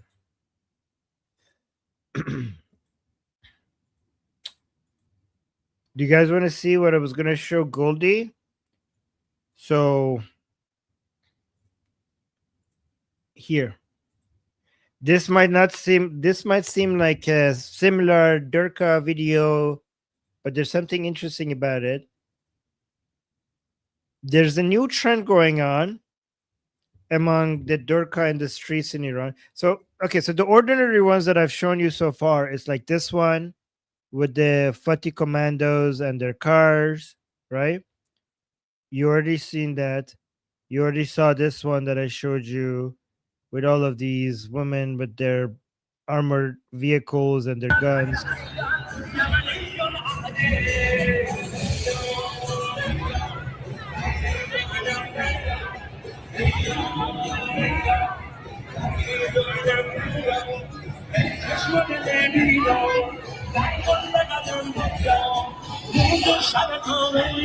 So yeah, so people are saying, okay, this is, so some people are saying, what is this? Guys, for the past 44 days, the Islamic Republic's followers are occupying the streets inside Iran because they're getting more and more creative every day. So they're bringing hijabless girls, putting it out there that these girls are single and their type is Basiji boys. As a way to get the Basijis out, hijabless girls, they're putting concerts, even though concerts were illegal for other people. Apparently, it's not illegal for the Islamic Republic because they have hijabless concerts. They put videos of Lebanese hijabless women in music video, like concerts and stuff. So for people, they're giving out food, they give out rice, they give out cooking oil. There's so much entertainment, and they're getting really creative. Now they have these women's with their big guns coming out. So they're just trying to make it very interesting so that more people come out.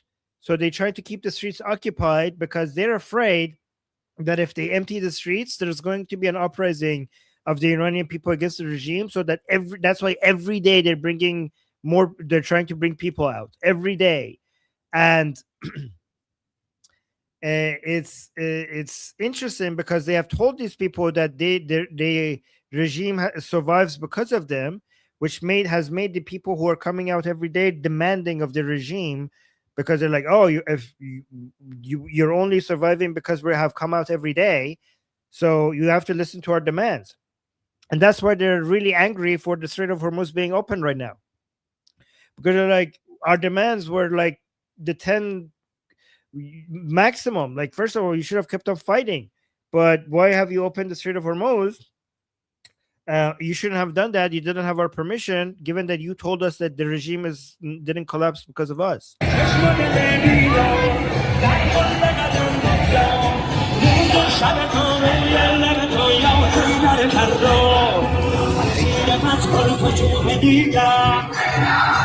They're shouting, Khaybar, Khaybar.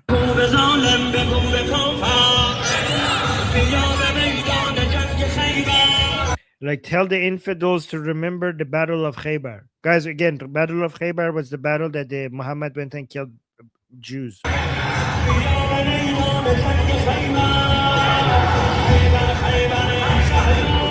Khaybar, Khaybar, Ya Sahyun. They're trying to scare the Zionists by reminding them of the Battle of Khaybar, where they killed Jews. All right, so I already showed you these. And you can see that they're coming out like this every day. They're coming out like this. Right? But hold on. But here's the new thing that was interesting to me was these. Look at this. What's different about these? I'll show you two videos.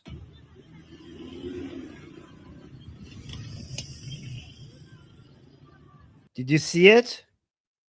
The armored vehicles are pink now, and they're painting things pink for women. Look at this. This is a military vehicle, and because women are using it, they're painting them pink. And it's not just that. Look at this. It's not just the vehicles. They're painting the missiles pink as well for the women.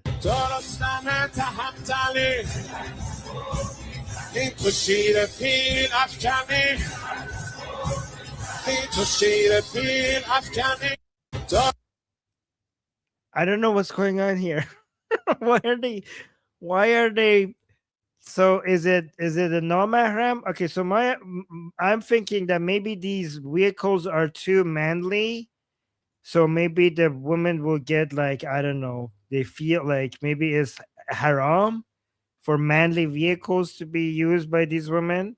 So they're painting them pink so that it's more appropriate for women to drive them, I guess. Again, here also this missile is like too manly for women to be around. So they're painting it, they're doing it transition. They're doing a gender swap, I guess. I don't know, so that women can be around the missiles without them feeling things for the missile. I don't know what's happening here. Can somebody explain to me? This is a level of Durkha that I'm not familiar with. Why are they painting the missiles and the armored vehicles pink? Anybody knows?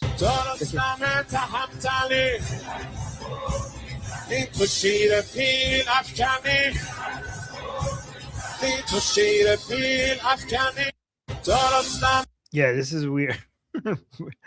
Oh my god. Oh, hold on. Somebody. Yes, like the Ayatollah. Oh yeah, maybe because Mujtaba is gay. I don't know. Is it because of that? I don't know. Sorry, hold on. Where is this? No.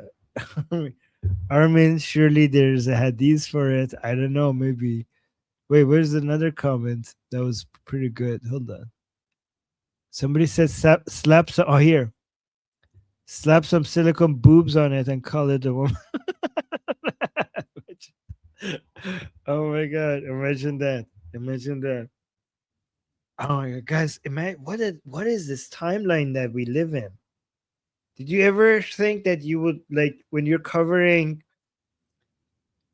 world news, you would see that these jihadi Islamic women in black who are celebrating the destruction, like they're trying to destroy Israel and United States, are coming out and painting their missiles pink. Like, what is this? Like, what am I even looking at? Like, what is this?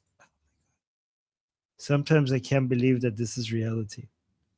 Anyways, I want to show you also more signs of internal division, because this is pretty cool. Hold on. Do you guys want to see signs of internal division? Oh, before I do that, can somebody explain this to me? Okay, so we had this news that there's a cruise ship Celestial Discovery appears to have just successfully run the Strait of Hormuz. So this is according to open source intel. And it's interesting because this cruise ship went through the Strait of Hormuz at exactly the area where they said there's mines. You see that? This area was the part of the Strait of Hormuz where the Islamic Republic was making us believe that they have mines. And this cruise ship just went through the Strait of Hormuz, just recently passed through. And this was just only a few hours ago. My question is, what the hell is a cruise ship doing in a war zone? What can somebody explain to me? Like, from all types of ships, like we're looking at tankers, we're looking at other commercial ships carrying out different materials, fertilizers, I don't know, other stuff. And then there's this cruise ship that is doing Leroy Jenkins. You're like, this is war tourism. Yeah, maybe it's war tourism. I don't know. But it's not only this cruise ship just went through the Strait of Hormuz, it went through the part that everybody else is avoiding because they think there's mines there. But what is this doing here? Like, what is this cruise ship doing over here? What are you doing in the middle of an active war zone? It's like, I think it's Leroy Jenkins, the Leroy Jenkins. That's what they did. Oh my God.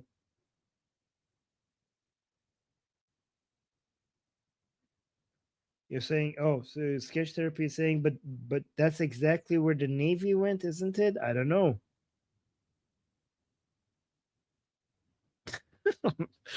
I don't know. I don't even know what a cruise ship is doing in the middle of all of this. It's bizarre to me. Isn't it bizarre to you guys? Or is it just me? All right. Real quickly, let me read this. Iran International just came up with this report.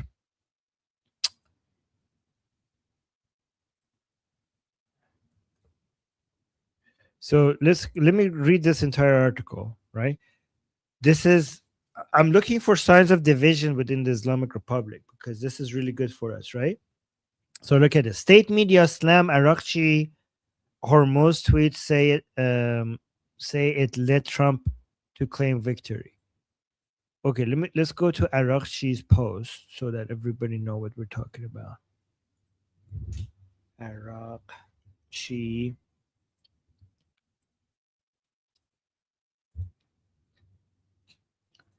So we're looking at this post by Irakchi. I liked it because it's a sign of a defeat by the Islamic Republic, right? So this is the foreign minister of the Islamic Republic.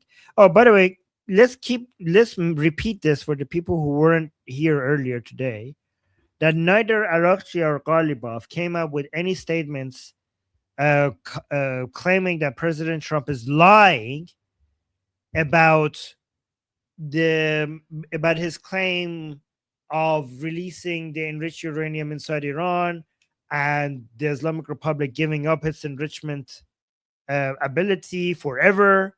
President Trump yesterday claimed that. And neither Irakchi or Ghalibaf came out and said that President Trump is lying. What do you guys think? Why is the Islamic Republic silent about that? Because that's not what they usually do. Why is it that the Islamic Republic is not coming out like usual and saying that President Trump is lying? Is it because they're actually capitulating at this level?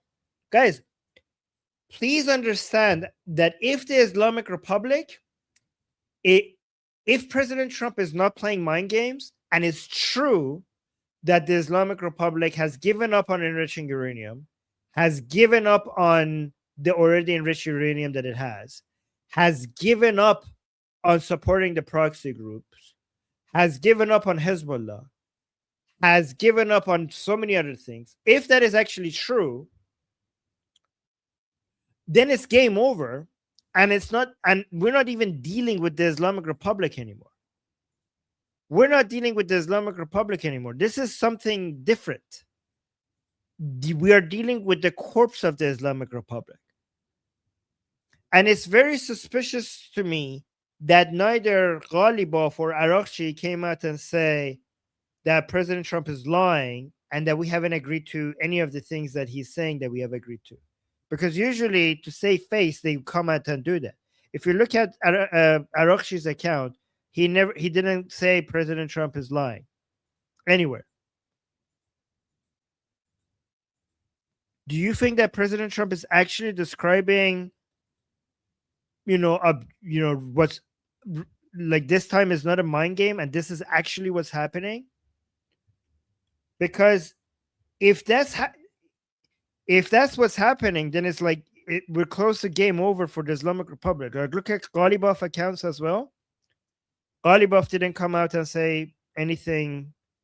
He didn't come out and try to correct President Trump or anything else as well. Look, nothing here regarding the enrichment of uranium. Everybody's talking about Lebanon, maybe as a way to to distract people.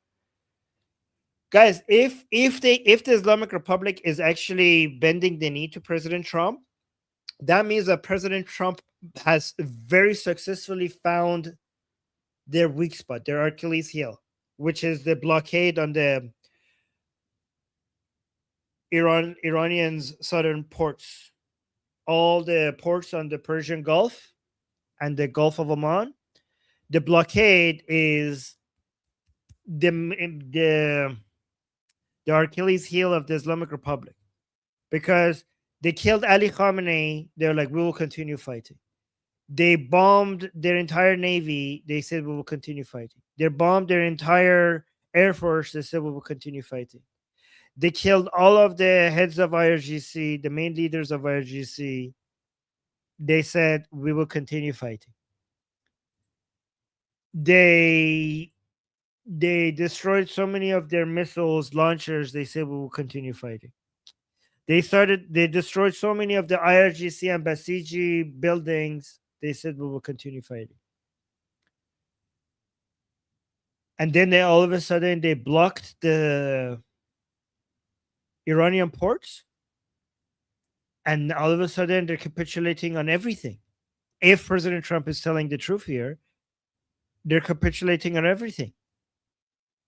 So killing Ali Khamenei did not hurt, but cutting off the revenue sources apparently did.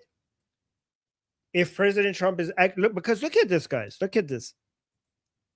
Let me show you this. President Trump has just came out and said it's not just the enrichment of uranium. They're giving everything. So President Trump said no ground troops will be required to remove the enriched uranium from Iran.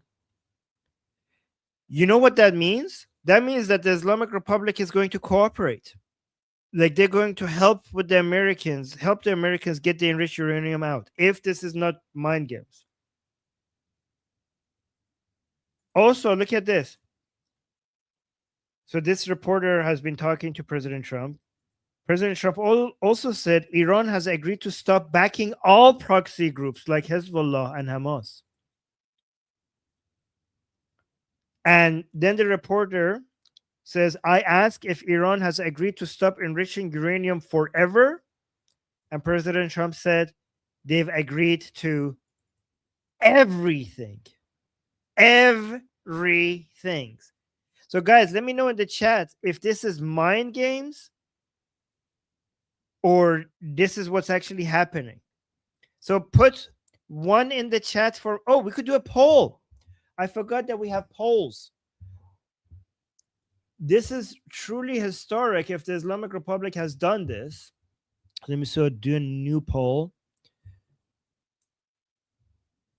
How do you judge statements by President Trump? Mind games?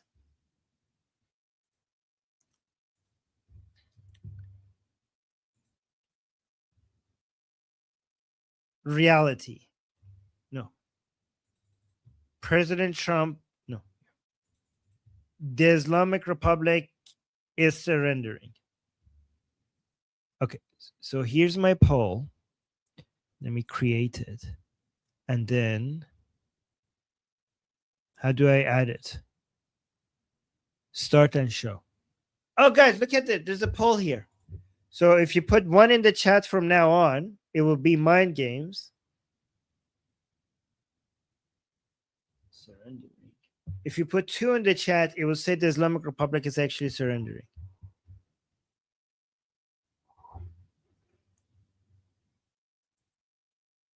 Let me see where this goes. Oh, mind games. You guys don't think this is real. So 85% says mind games. If that's the case, why is the Islamic Republic not coming out and saying this is lies, lies? Somebody voted 69. Oh, Newton. Okay. Again. Okay, Newton. Okay, we get it. Oh, I should put the chat on the screen. Why is the chat not here?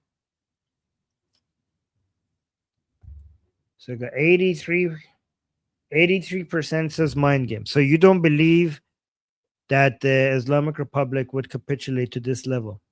I mean, I don't blame you, because this is not in their DNA. It's not in their DNA to capitulate like this to this level, unless President Trump has managed to find, a weakness, like unless the blockade of the ports has really, really made the Islamic Republic tap out. Guys, if you write 2, it's not going to count. The only way that your vote is going to be counted is if you put a 1 or a 2 in the chat. We're dealing with IRGC corps. We're not dealing with the Islamic Republic. If they have actually capitulated, we're not dealing with the Islamic Republic anymore. We're dealing with the corpse of the Islamic Republic.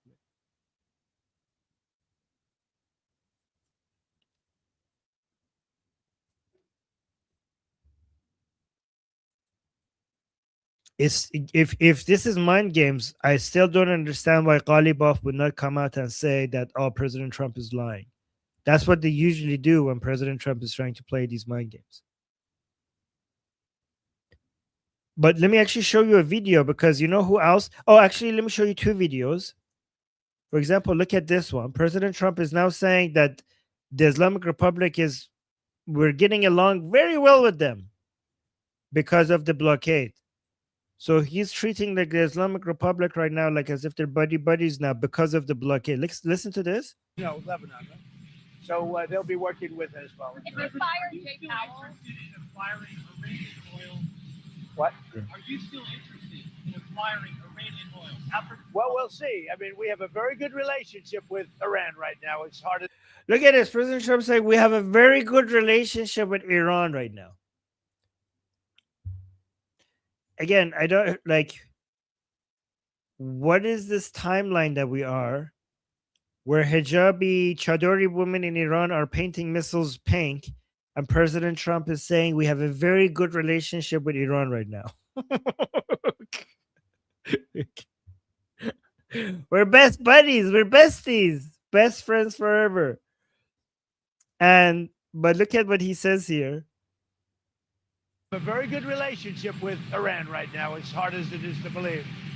And I think it's a combination of about 4 weeks of bombing and a very powerful blockade. The blockade is maybe more powerful than the bombing, if you want to know the truth. Look at this, guys. I only saw this video today. I've been telling you the blockade is more effective than the missiles. Have I not been telling you that? Have I not been telling you that the blockade has been more devastating to the Islamic Republic than the bombings? Have I not been telling you that? The blockade on the port, so far at least. Guys, the Islamic Republic can take death, but it cannot take humiliation.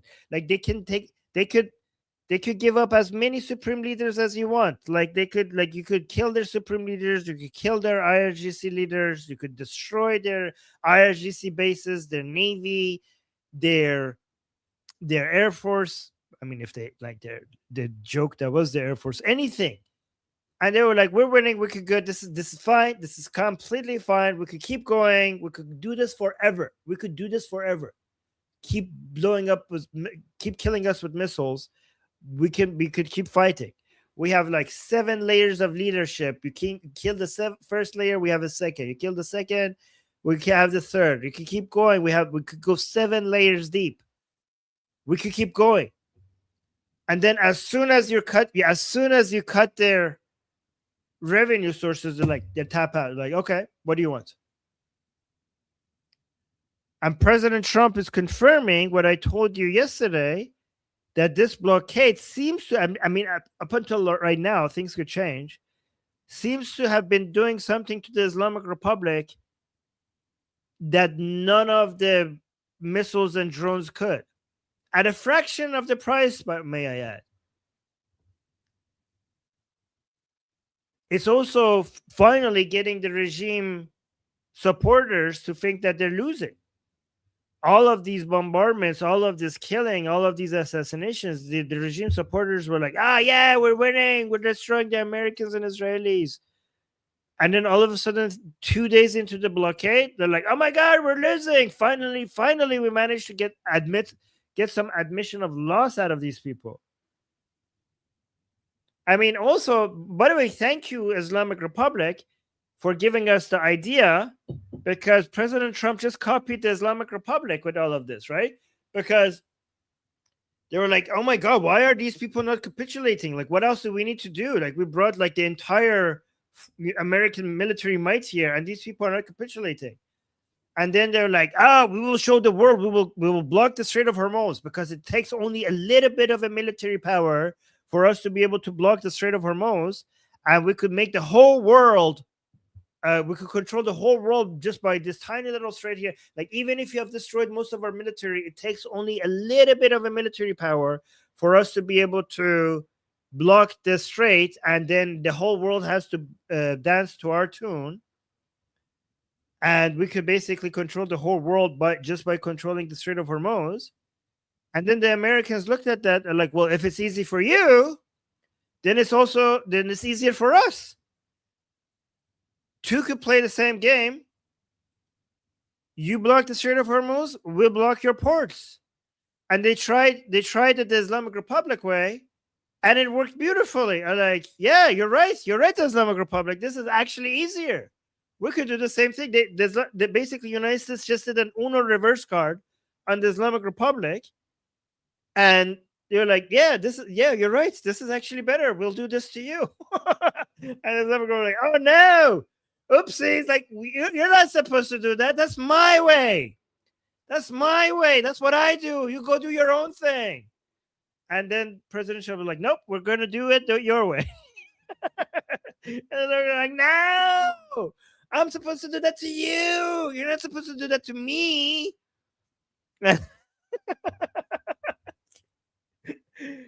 no, actually, you're right. This is actually better.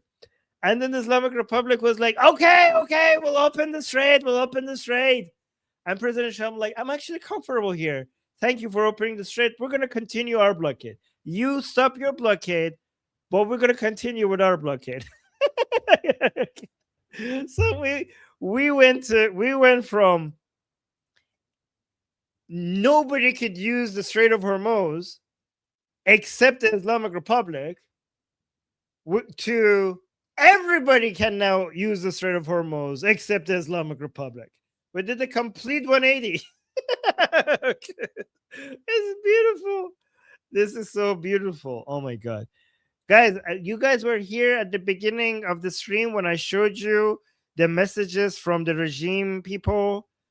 Like if you guys have not seen that, that was the most beautiful thing I've seen since Ali Khamenei's death. That was the most beautiful thing I've seen. Like I don't know if I should go over it again with the regime supporters losing their mind that the regime opened the strait. Oh my God. Like, if most people here haven't seen it, I should show it again. It was glory. You guys have seen it, right? Like most of you've seen it. Oh my God, that was such a beauty. But now I have more.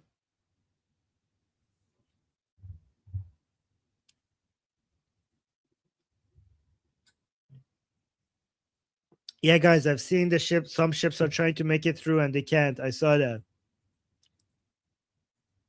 Oh, actually, let me see if I had one ready for you guys that showed that. Did I have one? Oh, yeah, like this one. This is one of them. Numerous ships making the break for the Strait of Hormuz this evening have made abrupt U-turns and are heading back towards the Persian Gulf. Over a dozen ships have already turned back. So we have to see if this is these are ships that are leaving the Iranian ports, because any ship that is turning back is being turned back by CENTCOM because they left Iranian ports. So far, that's what. Okay, so the poll says 77% mind games. Interesting. So you guys don't believe that the Islamic Republic, guys? I know a lot of you like Armin, the Islamic Republic lies. You can't trust them. Oh, really? You're telling me? Wow, guys, I didn't know you can't trust the Islamic Republic. This is not about trust, guys. Nothing in politics is about trust. You know, when you guys sometimes say in the chat, like, we can't trust those people, we can't trust these people. Guys, you can't trust anybody in politics. So stop saying like, oh, we don't trust these people, we trust that people. In politics, it's always about interests. It's about mutual interests. Even our allies and the people we like, it's not about trust. It's about that we're allies because our interests align. When you have allies in politics, it's not because you trust them. You don't trust anybody in politics. It's about mutually aligned interests, right? So stop saying like, oh, we don't trust Pakistan. We don't trust the Islamic Republic. Of course we don't trust them. Of course we don't trust them. But the issue, the thing is that even if the Islamic Republic is lying with regards to accepting the terms, and one day they're going to backtrack, the thing is that the immediate result of that is going to be the division and the demoralization that could end up collapsing the regime before they even get to a point where they could move back on their promises, right? So for example, you're like, Armin, they're just going to allow American observers to come to Iran to check that they're not enriching uranium, and then when President Trump is out of office, then they're going to go back to enriching uranium. Yeah. If they're still around, because when you allow the people who killed your supreme leader on your soil to check every hole in your country, including yours, to make sure that you're not enriching uranium, then what do you think that level of humiliation is going to do when it comes to the regime supporters continuing to support the regime or not?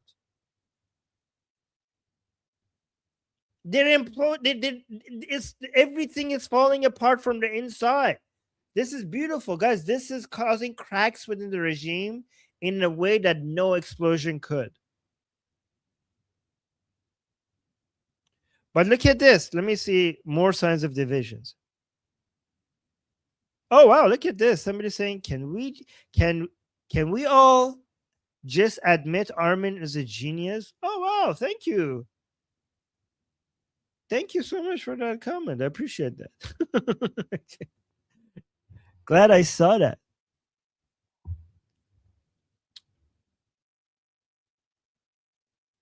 Oh no! Somebody saying I trust you, or Omida saying I trust you. I mean, you have always been right. No, I have not. Okay. I admit my mistakes, but thank you for your trust. Okay, one way to make you trust me more is that when I make a mistake, I'll come and tell you I made a mistake, and I'll tell you that I don't get everything right. Okay.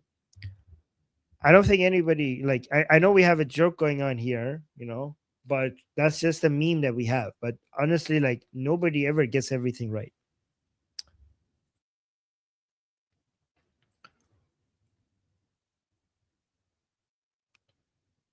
Okay, yeah, I will read the super chat soon. But let me go through this article really quickly, because this shows divisions, right? Look at this. Iran state media issued rare and sharply worded criticism of Foreign Minister Abbas Araghchi and the negotiating team after he declared the reopening of Hormuz Strait on X, saying the move created confusion and gave Trump an opening to claim victory. Okay, so then it goes through Araghchi's post. So this is very important because the state media that we're talking about is the IRGC state media. We're talking about Tansim, which is IRGC run. Oh, Goldie's back. You can continue though. Okay. Because So I'm going to take like a 10-minute break if that's okay. No, you're not allowed. No? I'm just kidding. No, it's okay. Okay. Oh, okay, fine. It's okay. Okay, you can do that. Okay, We thank allow you. it. I'll be back. You're welcome. Okay. All right. Oh, that was. Oh, I get sad. Okay. So Al-Raqchi said, in line with the ceasefire in Lebanon, the passage for all commercial vessels through the Strait of Hormuz is declared completely open for the remaining period of ceasefire on the coordinated route as already announced by Ports and Maritime Organization of the Islamic Republic of Iran, and actually announced in a post on X on Friday. So we already mentioned it, right? But this is the interesting part. Minutes later, President Donald Trump said Iran has just announced that the Strait of Iran, which is the Strait of Hormuz, is fully open and ready for full passage. So yes, this is old news. The interesting part is we're not there yet. Al-Raqchi's post was widely criticized by hardliners and their outlets, including the state-run Mehr News, which said Al-Raqchi's tweet provided the best opportunity for Trump to go beyond reality, declare himself the winner of the war, and celebrate victory. It is clear that ceasefire. So this is the post by Mehr News, which is a hardline news outlet within the Islamic Republic. It says, it is clear that ceasefire-related negotiations are not being handled solely by the foreign ministry. Therefore, it is natural that under these circumstances, the entire team should collectively explain the decisions that have been made. Guys, what I'm showing you is the cracks within the regime. Okay, here, this is more important. Tasnim news agency, this one is IRGC backed. So this is very important what Tasnim says, okay? Tasnim news agency described the post as a bad and incomplete tweet that created misleading ambiguity about reopening of the Strait of Hormuz. The IRGC outlet said the announcement lacked necessary and sufficient explanations about the conditions, mechanisms, and restrictions governing vessel transit, prompting widespread questions. Fellow IRGC outlet Fars News Agency earlier quoted an informed source close to the Supreme National Security Council as saying that the strait's reopening was subject to 3 conditions. Ship must be commercial. Okay, like guys, they're trying to. This is copium. This is copium because they're like, oh, we didn't open it to military ships, only to commercial ships. Okay. That's going to bring the oil prices tumbling down. Like the military ships don't carry oil last time I checked. And then they say the passage of military vessels is prohibited, and neither the ships nor their cargo may be linked to hostile countries, meaning Israel and United States. Yeah, most of the oil tankers are not. So, and then it says vessels must pass through. This is just them trying to act like they haven't capitulated. Let's see what the third part is. Vessels must pass through routes designated by Iran. So, God, look how pathetic this is. They're saying, like, yes, we have opened the Strait of Hormuz, but you have to go through the routes that we have determined. We're still in control. This is them. Guys, they have done the thing that they said they would never do.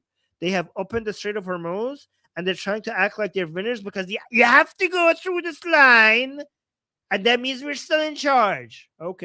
Okay, buddy. Okay, you're still in charge, buddy. Okay. And it says, and transit must be coordinated with Iranian forces responsible for managing passage.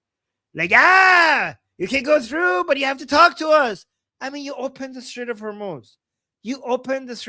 That's why oil prices are coming down. Like, you're doing the thing that you said you would never do. So this is all just like coping. So, and this is the source said Iran considers the continuation of a U.S. naval blockade as a violation of the ceasefire. Then why did you? Okay, they're like, the U.S. is violating the terms of the ceasefire. They're continuing their blockade. Okay, then why didn't you close back the Strait of Hormuz? Then why are you opening it? Why are you opening it? If the Americans have violated it, why do you comply? Why do you continue to leave the Strait of Hormuz open? It's almost as if you have ran out of options. It's almost as if the Americans have all the leverage.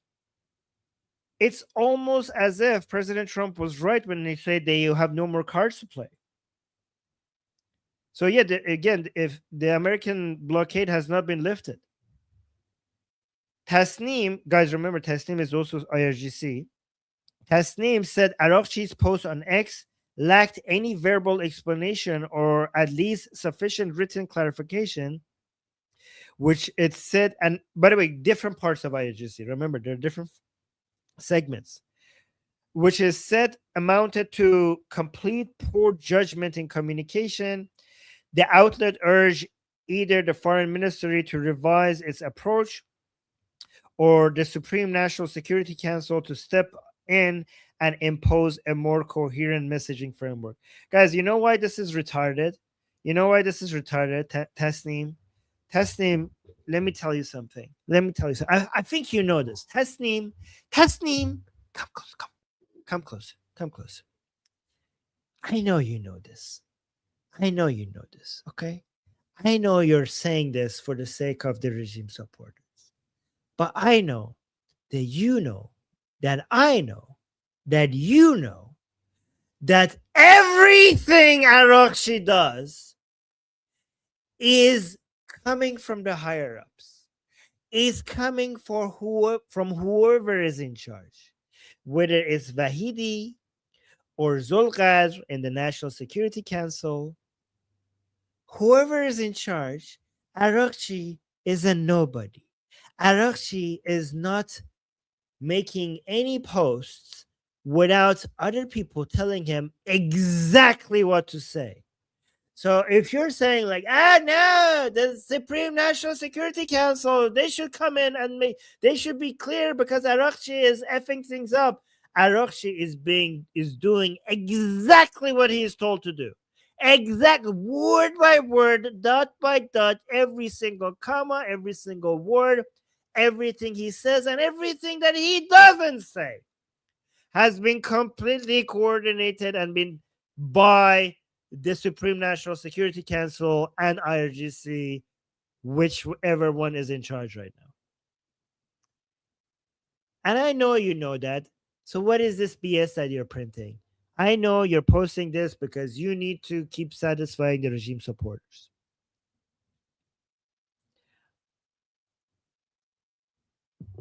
Are you still winning, by the way? Guys, do you feel like regime supporters? Do you still feel like winners? For 43 days, you kept on saying like, we're winning. Are you still winning? How does it feel like now? How you came out and said like, you guys are retarded. You think that America is winning, Israel is winning. We're winning. We're controlling everything. We're controlling the world economy. And I'm like, okay, let's see. You're like, we're gonna get revenge for killing our supreme leader. You gave up the strait. And says, okay, the outlet urged either the foreign ministry to revise its approach or the Supreme National Security Council to step in. Guys, remember the Supreme National Security Council, the head of that right now, it used to be Larijani, but the head of it is now Zulqadr. Zulqadr is IRGC. The head of IRGC, though, is Vahidi. And Zulqadr used to be close to Ghalibaf. We don't know if Zulqadr is now close to Ghalibaf. We don't know who has the upper hand right now. We know it's not Ghalibaf. It's either the main person in charge right now is either Zulqadr. Maybe there is no main person in charge actually. But the main people in charge are Zulqar, maybe Vahidi, Abdullahi, and well, Musavi is important, but he's not in charge. Yeah, it's one or all of these three people. Abdullahi, Vahidi, and Zulqar. And it's actually very interesting because General Munir from Pakistan, when he went to Tehran to see who's in charge, he managed to meet with Zulqar. He didn't get a chance to meet with Vahidi. I think Vahidi is too scared to leave his bunker. I think so. Look at this now. Look at this from the regime supporters. This is a beautiful to watch, because somebody in our discussion group showed this to me. When I was in the discussion group, somebody showed this to me, and I'm like, we need to discuss this on the show as well. This video shows that everything so far that I have been telling you regarding the regime supporters has been correct. And they're finally figuring. I told you these people will not wake up from their delusion until the regime finally has to capitulate one way or another, because the regime can come up with lies all the time, but they cannot change objective reality. At some point, this would hit a wall. You could keep pretending like you're winning, but at some point, it's going to become obvious that you're not. And then the whole web of lies that you have created, it will all come down at the same time. You have created this fantasy world for your regimes, for the regime supporters, and you keep feeding them victory narratives. But at some point, something is going to happen that is going to show to all of them that all of this was a lie, and it's going to wake them up. And it's not the missiles and the drones and the killing of their leaders. That's not going to wake them up. When you cut their revenue and they finally have to bend the knee, then the regime supporters will realize that, oh, actually, it seems like the Americans actually have the upper hand. And that's what's going to wake them up. So look at this video, and then we'll go to the super chats. Okay. So you know what he's doing? He's reading on his phone right now. He has President Trump's account on Truth Social. So he's reading President Trump's truth posts. So these are regime supporters, right? So he's saying, look at the claims by President Trump. Iran has agreed to never close the Strait of Hormuz again. Iran توافق کرده که دیگه هیچ وقت تنگ هرمز نبنده. So he translated that into Persian.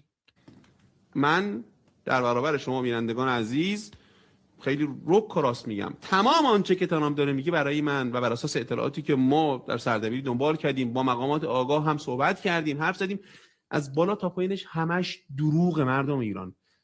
So he's saying, I want to tell something to our dear viewers.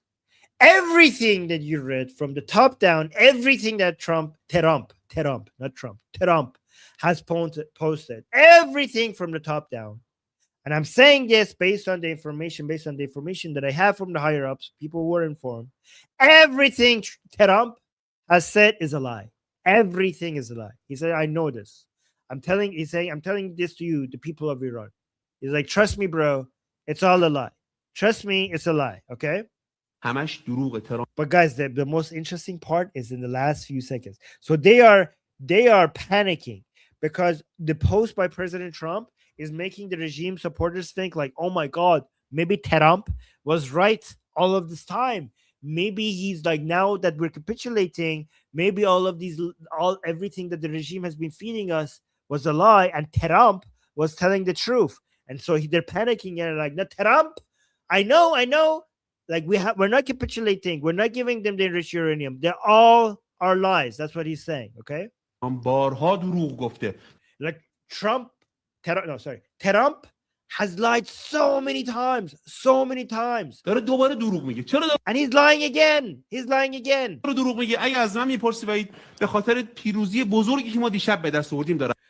And why is he lying? If you ask me, it's because the great victory that we had yesterday. I don't know what he's referring to, by the way. Here, does anybody have a clue? He's saying Trump is lying. Trump is lying. He's coming up with all of these lies that we have capitulated and given them this and that because we had a great victory yesterday. I have no idea what he's trying to sell as a victory right now. What happened yesterday or 2 days ago that he's saying that, I don't know, that America oh,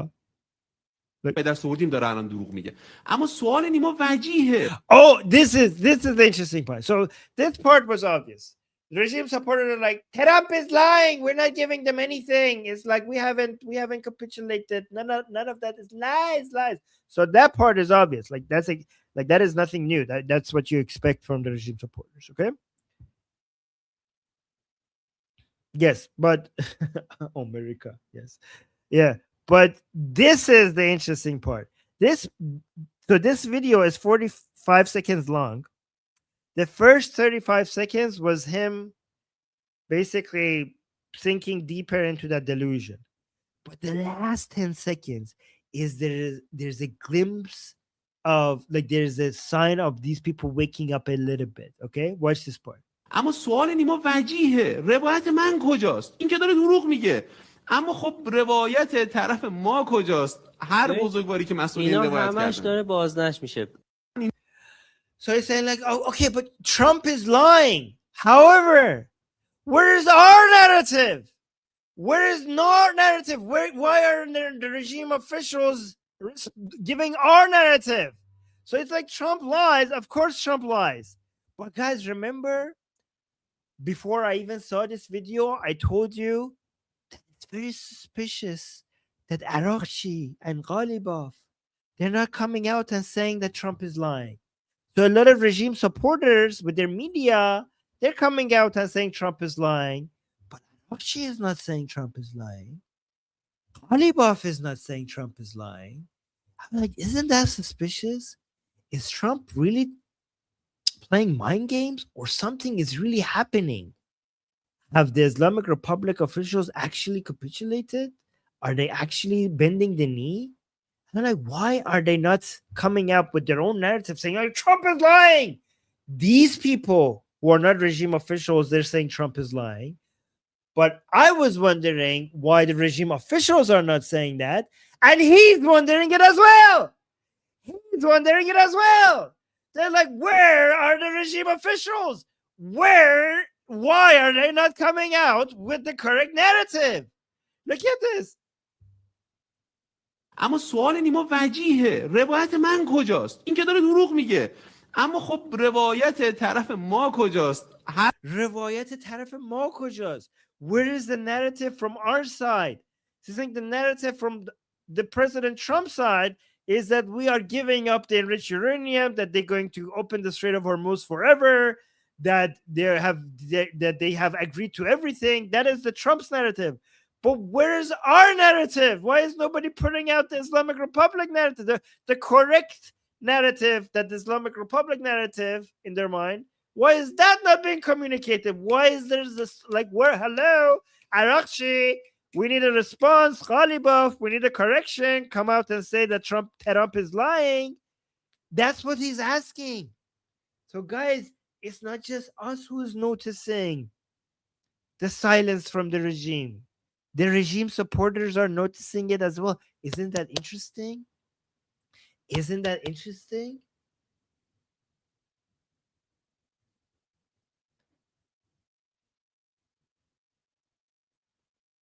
This is the house of cards is falling down.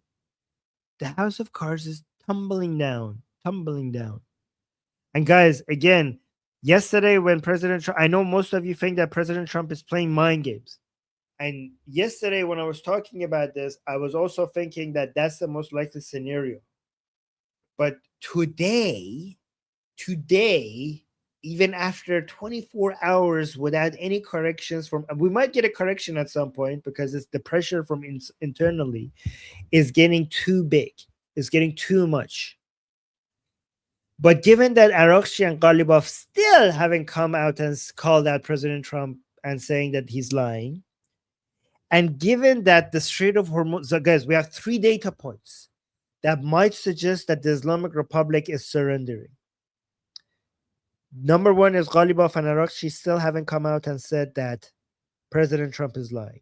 One. Right? Number two is that the blockade is a much more effective way of making the Islamic Republic tap out than anything else that has been tried before, because it's very effective. It effectively cuts out the revenue source. So it would make sense for why they're finally responding to this. So that's number two.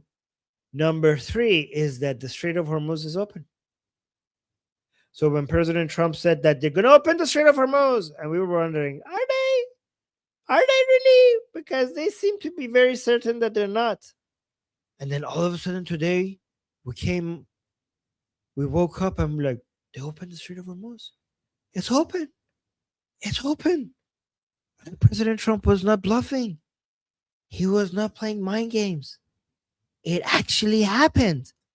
That was not a mind game. President Trump said that they're going to open the Strait of Hormuz, and they opened the Strait of Hormuz. And point number four is President Trump is continuing to close the Iranian ports. That's actually point number four, which to me suggests that President Trump thinks that, oh, I got them. I got them. So what, like, I'm going to continue to keep pressing this button. It's working. So this might suggest that President Trump has them by the, can I say that? I can't say that. By the,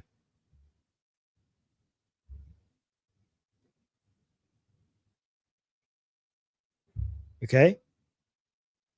It's grabbed him really hard by them. And then he's not going to let go. He's not going to let go. They're like, ah, it hurts. It's like, oh, I got you exactly where I wanted. And the Islamic Republic is like, what do you want? What do you want? Like, open the Strait of Hormuz, give up on Hezbollah. And like, okay, what else? Give me your enriched uranium. Let Americans come to Iran to verify that I destroyed all of your enrichment facilities. What else do you want?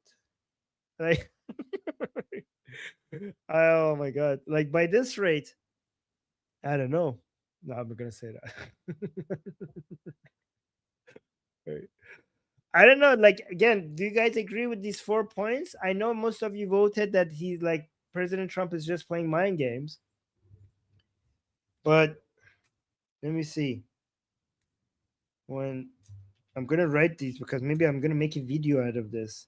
1 is the Strait of Hormuz. 2 is the silence. 3 is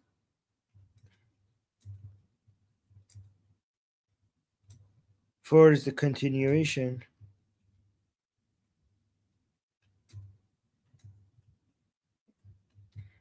There's a lot of signs that I'm not saying this is all real, okay?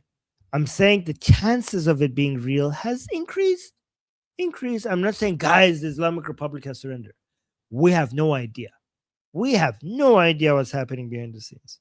But what I am suggesting is that there's whatever the possibility was, whatever the probability was for the Islamic Republic to surrender yesterday, today, that number is a lot higher. A lot higher. I don't know how much higher. I don't know if we were below 50 and now we're above 50. I have no idea. But if we were at 2, we're higher right now. If we were at 50, we're higher right now. I don't know. But just think about the possibilities if this is the level of surrender. Again, let me read this again.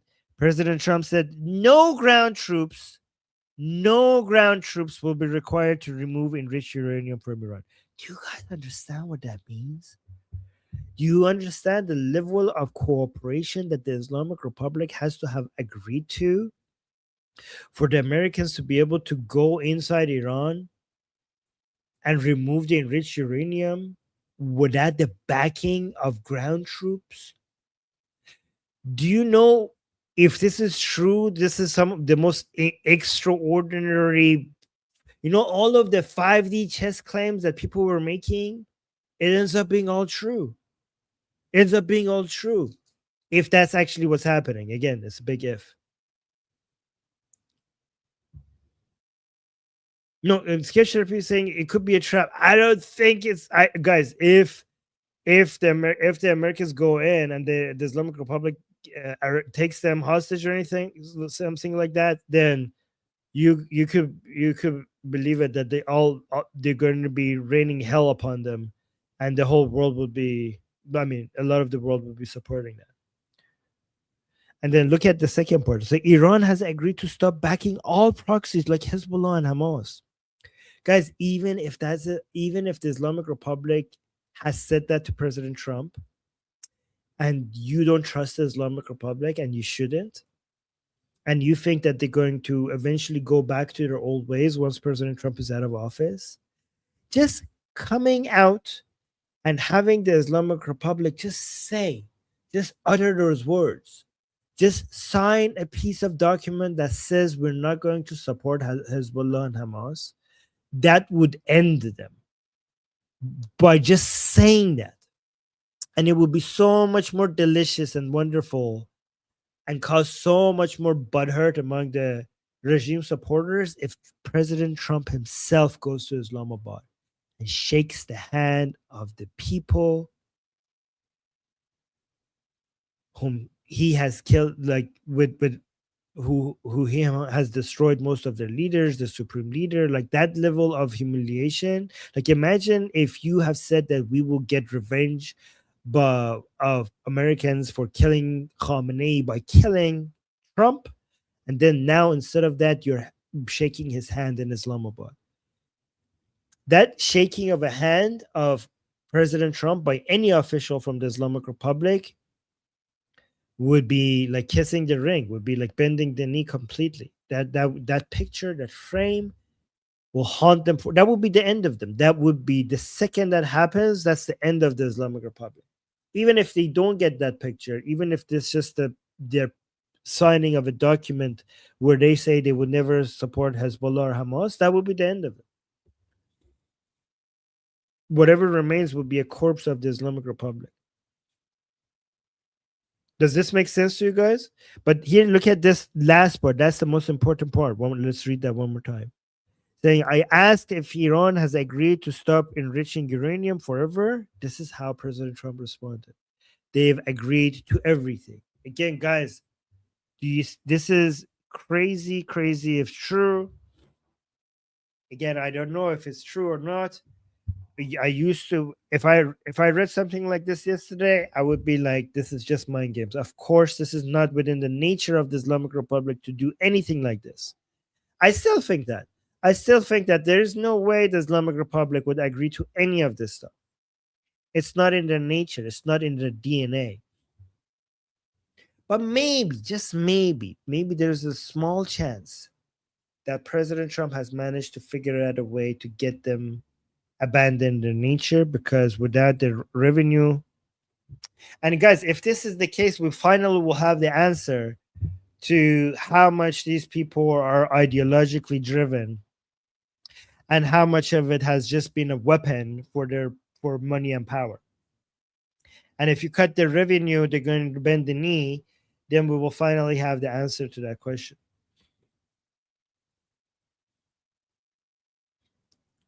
We also had the state TV in Iran come out and say that the U.S. president's claim about talks with Iranian officials is not true. So we're seeing these messages coming from state media and content creators who are supporters of the Islamic Republic, but we're not seeing it from IRGC or Ghalibaf. But this is the highest level we've got.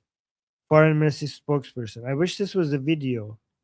I'm not saying I don't believe this unless I could play it. Again, this is Tasneem News, so I don't trust it. This is IRGC source. Oh, by the way, no, I think, did I show this to Goldie? No, I did not. I showed this to you guys, but Goldie was not here when I showed this, right? I want to ask Goldie what the hell is happening here.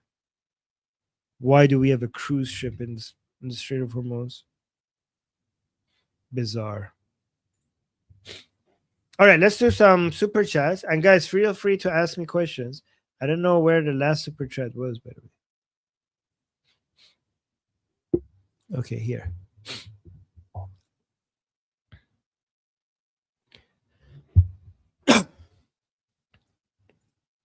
Saying, greeting from Minsk. I am currently enjoying Persian cuisine while I watch the show. Thank you for being the highlight of my day, Javid Shah. Well, thank you, Javid Shah. And then, oh, look at this. Florida man is saying, Lebanese diaspora here. Why give pause to Hezbollah? They were near collapse. I mean, they have been near collapse for a while now, haven't they? Right. So, why give pause to Hezbollah? Because there's two reasons. First of all, the situation has been so bad for this pause might be able to get you an agreement with the Lebanese government, and if the Lebanese government and Israel became close together, then they will be so much easier to disarm Hezbollah. Like, remember, these groups like this, you could bomb them, but you could never actually make them completely disappear unless you have an entire population that they're based in wants them gone, right? So if you could actually create a good relationship between Israel and the Lebanese government, the destruction of Hezbollah could become more complete. So there's that. Also, because by President Trump and Prime Minister Netanyahu playing good cop, bad cop, you might be able to get the Islamic Republic at least a sense of victory with regards to because without this they wouldn't have anything. If you didn't even have this, like, imagine, like, the Islamic Republic gave a list of 10 conditions they had for ceasefire, and President Trump said, like, go F yourself to all 10 of them, and the Islamic Republic was like, you have to give us something, like, we have to somehow be able to sell this to our supporters. And like, okay, I will tell Bibi to just put a pause on effing up Hezbollah, and that's all you get. And like Israel didn't even leave southern Lebanon. Like, they have all the gains that they have, they're maintaining it. So they gave an excuse to the Islamic Republic to say, at least we got something.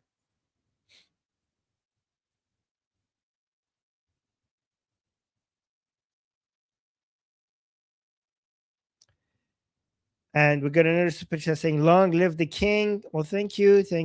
I agree. Where were we? We got another super chat saying, God bless USA, Israel, and Iran. Thank you so much for your support. Goldie, are you here? We're already been more than 10 minutes. I already gave you 10 minutes, Goldie. We got Amir gave a membership gift to Goldie. Thank you so much, Amir. You always support both channels. Very kind. Sketch Art Therapy is saying, what? Lebanon talk equals mind game to hide surrender from public. Yes. Yeah, it's like squirrel. Like, they're basically effing us up here in Iran. I'm just gonna say Lebanon, so you could focus there, so that maybe people will get distracted and they will stop paying attention to how humiliated we have been. We're gonna super saying, I need a rant. Well, guys, the rants come naturally. I don't, guys, when I rant, I'm like, I promise, the rants that I'm giving you are natural. I do not force them. So the timing of them happening is not within my control. When I want to basically allow myself to get angry, I need to see something that makes me angry. I can't just I can't just make it happen. It has to be based on something that I can. You know what does it? If I basically start reviewing Piers Morgan shows, that would do the job. It will do the job.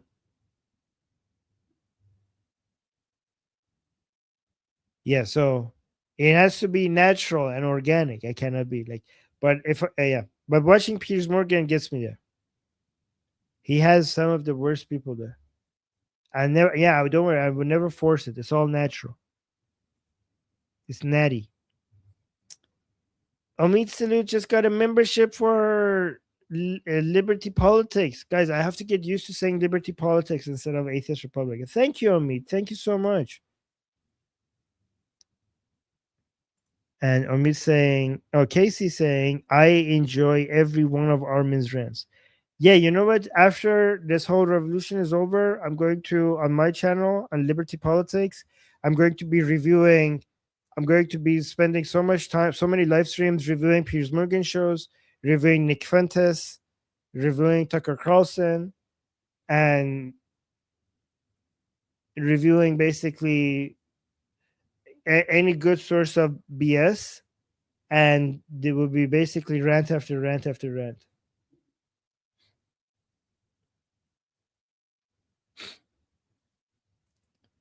And then we got another super chat saying, have you thought of starting a podcast with guests? I did have, that's what I used to do, but it's just so time consuming to arrange the guests.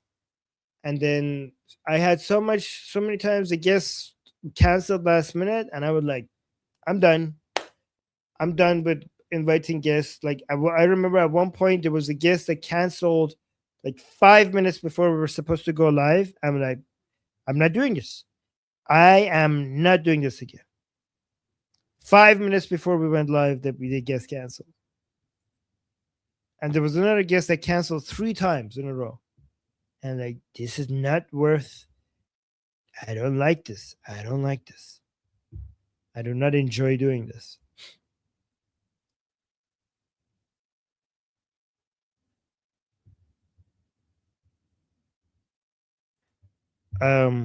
Sketch art therapy. Oh, that's a good question. Let me respond to this. Sketch art therapy is saying, how about an economic fury operation against Hezbollah? Destroying the Islamic Republic is exactly that.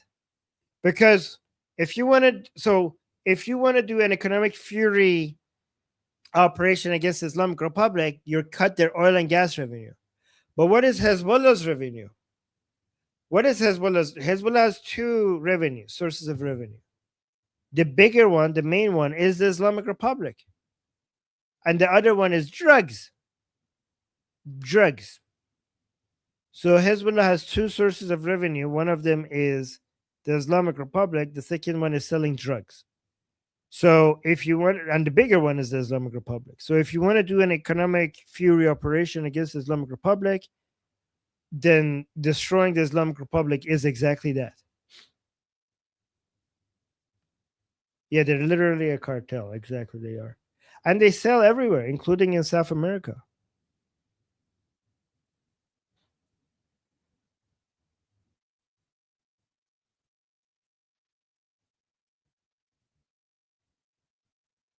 Yeah.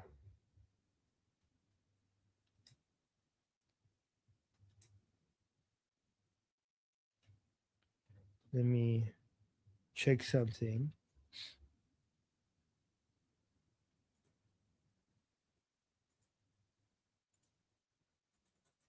One second.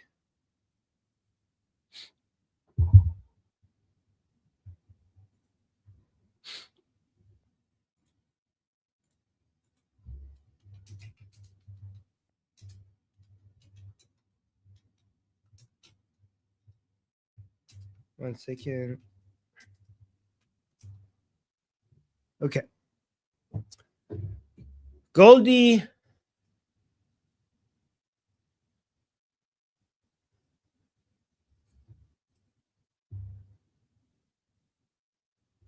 Is Goldie coming?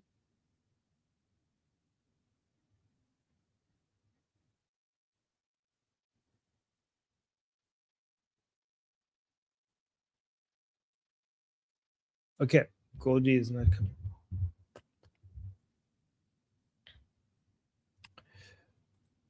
All right, let's go.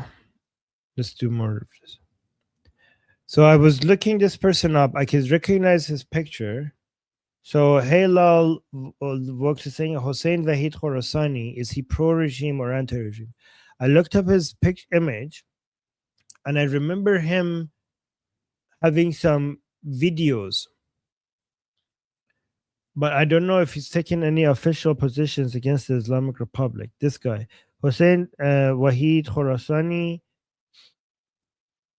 is, I remember watching some of his videos on YouTube, and it seems that he was critical of the Shia, like many of the narratives that we have been official narratives of Shia Islam, and he has a different view. But I haven't seen him commenting on the Islamic Republic itself, so I was just looking up to see what his political views are.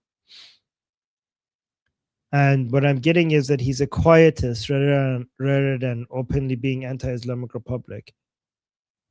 But he has hidden and indirect critiques, it seemed like it. So he hides his critique of the Islamic Republic, you know, under a veil. He doesn't believe in the guardianship of the jurist. So he is Ethna Ashari, but he doesn't believe in the Velayat Faqih. So that means that he disagrees, given that he believes that Shia Islam clerics should focus on religious guidance rather than political governance. That goes against the Velayat Faqih concept by Khomeini. So this is a direct clash inherently there. So what I'm saying is that he believes that, you know, clerics should focus on just religious guidance of people and not political governance. And we know that that violates the Velayat Faqih teachings of Khomeini, or basically the guardianship of the jurist. So that means that puts him in direct clash with what Khomeini and the Islamic Republic stands for. Okay, I'm saying that he has historically criticized the government for its treatment of political prisoners and the suppression of protests. So he has done that. But again, don't remember that these people are actually part of the problem, because they make it seem like there's a good version of Islam, and that's how you make Islam last longer. So these people, to me, are even more dangerous sometimes than the political clerics. Oh, Goldie's back. Yeah, sorry. I had to go. Honestly, I didn't even eat. Like, I had to go pick up like a delivery package. I had to go track it down. So sorry about that. But I know there was something that you wanted to show me before I left. Oh, yes. Okay. So Goldie, we already seen Durka Fatih commandos in the streets, right? But have you seen this? Look at this. Let me show you two videos, right? Look at this one. Okay, so look, they're painting their armored vehicles pink for women. Yeah, I saw the photo of this. It's insane. And also, they're now also painting the missiles pink for women. Look at this. اینا ببین، اینم دیدم، میخواستم اینو پست بکنم ولی گفتم خیلی زشته، این دارن چیکار میکنن؟ چرا صورتی ها دارن نمیدونم میمالوننش؟ It's weird. Because it's haram for all these male equipment to be next to women. نامحرمه، موشک نامحرمه. Did you see what's written behind that? It's something like big goshayish, like they're even saying like some opening. Oh yeah. Okay. Go forward in the video a little bit and read like the first part of what that sign says. Go forward.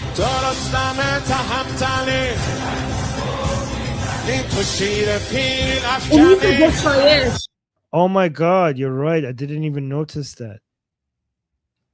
That's Goldie. That's the explanation of that is R-rated. I can't even explain that to people.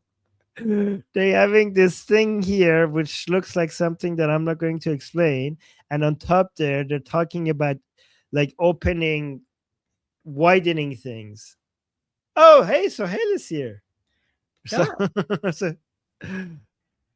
he has something that I think he wants you to share. But yeah, this is like, ew, I saw this video and I was like, this is so weird. Like, why are they like spraying it and why are they rubbing it down? And then why does it Omid be goshayish means like hoping for an opening.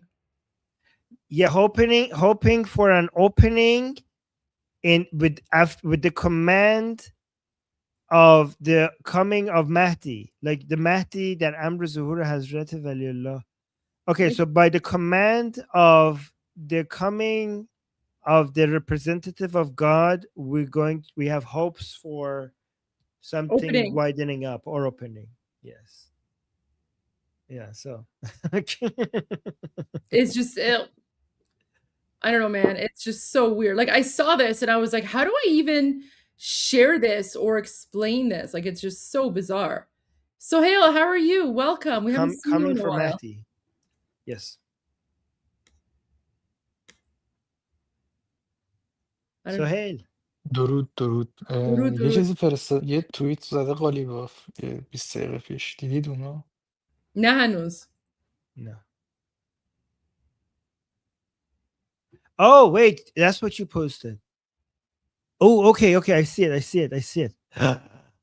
Oh, did Ghalibaf finally said? Oh, guys, this Ghalibaf finally, the silence is over. The silence is over. Thank you, Sohail. Ghalibaf finally, guys, remember I told you, why is Ghalibaf not saying that this is a lie? Why are they not saying this is a lie?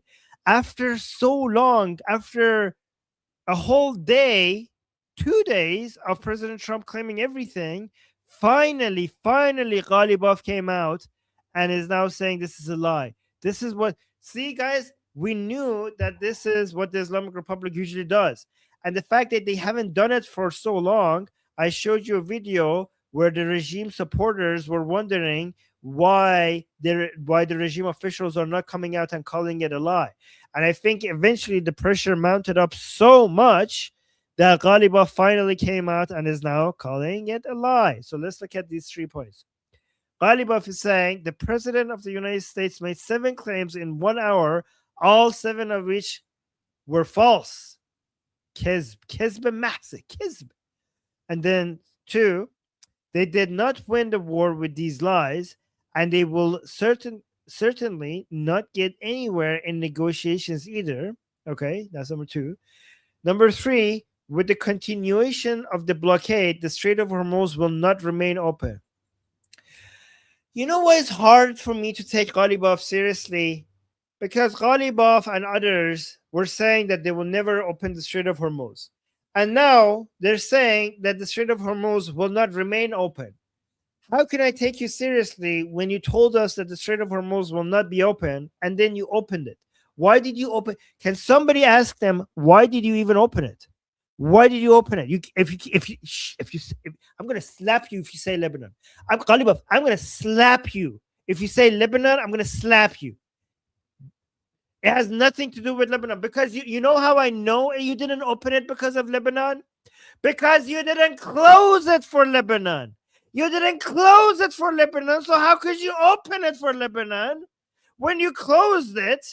When you closed it for something else, you closed it because of the attacks, you closed it because of the military operations, you closed it because you said you're going to keep it like this forever. You said this is ours for now, forever.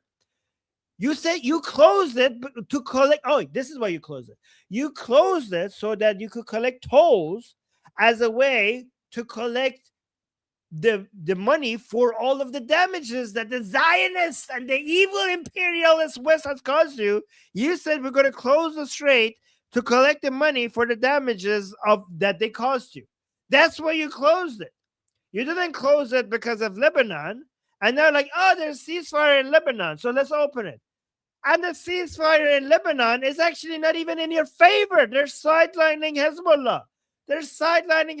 So how is that even in your favor for you to open? So yeah, I can't take you seriously. I don't know. Like, is either Trump is playing games, Armin, or it continues because he's not a verified account anymore. So oh, it goes on. You're right. Okay, because he's limited. Oh my God. Oh, poor Ghalibaf. I could actually post all of this in one post, but Ghalibaf can't. He has to do multiple posts. All right. He continues saying, passage through the Strait of Hormuz will be conducted based on the designated route with Iranian authorization. Oh, guys, wow, you're still in control. Okay, oh, be a remote destato. So, guys, they're saying it's like we opened it, but you have to go where we tell you to go through. Like, okay, this is copium. This is them coping. They were forced to open the Strait of Hormuz, but as a way to say, like, we're still in charge. The strait is open, but you have to go where we tell you if you want to go through. Okay, fine. You're in control. Okay, you're in control. Don't cry. Don't cry. And then he continues saying, whether the strait is open or closed, and it's open. It's open. What do you mean? And the regulations governing it will be determined by the field, not by social media. So, guys, the field is the name that the regime officials have for IRGC. So, in Persian, you say Maidan will determine things, and Maidan translates to field, like battlefield. But when the Islamic Republic vocabulary, that means IRGC. It's good that I know these things, guys, because you wouldn't understand what the hell he's talking about. A field does not make like you were like, do we have self-aware conscious fields in Iran? Do fields make decisions now? We didn't know the field actually could make decisions. So, but I'm here to tell you the field means IRGC, okay? It basically means the battlefield. So he's saying like the decision. So here's how I know this is a lie, okay? He's saying whether the strait is open or closed, we will determine that. The IRGC will determine that. It's not social media post by President Trump. It's IRGC. Okay. Why is it open? You're saying that the strait is open because IRGC decided that it's open? Why did they open it? Why did they open it? What happened? And again, remember, I will slap you if you say Lebanon. I will slap you if you say Lebanon, so you can't say Lebanon. All right, let's continue. There's more. But wait, there's more. Number 6. Why is there okay. And then he says, media warfare and engineering public opinion are an important part of our war, and the Iranian nation is not affected by these tricks. Read the real and accurate news of the negotiations in the recent interview of the foreign ministry spokesman. Oh, that's the image that I showed you. So remember I showed you this image? That's what he's linking to. Foreign ministry spokesperson, US president's claim about talks with Iranian officials is not true. Okay, I said to you guys, I wish I had the video to that. And now he's linking us to the video on Telegram. So now I can go and watch the video to see what. Thank you, Ghalibaf. I was looking for that. Ghalibaf is now in my research team. Like I asked for the link to the video and Ghalibaf provided the link. Thank you. Again, sure. Everybody's lying. No, don't trust anybody. Don't trust President Trump. Don't trust Ghalibaf. Social media posts. Don't pay attention to that. Look what's actually happening in the battlefield. Okay, fine. You know what? Actually, Ghalibaf has a point. We don't know who's telling the truth. We don't know who to trust. Even President Trump might be playing mind games. We have no idea who to believe or what to believe. So let's judge by our eyes instead of who's saying what. And judging when we look at what's happening in the field is that the Americans gave you nothing. Slap you if you say Lebanon, and you opened the Strait of Hormuz. We saw that you said you're not going to open the Strait of Hormuz, and you opened the Strait of Hormuz with the excuse that there's a ceasefire in Lebanon. There's a ceasefire in Lebanon. And also, guys, in Lebanon, the Israelis did not even go back to Israel. The southern Lebanon, they're still there. They're still there. They were basically effing up Hezbollah. And President Trump said, like, hold on for a second. And we're like, okay, we'll stay where we are. We're not going to abandon southern Lebanon, but we'll just stop for a little bit. And they opened the Strait of Hormuz for that? For that, you open the Strait of Hormuz for that? With for a peace deal that is going to strengthen the government of Lebanon so that maybe eventually they could disarm Hezbollah? That's your win? That's not even a win. That's a loss for you. This peace deal between Lebanon and Israel that's not even a win for you. Why do you think Hezbollah is so angry? Hezbollah is angry with this peace deal and you're happy with the peace deal? Something is fishy here, guys. Something is fishy. They're acting like they're in control and this was just all their decision. It just doesn't seem like this was the decision. It just looks like the Islamic Republic does not actually have the upper hand. Guys, I'm starting to think that the Islamic Republic has been lying to us. I know it's really hard to believe, though. Okay? I'm starting to believe that we can't actually trust the Islamic Republic. This is kind of strange. But it's not just me, guys. Like, if you're like, Armin, you are a Zionist, you are an imperialist, you are what is it called? You're a traitor to your own kind. We cannot trust you. You are a monarchist. You love the Israelis and the Americans, and you have sold your like. You don't trust Armin. Don't trust Armin. Don't trust Goldie. You know who's saying all of this? You know who's saying that it seems like something fishy is happening here? Your own supporters. Your own supporters. Like, what the hell are you doing? Why are you opening the Strait of Hormuz? Look at them. Look at them. This person here wants to die. This is the regime supporter. He's like, just end it. I want to die. Where is it? This one. This person say, I want to come بمیرم. منم بهش میگم خب برو بمیر. But look at all of this. You don't forget responding to us. Of course, we're traitors. What about your own followers? What about this? Anyways. What a day, Goldie. What a day. Armin, I have another video for you. Ooh, okay, let's see. Here, I'll send it to you.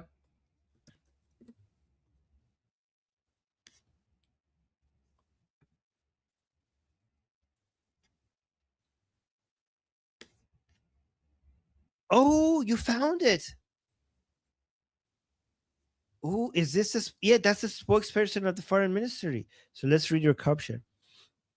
So Goldie is saying, I have a feeling that just like the negotiations, this agreement, quote unquote agreement, between the Islamic regime and the United States to hand over uranium and stop uranium enrichment forever won't last very long.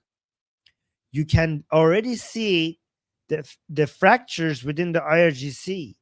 This is a genius move by President Trump. He's basically made the remaining leaders of the Islamic regime turn on one another. Iranian Foreign Ministry spokesman Ismaili Baghai is saying, nothing the Americans said regarding uranium is acceptable. Ooh. Enrich uranium in Iran. Unacceptable, or was it a lie? That's interesting. There's a big difference between that. Enriched uranium in Iran will not be moved anywhere under any circumstances. Just as the soil of Iran is sacred to us, this matter is also sacred to us. Okay, this is good. This is good because that makes the Islamic Republic inflexible, which means that it will crack easier. Guys, you can see the divisions. And then the reporter saying, so you completely deny this possibility? Baghai, Iran has never raised this possibility, not even once. Guys, remember that this guy is completely is worth nothing to the Islamic Republic. So let me give you some context. Throughout the history of this, we Iranian people are very used to this. Whenever the Islamic Republic needs to put two different messagings out there, they will use expendable people to come out and say the lie version as the official version out there. And then once it eventually ends up being a lie, that person is thrown under the bus. So Ismail Baghai is not important to the Islamic Republic, and they're completely willing to give him some information that is not coming from, like, for example, if Vahidi comes and says a lie and then it proves to be wrong, that would be very bad for the reputation of Vahidi, and that's not an expense they're willing to pay. But Baghai, his reputation being completely destroyed and him being seen, like he's considered a reformer. So Ismail Baghai is the reformers historically have been scapegoats, have been taking the bullets for everything that goes wrong within the Islamic Republic. So he's expendable, meaning that he could come out and say something that eventually soon will be proven to be a lie. And then the regime supporters coming out and attacking Ismail Baghai is not considered a loss for the Islamic Republic. So let's see what he has to say. Do you guys understand that? Guys, these are like the level of detail that like most people don't understand. Let me know if you understand. Like making reformers lie for the Islamic Republic is something that the Islamic Republic is very much willing to do because their reputation is not really that important. Do you understand? Yeah, he's expendable. So, and the reformers understand that that's their purpose. So they're willing to take the bullet for the rest of the regime. So let's see what he says here. از مقامات آمریکایی ذکر کردن هیچ کدومشون قابل تایید نیست. Wait, hold on. از مقامات آمریکایی ذکر کردن هیچ کدومشون قابل تایید. So he's saying the things that the American officials have said, none of them قابل تایید نیست. هیچ کدومشون قابل تایید نیست. قابل تایید نیست. Wait, let me listen to this whole thing because I want to see. به عنوان مثال عرض میکنم خدمتتون اورانیوم غنی شده ایران به هیچ عنوان قرار نیست به جایی منتقل بشه. به همون اندازه که خاک ایران برای ما مهم هست و مقدس هست، این موضوع هم برای ما اهمیت داره. پس به طور کامل این رد میشه. اصلا موضوع انتقال اورانیوم با قنای 60% مطرح نیست. هیچ وقت این بحث مطرح نبوده. به عنوان یک گزینه از سوی ما مطرح نبوده. Okay, guys, this is actually the words that he's using is quite suspicious. Look at this first part. I'm actually starting to wonder why he's using this vocabulary. Listen to this. از مقامات آمریکایی ذکر کردن هیچ کدومشون قابل تایید نیست. He's saying that what all of these things that the Americans have said, none of it can be confirmed. None of it can be confirmed. Do you understand why I'm thinking this is suspicious? So it might be true, but you can't confirm it. Do you guys see what I'm saying? Iranians in the chat, am I do you see what I'm saying? Like Iranians, let me know if I'm reading too much into this. He's saying none of what the Americans are saying can be confirmed. از مقامات آمریکایی ذکر کردن هیچ کدومشون قابل تایید نیست.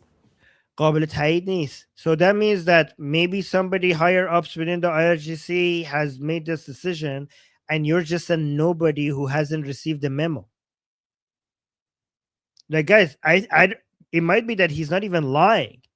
They're like, we can't confirm it because who gives a crap about us? Like, I'm the speaker of the foreign minister. I'm not IRGC. I'm not a member of the Supreme National Security Council. I'm a nobody. I can't confirm this. Okay, so it might be true. Oh my God. Guys, when he says it can't be confirmed, to me, it sounds like it could actually be true. I just don't know. I cannot confirm that. Right? Oh, look at this. I'm Iranian. Oh, look at this. I get a compliment from an Iranian saying, Armin tease me, Bini. I do. So this person is like saying, like Iranian saying, like I'm paying good attention, like I'm paying attention to the details. Okay, let's continue. به عنوان مثال عرض میکنم خدمتتون اورانیوم غنی شده ایران به هیچ عنوان قرار نیست به جایی منتقل بشه. به همون اندازه که خاک ایران برای ما مهم هست و مقدس هست، این موضوع هم برای ما اهمیت داره. پس به طور Who's Ma? Okay, so he's saying that the uranium is not going to go anywhere, and as much as the soil of Iran is sacred to us, and in the same level, this matters to us, right? But who is you? Like, are you speaking on behalf of yourself, or are you speaking on behalf of the entirety of the regime, or the IRGC, which hates you as a reformer? موضوع هم برای ما اهمیت داره. پس به طور کامل این رد میشه. So the journalist wants to get a more, the journalist here, the reporter here wants to get a more better clarification. So she's saying, is this completely rejected? Like, is this issue completely rejected then? But guys, pay attention to your screen. Why is it that this interview is not the entire screen? Look at what you're watching. This is the interview. It's 1/4 of your screen, but it's not your entire screen. The other parts of the screen is the city of Kermanshah in Iran, live feed from Kermanshah, live feed from Yasuj, live feed from Goldie City, Ahvaz, and there's these other live feeds as well that we're not seeing in full. So the reason that you can see how desperate the regime is to keep the streets full to prevent an uprising. Show this to the people who say, like, why haven't the Iranian people done an uprising? Has the uprising been canceled? You know who doesn't think that the uprising has been canceled? The Islamic Republic. They're so terrified of an uprising that not only they want to keep the streets occupied with the pro-regime people, look at the level of marketing that they're doing to keep encouraging pro-regime people to keep occupying the streets. This is all because they're afraid of an uprising. And this is one of the reasons why we haven't had an uprising. Because of the regime supporters keep occupying the streets like this to encourage a civil war if the anti-regime people come out. This is all of this live feed that you're seeing is the continuous promotion of the Islamic Republic to keep the streets occupied so that we don't see an uprising. کامل این رد میشه. So again, she asks again, so is this completely rejected? موضوع انتقال اورانیوم با قنای 60% مطرح نیست. So she's saying that the transportation of enriched uranium, the 60% enriched uranium, that's not on the table. That is not at all being discussed. Is that right? And he's saying that has never been an issue that we brought up. Okay. But again, the question is, like, who is we? Like, you didn't bring it up, but you are not the decision maker. Like, you are not even allowed in the rooms where the big decisions are made. Not even, guys. So look at how far this man is from power, right? So he's the spokesperson of the foreign ministry.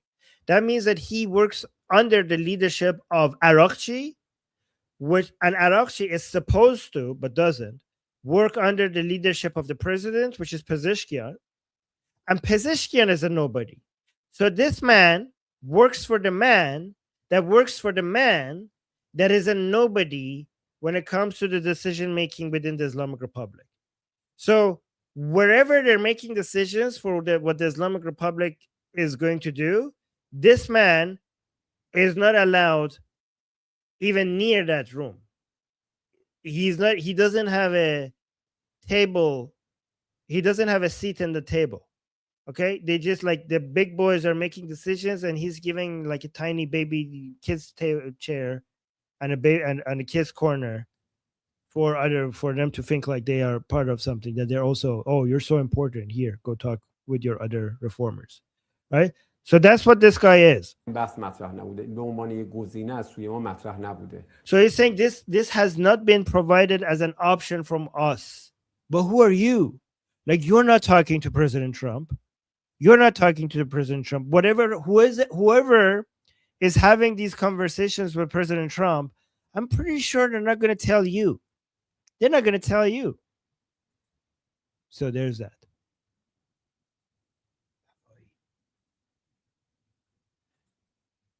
I mean, oh, guys, remember that these are the same people. I mean, people more important. Bagay, listen to me. People more important than you within the regime said they will never open the Strait of Hormuz. And now they open the Strait of Hormuz. So how could we take you seriously when you say we will never, the option of removing the enriched uranium out of Iran has never been an option that we considered? How could we take that seriously when people more important than you said that they're never going to open the Strait of Hormuz, and then they open the Strait of Hormuz? There you go. That was a very important video. Thank you, Goldie. I'm going to start this. Absolutely. Sorry, I Oh, just Goldie. some footage to a news outlet. Goldie, did you see this? No, what is that? It's a cruise ship. Celestial Discovery. Okay, you're busy. I'll talk later. Yeah, sorry. I have a request from the media outlet where I did an interview. They're asking me for It's okay. footage It's of okay. January. I'm not upset that you're ignoring me No, at I'm all. sorry. No, Armin, sorry. No. This is well, let me just I'm explain. kidding. I'm kidding. This is important because when they were doing the Yeah, intro, they were talking about like the protests against the Islamic regime, but like someone was putting like using like B-roll footage of like pro regime demonstrations. So I was like, guys, those are pro regime demonstrations. So now they're asking me for anti-regime. So that's why. Just give me like 1 or 2 minutes. I'll be right back. Okay. Let me look at some super chats there.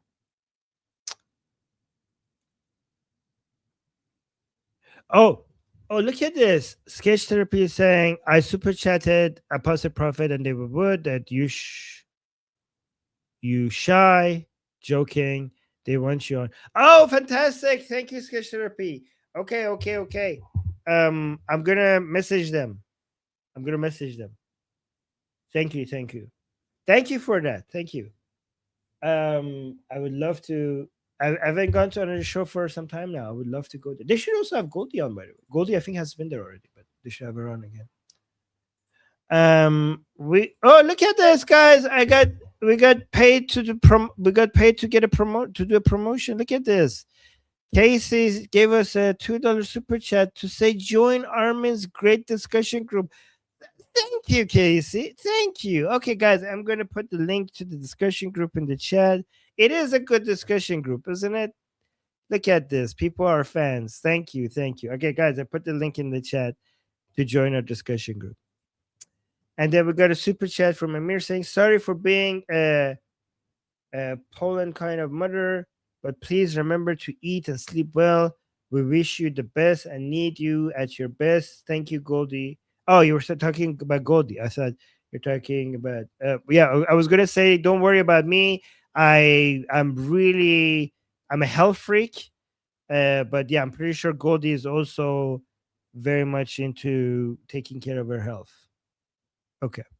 But just in case if you're also wondering about me, don't worry. I'm also eating well. I know that was for Goldie. All right. Then we got another super chat saying the Ayatollah is transitioning the weapons. Oh, they're just trying to be more exclusive. That makes a lot of sense.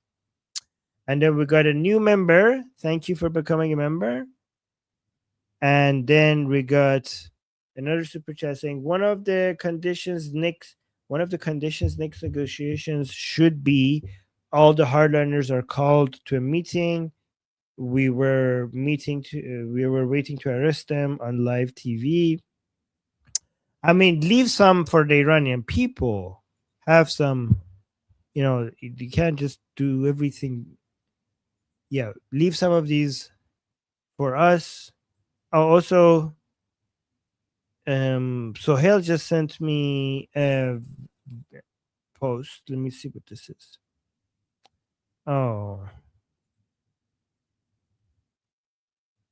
Oh, guys, this person managed to finally get internet connection after 50 days. So, guys, this person just came back online after 50 days, and let's see what his message is after 50 days of not having connection in Iran. So he says, after 50 days of being cut from the world, I write to you from the heart of Iran's darkest days. We remain loyal to the flag for which our loved ones gave their lives. Cut off the internet and hide the truth, but I promise that on a day not far off, on soil stained with the blood of our fallen friends, the lion and sun will rise again. Wow. And he's taking this picture next to a picture of one of our fallen. That was powerful. Guys, like there's so many Iranians that we have been out of touch with for such a long time. It's crazy how long we have gone without talking to them. I haven't seen and talked to my friends in Iran for such a long time.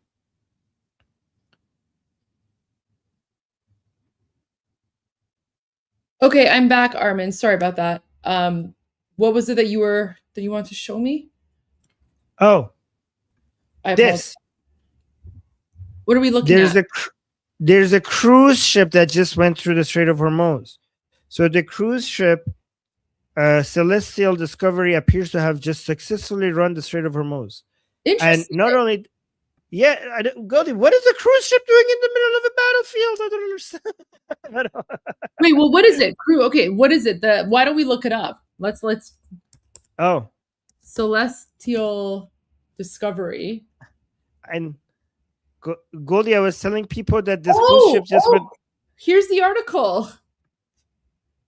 Oh, Goldie, I was telling our audience that this cruise ship just did this Leroy Jenkins did. They were like, Leroy Jenkins, because they went through the part of the Strait of Hormuz where the mines are. Like, it went through the most, allegedly. The part that you're seeing is where the Islamic Republic said that they had the mines, and they just went through that. Okay, show us this. Okay, so apparently this article just came out. After 47 days stuck in the Middle East, a cruise ship has reportedly cleared the Strait of Hormuz. Celestial Cruises Discovery vessel passed through the Iran-controlled waterway on April 17, according to two separate trackers. So, after more than a month stuck in the Persian Gulf due to ongoing military conflict, where were they going? The UAE, Dubai, probably, huh? Yeah, maybe. Yeah. Maybe, but it was stuck there for 47 days. Wow. There you go. So I think that because they were so desperate to go out, they didn't take the longer route. They were like, this is faster. They were like, but their minds here. Like, I don't care. We want to go out. We want to leave. They're like, no, go up there. Like, no, that's too far. This is our chance. That's why they went the shorter route, even though it might have been boom booms. That's there. crazy that a cruise ship went through. Oh my gosh.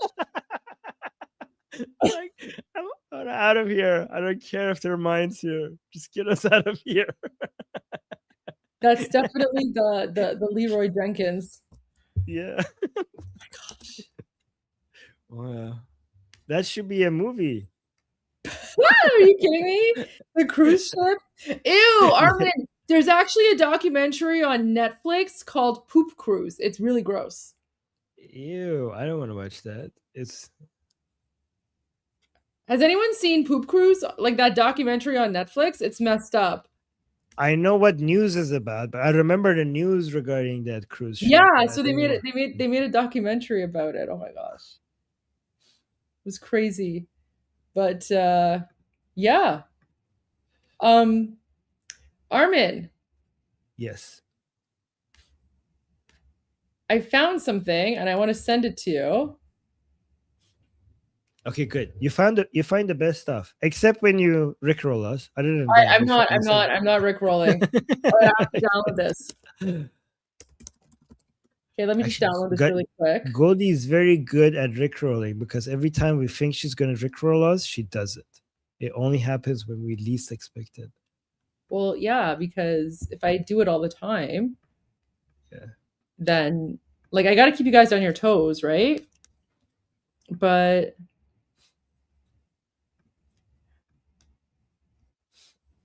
Hey, Mo, you made it to the final round. Let's take a look at the board. C, D, M, A. Doesn't look like you got too much help. Good luck. Rabid Seal, David Spade, Javid Shah. Javid Shah!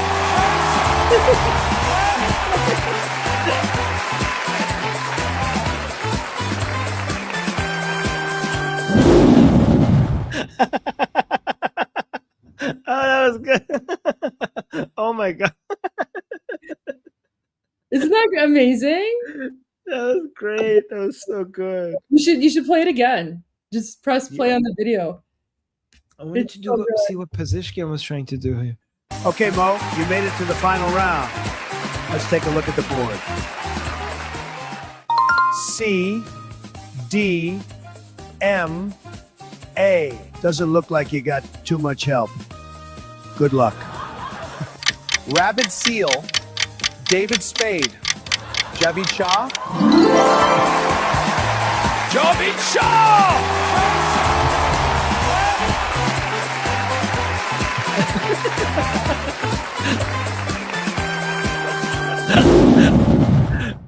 The best part was when Pezeshkian was going like, yeah, and Anoshi was like, stop it.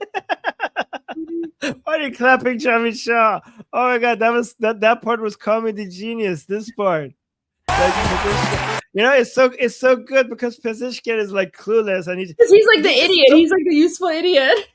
He's the one who just follows whatever he's supposed to do. Like he like this like, oh yeah.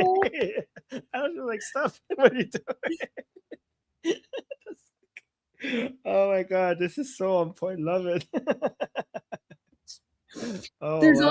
also a new message from President Trump. You missed it. So I actually played it on Fox News Live. He had a like very brief press conference today. So I just want to play that for you as well. Okay.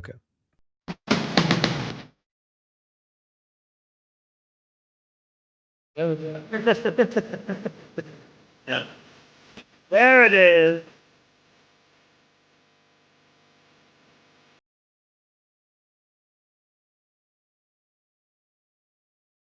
Rangers, you rules, and so do I. I'll commit this one, thinking of you from any other guy. I just wanna tell you how I'm feeling. Gotta make you understand. Never gonna give you up, never gonna let you down, never gonna run around and deserve you. Never gonna make you cry, never gonna say goodbye, never gonna feel alive and hurt you. We've known each other for so long. Your heart's been aching, but you're too shy to say it's inside. We both know what's been going on. We know it in here. And if you ask me how I'm feeling, don't tell me don't find you see. Never gonna give you up, never gonna let you down, never gonna run around and deserve you. Never gonna make you cry, never gonna say goodbye, never gonna tell a lie and hurt you. Oh, never gonna give you up, never gonna let you down, never gonna run around and deserve you. Never gonna make you cry, never gonna say goodbye, never gonna tell a lie and hurt you.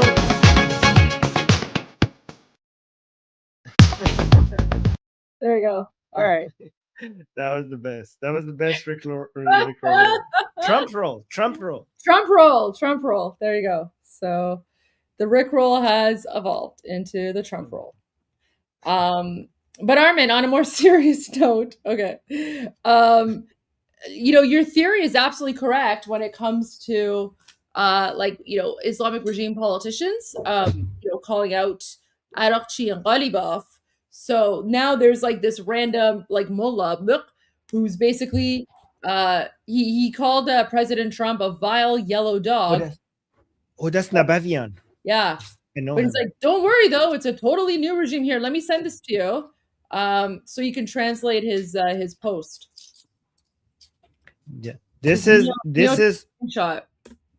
This Nabavian guys he's from the Paidari camp. Paidari camp is the most durka of part of the regime.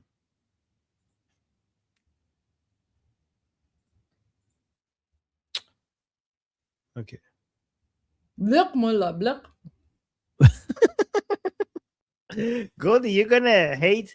I have some videos on my Persian channel where I invite some mullahs and I talk to them, and I'm like, and I'm so friendly. You have like, you're gonna hate me if you watch those. Yeah, I am so friendly, and then they feel comfortable with me, and we're laughing, and I debate them, and I basically it's called Bopambe Sarboriden. 100%. No. Listen, I agree. That is the proper strategy. You have to be friendly with them because that's how you lower their guard, and then you can expose them for what they are, because you make them, oh, yeah, I've done the same. Listen, you're the Durka whisperer, so you can do it with the mullah. Maybe one day I can show you some parts of my debates with the mullahs and the Persian channel. Sure. Okay. Regime politician and cleric Mahmoud Nabavian just called President Trump a vile yellow dog on his X account. Don't worry though, it's totally a new regime and definitely not the same one. So let's actually see this. Sayed Mahmoud Nabavian saying, guys, by the way, Nabavian was part of the delegations to Islamabad. You know how like the regime, the Islamic Republic, took so many people with them to Islamabad to meet with the Americans? Nabavian was one of them for some reason. He's a member of parliament, but he's also part of the Paidari camp. So he's saying, با عقب نشینی رژیم شرور آمریکا و پذیرش آتش بس در لبنان. So he's saying with the retreat of the evil regime of United States of America, and by accepting ceasefire in Lebanon, به برخی از کشتی‌های تجاری با اخذ عوارض. So we are giving اجازه عبور از تنگه هرمز داده خواهد شد. We're giving permission to some commercial ships, if with payments, like you have to pay us, if some commercial ships after payment will be allowed to pass through the Strait of Hormuz. By the way, this is a lie. The Strait of Hormuz, they're not paying anybody. They're not collecting tolls. So then he continues by saying, ادعای محاصره دریایی توسط سگ زرگ خبیث با عبور نفتکش‌های ایرانی در چند روز گذشته یک شوخی و از پیش شکست خورده است. Saying this claim that the yellow dog has basically surrounded us. This evil yellow dog claiming that they have surrounded Iranian oil tankers in the past few days. This is a joke, and it has been already defeated from guys. Like, what is he talking about? Like, this can be verified by like everybody's following every ship that is moving in the Strait of Hormuz, and all of this has been verified that that Iranian tankers leaving Iranian ports are being sent back. Like, these people, this is such cope. He's just, I mean, I know what he's doing. He's basically trying to lie to satisfy regime supporters, to think like they're not losing. But here, like, we actually have evidence here. Look at this. We actually have video evidence of, look at this. CENTCOM video shows the U.S. military enforcing America's naval blockade on Iranian ports in the Middle East, as President Trump announces the blockade will remain in place as the Strait of Hormuz reopens for passage. Guys, everybody has confirmed that this is happening, and it's been very successful so far. And here's what it looks like. So this is basically the U.S. Navy contacting a ship leaving an Iranian port and telling them to go back. And look how they comply. Watch this. Blue Sky 4, this is U.S. Navy Warship 115. Request you return to original port of call in Iran. How copy? Over. Copy, sir. Thank you very much. Copy, sir. Me alter to Iran. Thank you. Blue Sky 4, this is U.S. Warship 115. I understand you will return to your previous port of call in Iran. This is U.S. Warship 115, standing by on channel 16. Out. Copy, sir. Alter to Iran. Okay, we're out of here. Guys, there's so many ships being confirmed that were leaving Iranian ports and now they're going back to Iran. So this has so far been successful. So I don't know what this Nabavian guy is talking about. I mean, at the end of the day, their credibility is now very, very low, given that they told us that they're never going to open the Strait of Hormuz, and now it's open. And let me see where. Oh, Brent is still under 100. Look at this, low 90s. Very nice. So everything is working out. So far, everything is good.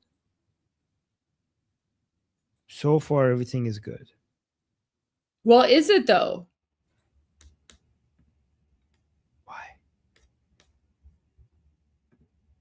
بر سرتان ویران می‌کنند.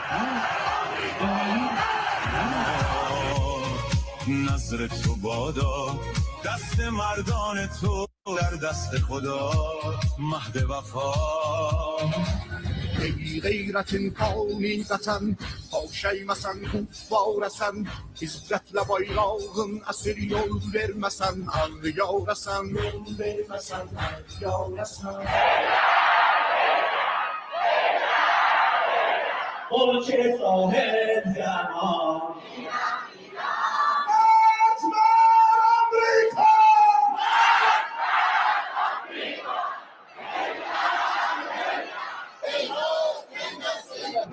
Hey yo.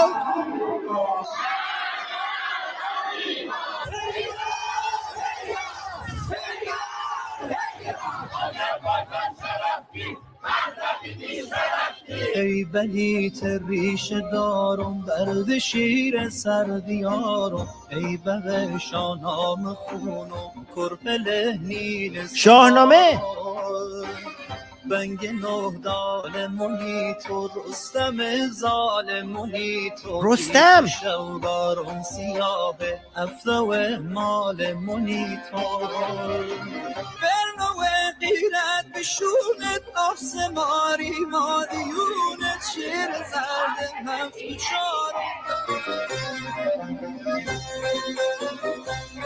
So, guys, the Islamic regime, this is basically the equivalent of their, like, CNN, right? It's like their 24-hour news network. It is insane copium. It's just basically chants of, like, death to America, and then people crying that Khamenei is dead, and then they're talking about, like, Iranian culture and, like, this weird jihadi Durka song. The whole thing is... Rustam and Shahnameh. They're I know. mentioning Rustam and Shahnameh. Yeah, cultural appropriation.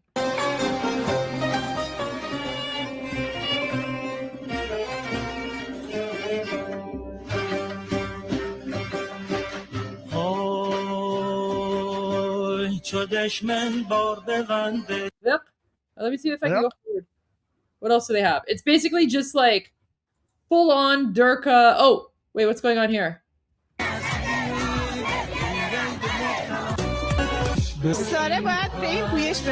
Okay. Now, guys, now they're gonna start interviewing like the Islamic regime hoes, right? This is where they interview the Parastu. Oh, sorry, not the Parastus. The what was the word? The Fatih Commandos. This is where they are interviewing the Fatih Commandos.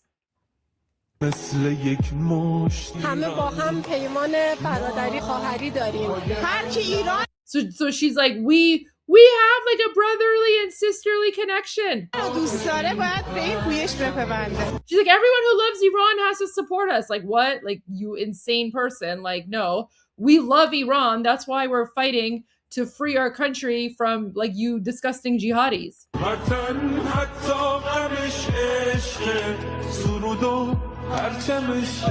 Nope, I don't know if I can handle this. But you know, Armin, I did do an Armin rant last night. Oh, okay. Show. Okay. So while you were gone, we were playing Murad Vesi. How do I maximize this?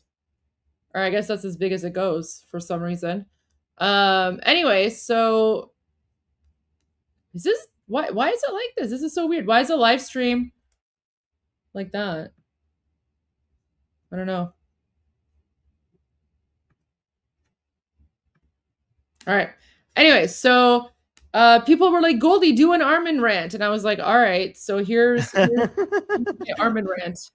Attacking Israel, right? So yeah, there is no media. There is no independent media. And this is what's really frustrating, because you have all these like ignorant people, like ignorant non-Iranians who are like, oh, Islamic regime media said this, or according to Iranian sources. Yeah, those Iranian sources are fake. Oh, wait, you know what, guys? Now I can do an Armin rant for you here. This will be my Armin rant for you guys, because I promised you guys an Armin rant. So here you go. Yeah, apparently people last night, they were feeling upset because there was no Armin rant, so they were like, Goldie, do an Armin rant, and I was like, all right, let me fix this. I'll be right back. Oh, you got this. You got the green turn. That's amazing. Oh, people are saying she nailed it. Really? Okay, I'm excited. Wait, are you guys ready? I'm not used to yelling. Okay, let's get started. Guys, when I tell you that why is the Western media quoting Islamic regime state TV? They are propaganda. They're propaganda. Like CNN comes and they say, according to the Islamic regime, are you retarded? Why are you retarded? You're so retarded. It's fake news. It's fake news. It's not fake. Everything is coming from comedy. Why? Why is the fake news media trusting the Islamic regime? The Islamic regime is lying. It's fake.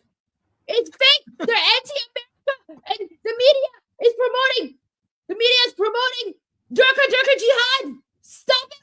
Oh my God. We have been trying to tell you guys it's all fake. It's all fake news.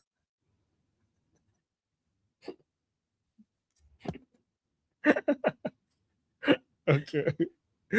I mean, was that good? Yeah, that was perfect. That was better. Yeah. That was fantastic. 10 out of 10. I mean, I couldn't even tell if it was me or you. You know what? Honestly, people last night in the chat, they were very confused because, oh, look, here I go again. Because people were very confused because when I put on the green headband and I started yelling, people were like, oh, Armin's back. Where did Goldie go? Nations are to blame for Iranian people being poor. No. How the hell are the same? Oh, I'm going to go on a rant about the sanctions. Very good. Okay. How the hell are the sanctions responsible for people being poor? I am sick and tired of the woke leftists talking about the sanctions. The sanctions. Are you retarded? If the sanctions were so bad, how the hell did the Islamic regime spend billions and billions of dollars building underground missile tunnels? They built underground missile tunnels while the Iranian people were poor. 60% of the Iranian population are poor. They live below the poverty line. If you're blaming that on the sanctions, then how the hell did the Islamic regime spend billions and billions of dollars building underground missile cities all around the country? You are stupid. Stop blaming the sanctions. The sanctions have nothing to do with it. It's the Islamic regime stealing the money of the Iranian people, using it for terrorism, and shame on you. Shame on you.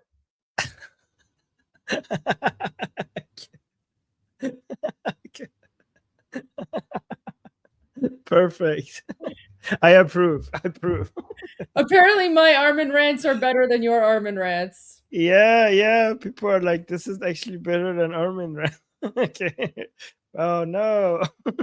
Yeah.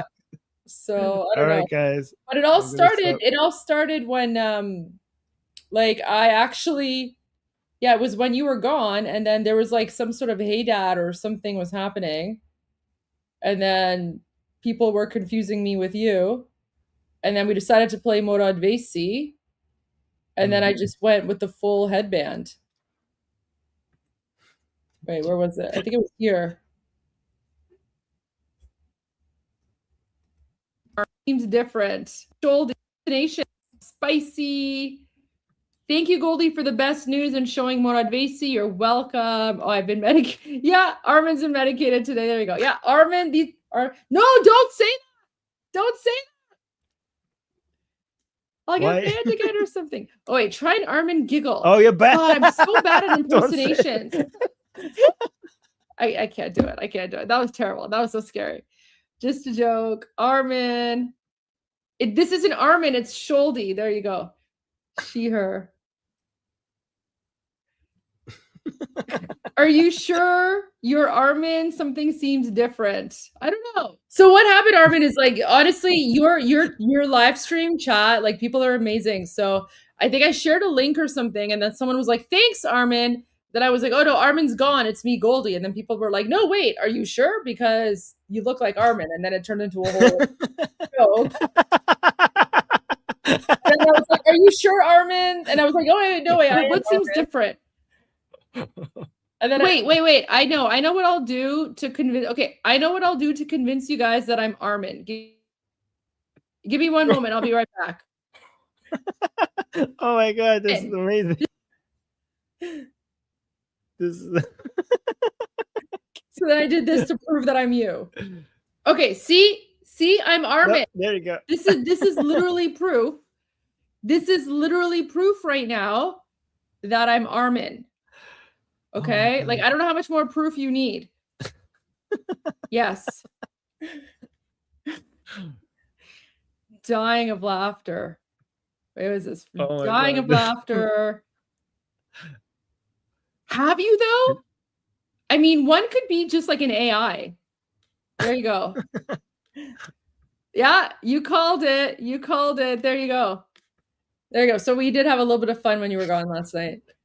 That's amazing. But that's me like getting you back for, because I remember one time I was gone and you were like, you know what we need to do? You know what we need to do, Armin? We need to find a Hey Dad music video, and then you need to have like hijab and sunglasses, and I need to like have this. Like we need to like do role reversal. Yeah, I'll be Goldie. Yeah. I'll be Goldie. You be And I'll be Armin. Armin. There you go. Fantastic. Good idea. Oh, look at the super chat from Rory. Hi, Armin. I'm currently in hospital with the flu, but your laughter keeps me going and gets me stronger even when I'm down. God bless you. Oh, Rory, we're praying for you. I hope you get better soon. Oh. You know, Armin, your laughter, it raises all of our moods. We always love it when you laugh. Oh, thank you guys. No, I will hope you get better soon. Yeah. All right. People are requesting trans Hey Dad. I don't know. Armin needs to find a good Hey Dad song and then we'll think about it. Trans Hey Dad? What is trans Hey Oh, Dad? trans Hey Dad is because I would be in the green headband and you would be in hijab. Oh, okay. We'll think about it. We'll think about it. Okay. So Okay, I need to find a hijab or something. I just put on a black scarf. That's not, no, it has to be black. No, because you have to look like me. You have to look like me. Yeah, but you need it black. Okay. I'll find it. Oh my gosh. You're too funny. But yeah, like Islamic regime state TV is messed up right now. که من این کارو کردم دعای اون گل نصیب زیبا من Dementor. دیگه مثلا میدیدم خانم فضای خوبی تو دوران Petroleum. How do you say that? Expectro, what that? Petroleum? What is that? Yeah, expecto, what is it? Expecto Patronum? Wait, what is it? Petronium. Expecto Petronium. Is that it? Is that the spell? Is that what it is? Yeah, Guys, Expecto Patronum. That's what it is. Oh, petroleum. درست میکنم گاهی به صورت ماکارونی درست میکنم ولی میخوام نشون بدم بدون گوشت هم میشه غذای خوبی درست کرد فقط حضرت آقا هم تعریف و تکریم می Ew, she's speaking about like making so she's speaking about like cooking without meat because like people right now, like the economy is terrible and people don't have access to proper food. So now they're trying to like create propaganda about how like, oh, you can make healthy meals without meat, right? You don't need protein to survive. کردن این حرکت خانم مدیریت خانم رو که تو صحبتاشون هم میفرمایید Crazy people. All right. Is there any more latest breaking news? No, just Ghalibaf statements finally coming out, and we were waiting for him to call out and say President Trump is lying regarding the uranium and stuff. And we're wondering why they're not doing that. And then finally they came out and did that. So that's it. Oh my God! More. Is it pink? It's pink!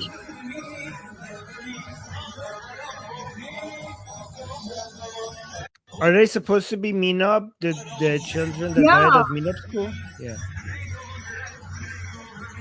John Fado. Yep.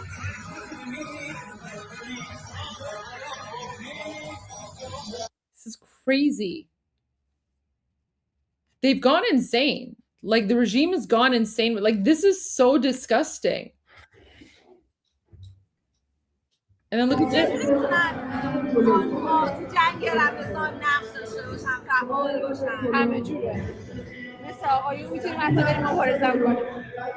He's saying we can go fight like the men.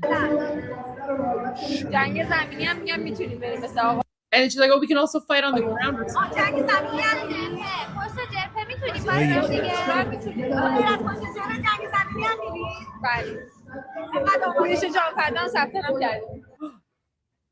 And like we've signed up for the Martyr website.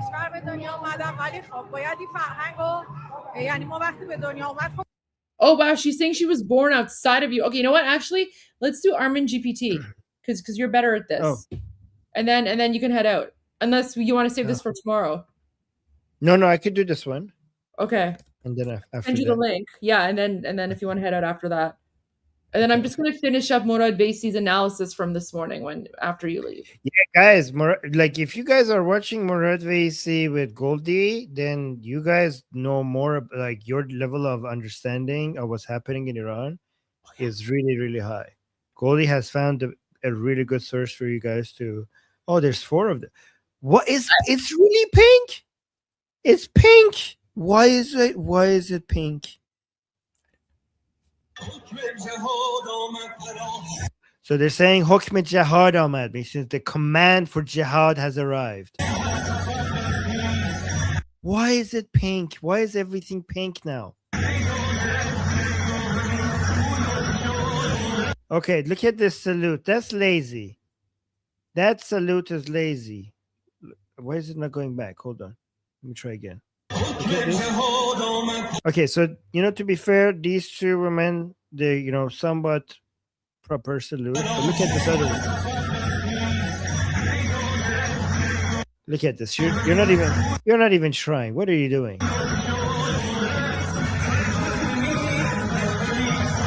Okay, look at these girls holding their hands like this. They're supposed to be doing the salute.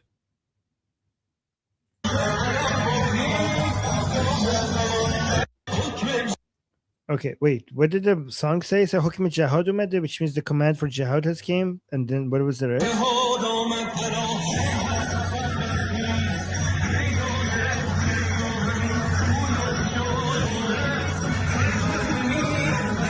I can't hear what the rest is. Okay, let's go look at this lady. This girl wants to go fight in war herself, become a John Fado, basically sacrifice her life. Just make sure you give her a pink gun, okay? Given that everything woman related is now becoming pink in the Islamic Republic, if these women are going to come fight, like make sure her guns are pink. So he's asking, how could women be participating in this war? Like she's saying in every way, they could participate in every way. Like just like the men, So I guess the reporter was asking how could you support the man, and this lady was like, "Why could we could actually go in the war ourselves like the man?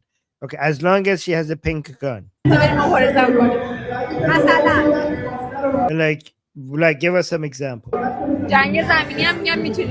So ground operations, we could actually go do some ground operations, like just like the men, just like the men. Guys, we have wokeness in Iran as well, apparently. You know, this idea of female bodies are capable of doing exactly what male bodies are capable of. Apparently, this wokeness has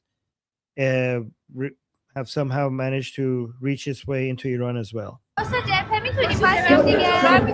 Or like, yeah, we could be in the battlefield. We could do it. Okay, sure. Go. Why not? Go try. Yeah, this is Durka DEI. Exactly. Durka DEI. Like, would you go do grand operations? You're like, yes, I will. Make sure you bring your makeup, though. Don't, yeah, you need to.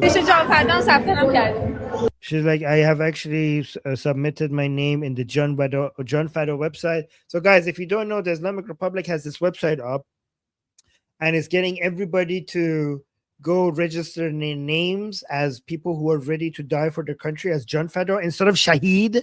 They're saying John Fado. Basically, they stole our word from us. The anti-regime people. So they're basically reducing the Islamic vocabulary and increasing the vocabulary, like they using more of the words that the patriotic Iranian would lose, right? So apparently they say that they have received 30 million registrations so far, 29 million registrations so far. 29 million out of the population of 90 million Iranians. They're saying that 29 million people have registered to sacrifice their life for the Islamic regime. Somehow, I don't believe those numbers. I don't think those numbers are real. But sure, why not? Let's believe that. Let's believe that too, right? Let's see what they say here. This is another. It's all just women. Like, I think nobody cares about the men, I guess, anymore. Here. So she's saying I was born outside of Iran, outside of the country.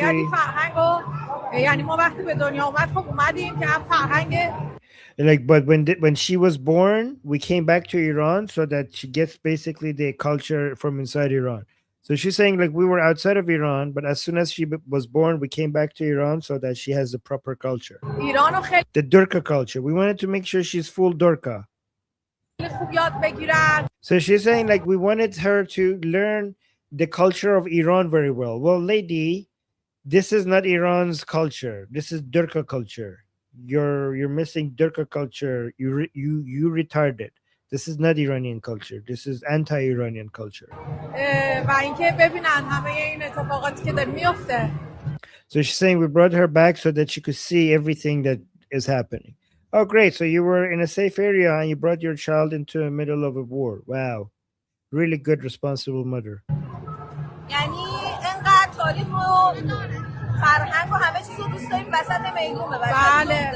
So you're saying, like, so you love the culture and our history so much that you want to bring them into the middle of a field, like the battlefield? Like, yep. Oh, yeah. And she said, like, yes.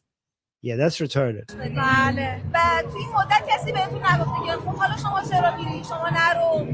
Like, has anybody told you that, why are you going? You shouldn't go there in the middle of all this. Like the same thing other people say. So basically, like, she's not saying it, but what she means is that without saying it, she's saying, you don't look like the type of person that belongs in this crowd. So we know that your friends and your family think you're retarded for being here. Have the same people in your friends and family circles told you that you're retarded for coming in the middle of these Durka people? That's the translation.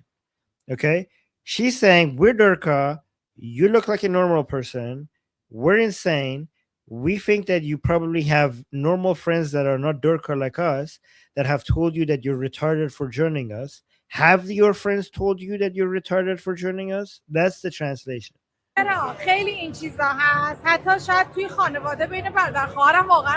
So she's saying, yeah, there's many of these things. Like, even in families, there's fights between brothers and sisters.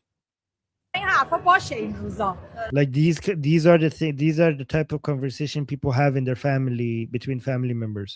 ولی چیزی که الان آدم خودش داره میبینه و چیزی که داره اتفاق میفته من دارم Yeah, but however, when you see it with your own eyes and you see the reality with your own خاطر eyes, چی واقعا الان اومدم اینجا like what is it exactly that I'm here for? I don't actually know.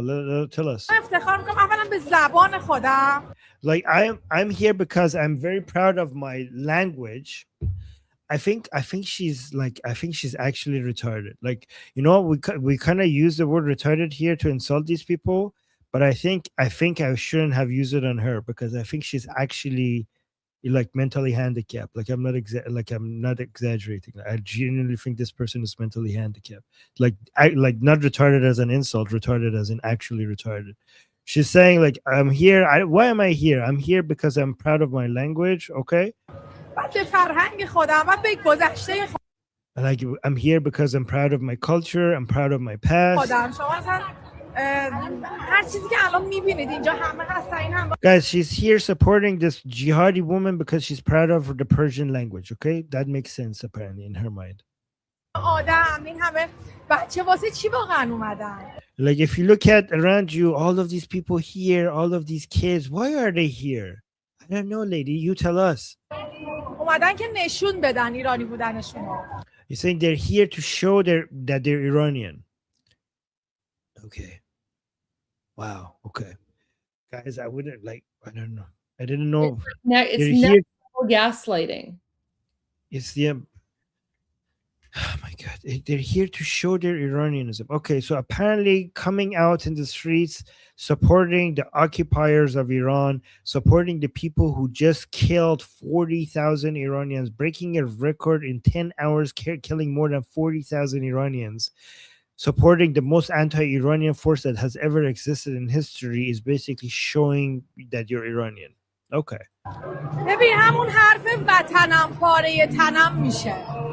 You're saying basically this is the same as saying that my country is part of my body.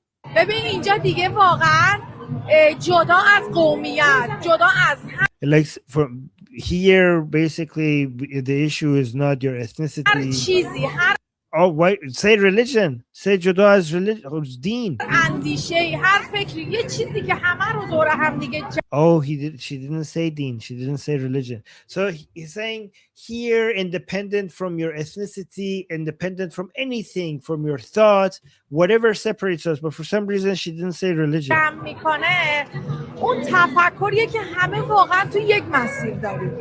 Like the only thought here is that we're all on the same page. Okay, she's basically not very smart. Like she's not even smart based on Durkheim. Let's go to this one. Oh, Dementor. Full ninja. This one is full ninja. Okay, so this is an older lady. So like you're basically hi grandma or like mother, or basically saying, what are you here? So this is an older lady with an AK-47 or Kalashnikov. You're like, we are John Fadai Vat. So we are here to sacrifice our lives for our supreme leader. We are. She's like, we are the girls that are sacrificing our lives for the supreme leader. Again, I didn't say girls. She said girl. Soleimani. Oh, and also for Soleimani, Qasem Soleimani.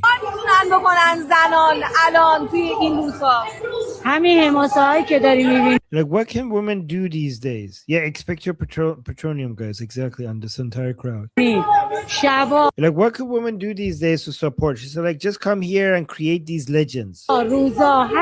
Nighttime, daytime, just come out. یه ترقه بندازه اینجا این همشون فرار میکنن. از همون ساعتی که شنیدیم رهبرمون شهید شده ما تو صحنه بودیم تا به امروز. Like from the very moment that we heard that our supreme leader was martyred, we were here in the scene from the very first day until now. So you're saying like, so there wasn't a single night that you stayed home? شب اگر توی خونم مهمانی داشتم یا مهمانی بودم شب خودرویی رفتم. ساعتی که میدونستم خودرویی هست رفتم خودرویی با خودرو رفتم نمایشمو نشون دادم. I'm saying, okay, so she's saying some nights that I had a guest, I just came out with the car and then I went back home. So she's like, were you really here every night? And she's like, man, well, not every night. Some nights I had a guest and I just came out and with my car and I drove around and went back home. But she's saying like, I showed my presence with a car or with like Khodroi. I had a automobile presence. I basically came with the car and then I left when I had a guest, when I had to do something at home. خسته نمیشی؟ نه. Like, wouldn't you get tired? Like, isn't this tiresome? برای چی باید خسته بشی؟ Like, no, why should I get tired? ما I mean, guys, why do they think like they're sacrificing so much by coming outside? This is their partying. Like every night they're coming out and there's concert and there's food and there's people and they're basically singing and their own Durka version of singing and dancing. It's basically like festivals for 40 days straight. And you're like, oh, like they're out partying, basically their own version of partying. And like, oh, this is our sacrifice. Like, how is this a sacrifice? This is the most fun you ever had in your life. Like a lot of things that used to be illegal, like you have concerts and music and everything, and you have hijabless girls everywhere telling like, hey, single boys, Basiji single boys, we're here, come take us. And you're like, oh my God, wow, so tiresome. Like this is like, I promise you, for most of these people, they never had this much fun their entire life. They're acting like this is a sacrifice. تا زمانی که آقامون دستور بده ما همچنان توی صحنه هستیم. Like until she's saying that for as long as our supreme leader keeps ordering for us to come out here, we will be out here. وقتم خسته نمیشیم. And we will never get tired. خوشحالم که کلافم.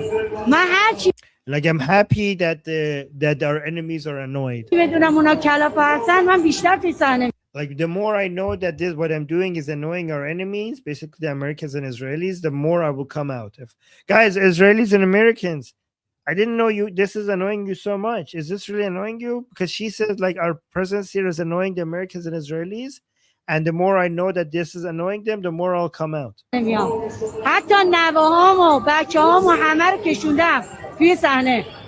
Like I brought my children and my grandchildren. I brought them all here. Okay, so that I could annoy them more. Wow. Okay. Good job, lady. Good job. Wow. با اینا چی کار کنیم بعد از آزادی ایران؟ گل بفرستیمشون کربلا، نجف. میدونم برن اونجا سیاه خونه برای خودشون بذارن. Okay. Okay. All right. So that was that. Thank you, Goldie, for the. We needed some Durka. Always at the end. Let me stop this. Did you end up playing 2C or no? Because we haven't played 2C. Oh no, I have not. I did okay. not. That's okay. I'll go to 2C TV now then, and that'll give me a quick break. So now I can actually eat something. But Armin, thank you for being here. And we'll see you. Thank you. Tomorrow. Yes, and guys, I'm Israel Chai. Long live America. God bless America. Javid Shah. Ayande Iran. Ayande Iran. There you go. See you tomorrow, Armin. See you. Okay. So we will go to 2C because we haven't played that, and he just streamed this a couple of hours ago. And that'll give me some time to eat something. And then I will be back. And we'll continue with Morad Vesi's analysis because I'm very curious to see what Morad Vesi has to say about all of this.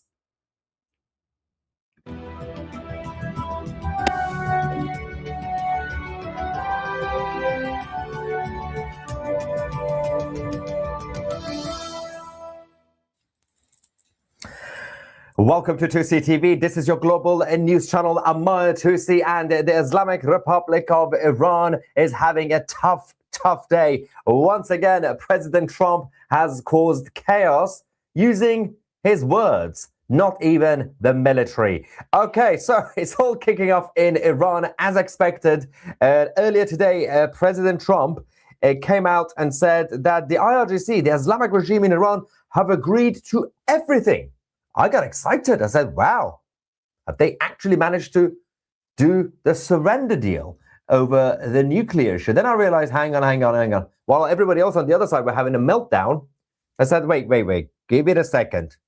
Number one, never take Trump literally take him seriously. Number two, he's making an announcement while there are no negotiations right now. The final round of talks is supposed to be in a couple of days or on Monday, Tuesday, right? And I was like, okay, hang on, give it a second. Then we realized what happened. Absolute mayhem inside the regime in Iran. They came out, they denied all the things that President Trump said, and the infighting over the Strait of Hormuz. President Trump managed to get the government in Iran and the foreign minister, Abbas Araghchi, to agree to reopen the Strait of Hormuz. Not the Americans, the Islamic regime. So the US Navy continued the blockade of Strait of Hormuz while the Islamic regime are allowing the vessels to go through. You see the problem here, right? Of course, the IRGC had to say yes to that, but then things happened in the Strait of Hormuz. And of course, following the denial of by the Islamic regime in Iran of what President Trump said, claimed that they agreed to everything. The IRGC continue their coup. Obviously, they have pushed out the clerics and the Ayatollahs in recent days. Now they want to do the same thing with the so-called government of the Islamic Republic. So the Abbas Araghchi, the foreign minister, is now going to be considered as a puppet of the IRGC. They're coming for him. Some of them want to arrest him already. Some of them are saying because it's wartime, we can't really kill him. And I'm going to explain who's saying what exactly. Some of the members of parliament in Iran. But they said that if we have to send Abbas Araghchi to Pakistan again to do negotiations, he is not going to have any say. We will tell him and we will give him the mandate. All right, so let's talk about what's going on. First things first, Abbas Araghchi, the foreign minister in Iran, posted this, and this caused chaos in Iran. In line with the ceasefire in Lebanon, the passage for all commercial vessels through the Strait of Hormuz is declared completely open for the remaining period of ceasefire on the coordinated route as already announced by Ports and Maritime Organization of the Islamic Republic of Iran. Everybody was like, hang on, wait, what? The regime in Iran surrendered over the Strait of Hormuz. This place is now open. So President Trump, that means that the US Navy are no longer going to do a blockade. Then we realized, no. The regime in Iran didn't know what Abbas Araghchi had agreed to. The US Navy continued the blockade of Strait of Hormuz. They will allow certain ships, the vessels, to go through. The Islamic regime are no longer allowed to do a blockade. That's what's happened. But then the rest of the IRGC were not too happy, so they caused some chaos a couple of hours ago in the Strait. This is the live feed that we have. But having said that, this is how things kicked off. We had the member of parliament, senior member of parliament, Mahmoud Nabavian, saying that vessels can go through, can pass, but only by paying tolls to the Islamic regime. He said, with the retreat of the evil US regime and acceptance of a ceasefire in Lebanon, some commercial ships will be allowed to pass through the Strait of Hormuz by paying tolls. Of course, the United States are not going to be too happy about this, and they are fully aware of what's actually happening in the Strait of Hormuz. The IRGC have once again shot themselves in the foot. They had one job: surrender, sign the nuclear deal, give everything up, reopen the Strait of Hormuz. It's not helping because the US troops continue to be deployed and remobilized from the US, from Europe, all the way to the Middle East. What are you thinking, you absolute idiots? Having said that, the US Central Command confirmed that despite what the regime in Iran have been saying in terms of their propaganda, From the American side, this is what we have. CENTCOM said that the US naval blockade continues. The US officials have also said that the US military blockade will remain in effect throughout the ceasefire. They will be monitoring the situation in the Gulf of Oman and the Persian Gulf. Meanwhile, President Trump came and said that the regime in Iran have accepted everything. Everybody was like, hang on, wait, what is going on here? Obviously, those who take Trump literally, they believed him. The markets loved it. The markets were like, whoa, this is very good. Everything's getting calm. There seems to be a deal. Well, President Trump creates realities. He basically says something that's not happening right now and forces the hand of the enemy. They will either have to now surrender in the next few days or ask for the end of the world for them. Then President Trump posted this to clarify that the IRGC are lying, that the ceasefire in Lebanon is linked to the situation with the ceasefire in Iran. President Trump posted, the USA will get all nuclear dust created by our great B-2 bombers. No money will exchange hands in any way, shape or form. This deal is in no way subject to Lebanon either, but the USA will separately work with Lebanon and deal with the Hezbollah situation in an appropriate manner.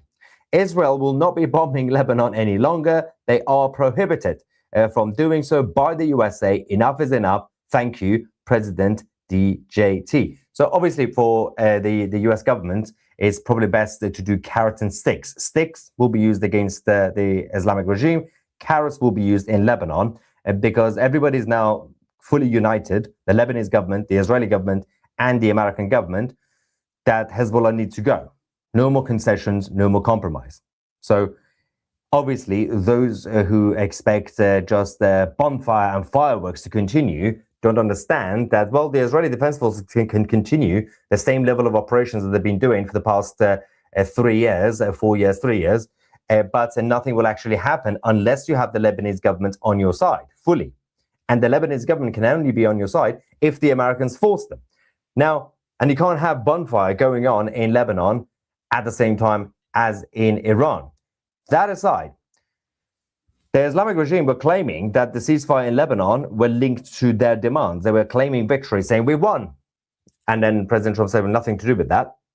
And obviously, when President Trump said, we're going to go pick up the nuclear dust, he basically says, it's over. You either can accept the surrender deal in Iran, or we're going to have to take it to the next level. As I said, at this point, the regime in Iran don't really have a choice. I've been recommending them not to accept the surrender deal, but at this point, it's probably in their favor to accept the nuclear surrender deal because there's no other option. And if they are relatively smart enough, they would do it. The problem that they have is that there is no central command, there is no unifying force, there is no one single individual or group in charge of Iran. There are different factions, and in this live stream, we're going to explain the absolute chaos happening inside the regime in Iran as the infighting grows.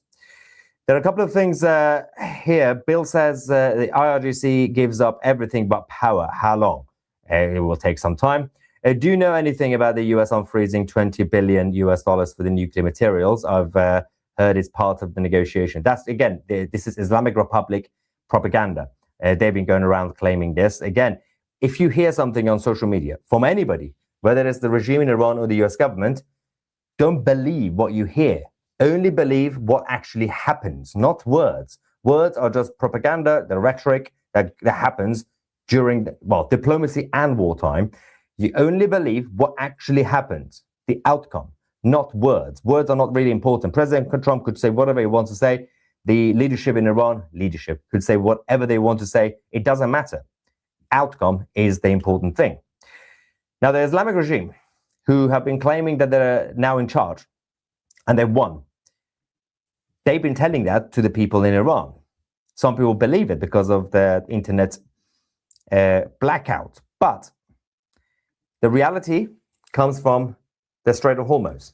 The Americans have released this video from the Strait of Hormuz showing that the US Navy is in full control and the Islamic regime in Iran continue to bow down. Watch this. Blue Sky 4, this is U.S. Navy Warship 115. Request you return to original port of call in Iran. How copy? Over. The Americans told the Copy, Iranians. sir. Thank you very much. Copy, sir. Me alter to Iran. Thank you. Blue Sky 4, this is U.S. Warship 115. I understand you will return to your previous port of call in Iran. This is U.S. Warship 115, standing by on channel 16. Out. So in case you didn't hear this, the Americans basically told the Iranian vessel, saying, this is the US Navy, and you have to return to Iran. And then the other side, the guy said, hey, yeah, sure, yeah, we will return to the port in Iran. And then the Americans had to confirm, so you will return, turn around, yep. This is a level of victory inside the Islamic Republic. In the middle of all this, when we had the announcement that the Strait of Hormuz has been reopened, again, only by the Islamic Republic, not by the Americans, because the US Navy is still there, Keir Starmer, the Prime Minister of the UK, for some stupid reason came out and took credit for it. I'm not kidding, I'm not exaggerating. The Prime Minister of the United Kingdom, who's not even involved in any shape or form with the situation in the Middle East, went to Paris to hang out with his boyfriend, Emmanuel Macron, and claimed that it's because of our cooperation in Europe that we have secured the reopening of Strait of Hormuz, and we will continue to work together to ensure the transit is free, navigation is free. Watch this. And confirm that along with France, the UK will lead a multinational mission to protect freedom of navigation as soon as conditions allow. This will be strictly peaceful and defensive as a mission to reassure commercial shipping and support mine clearance. What? We invite all nations with an interest in the free flow of global trade to join us. Some have already indicated their readiness to contribute. We will readiness? What readiness? President Trump has been single-handedly dealing with these idiots, and he asked them. He asked the Europeans to get involved weeks ago, days ago. They didn't, and now they say, "Yeah, of course, we got all the Europeans. We're very much in favor of. We're ready. Ready for what exactly? Why are you so excited about this?" Now, the Prime Minister. Start for a second. We had a bit of an issue because when the Foreign Minister in Iran, Abbas Araghchi, made the announcement that the Strait of Hormuz has been reopened, and when the IRGC military had a meltdown saying, whoa, who decided this? There were some issues in the strait. So, as you can see in this footage, numerous vessels they were transiting towards the Strait of Hormuz this evening had to make a U-turn. They literally made a U-turn and went back.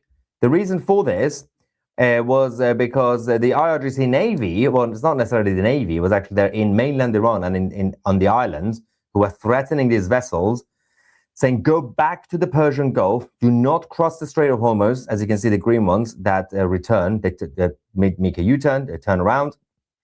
Over a dozen ships reversed course. And of course, that just shows nobody knows who's in charge in Iran. The foreign minister says one thing, the IRGC military come for him, and the rest of them are saying, okay, so we have to listen to President Trump because otherwise things are going to kick off. The others are fighting with the ones who reopened the Strait of Hormuz, and they're trying to close it. The problem is they can't close the Strait of Hormuz because they don't have any naval assets. All they have is missiles and drones. They are threatening to launch against these vessels. So all these vessels are now turning around again. The reopening of Hormuz is going absolutely perfectly fine, just like the so-called ceasefire. Then we had Ismail Baghai from the Foreign Ministry of the Islamic Republic. So this man is the IRGC plant in the Foreign Ministry. So So you got the foreign minister, Abbas Araghchi, who is from the so-called reformist side of the regime, but obviously they're all the same, but they're slightly different to the rest of the fanatics of the IRGC. They're all terrible people, obviously. But you have the Esmail Baghai, who is from the IRGC inside the foreign ministry to make sure that they can keep tabs on the politicians. The spokesperson said that Iran's enriched uranium is as sacred as the country's soil and under no circumstances will be transferred anywhere. President Trump said earlier, when he was going around saying the Islamic Republic have accepted everything that we wanted. Everything. And I was like, this is great. Surrender. But then, this is what Esmail Baghai said. He basically clarified, we haven't agreed to anything. بعضی از مقامات آمریکایی ذکر کردن هیچ کدومشون قابل تایید نیست. به عنوان مثال عرض میکنم خدمتتون، اورانیوم غنی شده ایران به هیچ عنوان قرار نیست به جایی منتقل بشه. به همون اندازه که خاک ایران برای ما مهم هست و مقدس هست، این موضوع هم برای ما اهمیت داره. پس به طور کامل این رد میشه. موضوع انتقال اورانیوم با غنای 60% مطرح نیست. هیچ وقت این بحث مطرح نبوده. به عنوان یک گزینه از سوی ما مطرح نبوده که اورانیوم غنی شده ایران به آمریکا منتقل بشه. گزینه‌های مختلفی وجود داره در رابطه با حل و فصل موضوعاتی که به عنوان بخشی از پرونده هسته‌ای ما محسوب میشه، اما هیچ وقت عرض کردم انتقال مواد غنی شده ایران به آمریکا به عنوان گزینه مطرح نبوده برای ما. They want to die. دائمی غنی‌سازی چطور؟ عرض کردم ببینید همه این مواردی که مطرح میشه بخشی از کارزار رسانه‌ای است که it's propaganda, he says. It's Western propaganda. تحت تأثیر قرار دادن مذاکره کنندگان و میز مذاکره. ما دیپلمات‌های ما اعضای تیم مذاکره کننده قطعاً تحت تأثیر این فضاسازی‌ها قرار نخواهند گرفت. بر اساس دستورالعمل‌هایی که نظام تعیین میکنه هیئت مذاکره کننده کار را پیش میبره، اون چیزی که به نفع مصالح و حقوق ملت ایران هست. Okay, so few issues here. Number one, he's claiming that it's actually live. It's not moving. Yeah, it's moving. That obviously President Trump, whatever he said, is not true, and obviously it's not true because they're not talking right now. You can only say that one side has agreed to everything when it's on the day of negotiations, right? So there have to be negotiations for one side to say, oh, we just got confirmation that the other side have agreed to our demands. There are no talks right now. We have to wait another few days, right? And this guy is now saying not only what President Trump said is not true, obviously, he did it on purpose, because there was a bit of a bonus over here.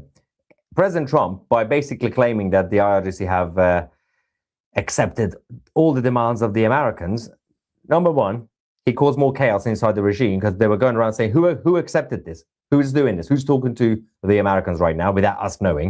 Secondly, the markets loved it because it's so easy to manipulate the markets these days if you're President Trump. And at the same time, it shows their hands. The idiots keep showing their hands.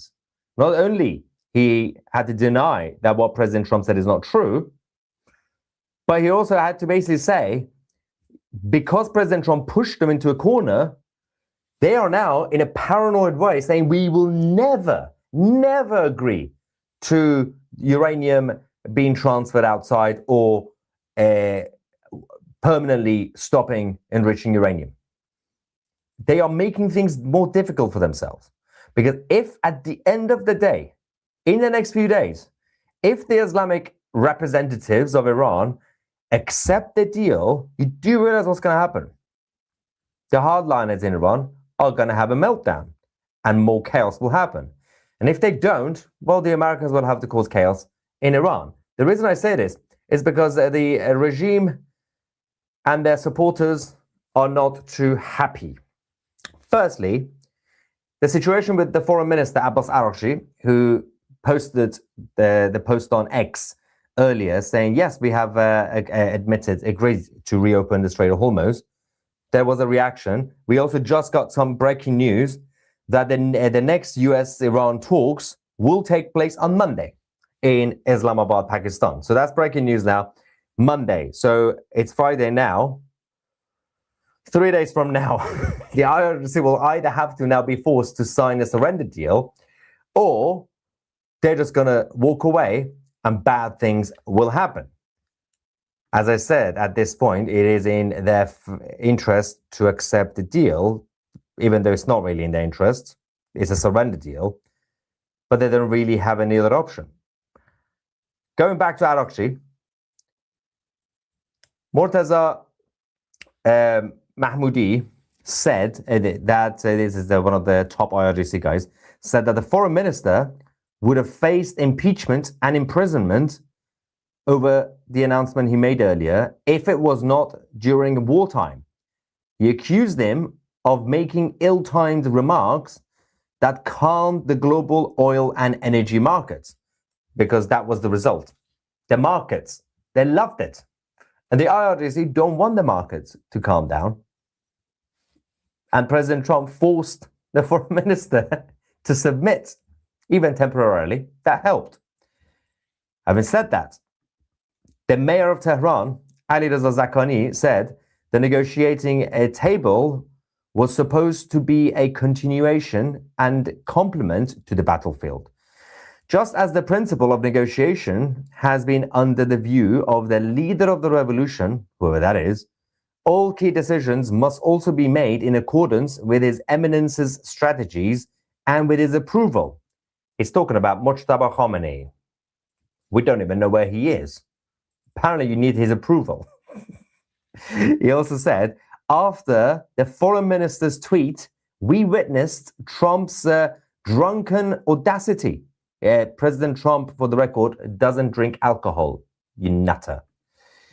If Trump's statements are lies, foreign minister, refute them loudly, without hesitation, decisively and swiftly. But if, God forbid, they are true, we must not gift the enemy at the negotiating table and what he failed to seize on the battlefield. In the face of Trump's threats, rely on the brave and engaged people. If America's claims of a naval blockade on Iran is correct, then the ceasefire has been violated. We are in the midst of war and we must deliver an appropriate response. They don't even know who's in charge. Then this happened. The IRGC members, we got this list of messages. I'm going to translate this. So we're going to start from top left, right? It says, I think these developments are actually very positive for Iran's future and for Iranians. The death of Saivadi and others, like commanders and generals, reopen negotiations, giving up uranium. You think these are good developments? So what would be considered bad developments? And it says, next one says, my dear, what leadership? Right now, they've made Iran into a playground for foreign countries. So what is the role of the leader? What pain does he feel when he has no effect, no film, no photo, no authority? The whole government is in the hands of others. Another one said, we were in the streets every night chanting slogans. Our demands were clear. You stood with the killer leader, that's the other side. If the leader wasn't there, we could have been in a completely different place in the world. Maybe then you would sleep more peacefully and not hear the Zionists in the news every day. And another one said, I feel humiliated. I wish I could die right now. Another one says, I feel like we are approaching the reappearance of God. Humanity has gone too far. And the next one says, these are conditions set by traitors. It has nothing to do with God. Now, in this war, they want to martyr their leadership too. Yet they deny the army's responsibility. Why do they keep selling out this country? The next one says, what humiliation. They are martyring the imam. And we are just sitting here watching. Another one says, the blood of the martyrs from the leadership to the Basij forces. What about that? Revenge for all these dear loved ones, dear ones that were lost. What happens to that? Another one says, whatever they can do, they will do. They should not give up the enriched uranium, because that's exactly like Libya. They will attack later. Another one says, pressure from Iran for a ceasefire in Lebanon. He added 20 conditions for a ceasefire. So what did they accept that you're calling it well, the direct translation is a yellow dog, but it's different. Are these people stupid or are you? And another IRGC guy says, it is over for the Islamic Republic. Now it has been proven to everyone that you betrayed the martyrs of the Islamic world. You talk about the leadership's words. Do you even think about the martyrs of Lebanon? Okay. Even the leader's blood means nothing to you. It is extremely hard for me to accept that the reality has become this. You have humiliated the nation and God will not forgive you. That's about the government in Iran and the foreign minister. It gets better. Why reopen negotiations? Those things that Trump says will eventually become reality. They're scared, basically. That's what Trump said earlier when he claimed that their regime have accepted everything. It's going to happen. They're all scared. They're all terrified. So that was basically the dramatic group chat by the IRGC that are not too happy. At the same time, the Islamic regime continued to show major internal conflict. And, oh yeah, when they said dog, they were talking about Trump, by the way. The direct translation, yellow dog, it's not really a yellow dog. It's basically that dog, Trump. That's basically the insult. After Abbas Araghchi and President Trump both said that the Strait of Hormuz is open, and then we discovered that, what they meant was the Islamic regime are not allowed to blockade, but the US Navy will continue to do the blockade. The IRGC found out what happened. They have openly questioned the government, the officials. And right now, the IRGC military are also taking over from the government officials. So after taking over from the clerics and the Ayatollahs, now they want to take over from the government, because they have guns, and Abbas Araghchi doesn't have guns. And the stupid president who nobody cares about. The IRGC, using the state media, have been saying that we should not even talk. We should not even do ceasefire. But the regime in Iran continue to do ceasefire, and they continue to agree to talk, because they got different factions. One group are going to Pakistan on Monday to talk to the Americans. The other group don't want to do it, which means even if the delegates from Iran accept the deal on Monday, which is highly likely to just surrender the nuclear program, the rest of them are not going to, as we say, ratify the deal. They're going to start killing everybody else. So it's a lose-lose situation, and I'm hoping that they will sign the deal on Monday, because it's going to be funnier than if they don't sign the deal. But the IRGC officials have now also confirmed to Reuters that no agreement has been reached on the details of the nuclear issue. We will not surrender. I have a feeling you are going to surrender on Monday. Now, Tasnim News from the Islamic Republic, this is the propaganda outlet, have now also tried to take credit for the ceasefire in Lebanon, right? They've been telling people in Iran that the IRGC military were prepared to strike Israel at 8 p.m. local time last night, when the ceasefire was confirmed. Well, implemented, basically.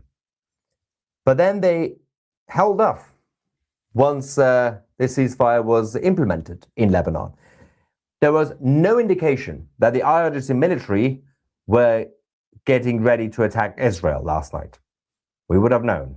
The Israeli intelligence would have known. The American CIA would have known. They're just talking nonsense. You were not ready to sacrifice the ceasefire just to save Hezbollah. You've just been using them as pawns. You don't even care about Hezbollah at this point. It's just a sacrifice. Now, the Israeli Defense Forces have released the latest videos from their operations in Iran over the last few weeks. This is the latest that we have now received. These are the naval, there we go, the naval assets, both in the south and the north, especially near the Caspian Sea in the north of Iran. During Operation Roaring Lion, the Israeli Defense Forces annihilated, as you can see in these videos, the navy of the IRGC. Now, if they can try to recover from this, well, not literally in terms of the navy being rebuilt, because that's not going to happen anytime soon, but in terms of propaganda, well, that's one thing. The reality is that the Islamic regime in Iran, no, they have no cards. That's why the people who are actually technically in charge, including the government, they have no option but to always say yes to the Americans. And this, the next video that we have for you guys is this one, which is the IDF striking more than 380 Hezbollah targets over the past 24 hours, including operatives, headquarters, and rocket launchers. So the operation in southern Lebanon, until the last few hours, continued as Hezbollah members tried to move around. The IDF identified the threat, and they continue to hit them. At the end of the day, it is now up to the Lebanese government to help. And this is where it gets interesting. The president of Lebanon, Joseph Aoun, said, "Our goal is the complete liberation of all Lebanese land from Hezbollah, Israeli withdrawal, and the return of the displaced to their homes, and the application of state control to the adventurers who are endangering the fate of Lebanon and the lives of the Lebanese. I say, enough.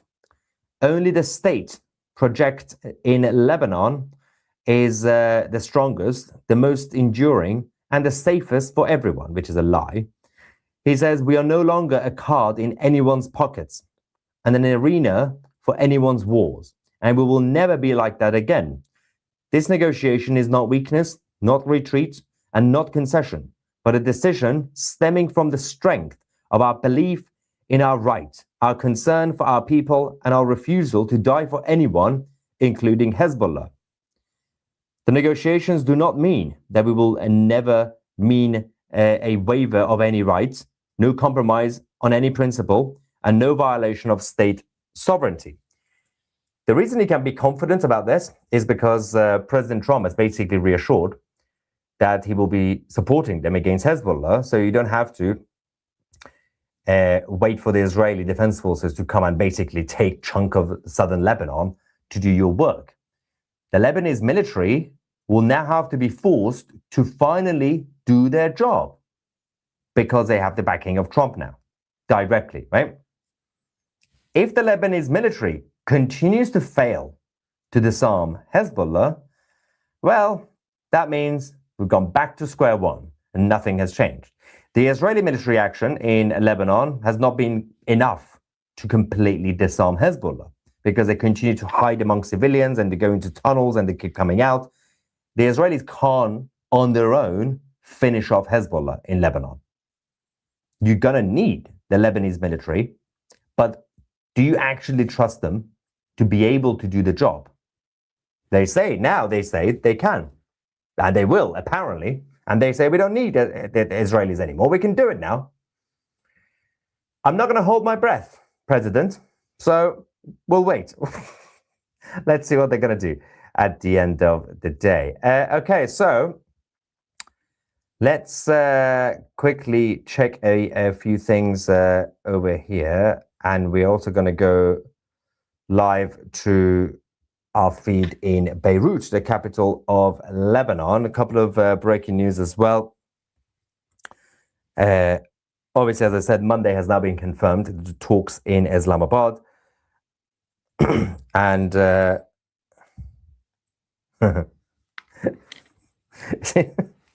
regime in Iran, I can't take that seriously.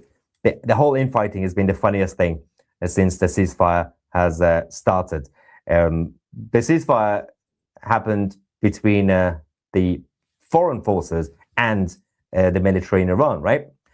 But since that ceasefire started, we've had a massive, massive hot war inside the regime. And that continues for a while. Okay. I just hope we won't leave you all out there helpless. Okay. Could you explain the white SIM card a bit? Yes, I'm curious about it. Does this enable the regime to monitor regime supporters' calls and texts via the white SIM cards? Could they be a way to find regime loyalists? So yeah, the white SIM cards basically, it allows the ones who have it, which is basically the regime, to be able to bypass the blackout. And they will be able to make phone calls, access the internet, or whatever they want to do. It's just a SIM card. It just allows your device to be able to get access to everything. You can't use that to monitor other people. But yeah, I mean, if you see anybody having access, then you know they are part of the regime. Yeah. Doesn't Starmer realize he's making himself a laughing stock? I don't think it does. He's in a bit of a bubble. That's the problem. When Keir Starmer is forced to step down as Prime Minister, Disney has offered him a starring role in an upcoming movie. Starmer will play Captain Cook. Brilliant. Now, thank you for being there. Well, not there, but yes, if you mean the Middle East. So this is great that they all disagree. That means the blockade and sanctions will continue and that the economic crisis will topple them and their own supporters will abandon. Again, this is a problem because it's in our interest for them to accept the deal on Monday, but it's also in their interest to accept the deal. This is the first time that it's in the interest of the anti-regime, but also those inside the regime to accept the deal. Because if they don't accept the deal, it's going to be a complete mess for them, the bloodshed. But for us, the anti-regime elements, if they accept the deal, the suffocation will be much easier to bring them down. If they don't accept the deal, we're going to have to go back to military action and strikes, which is going to take longer time to bring down the regime. President Trump just doubled down again. He's just doubled down. Why is he doing this to them? He's just torturing the regime. He just said, we will bring back. He's making his speech at Turning Point. I'm going to see if we have the live feed. I think we have the live feed, actually. Let's quickly go to the president. Double check if he's still speaking, by the way. He's making his speech at Turning Point. Do we have him? Yeah, we have him. Find out who the 3% Hang on. Loudness. is, because I consider them to be perhaps, boom. Or they don't watch television or something. We passed the largest tax cuts in American history, the largest spending cuts in American history, the largest regulation cuts in American history, and the largest investment in border security in the history of our country. And starting my first day in office, we banned the transgender mutilization of our children.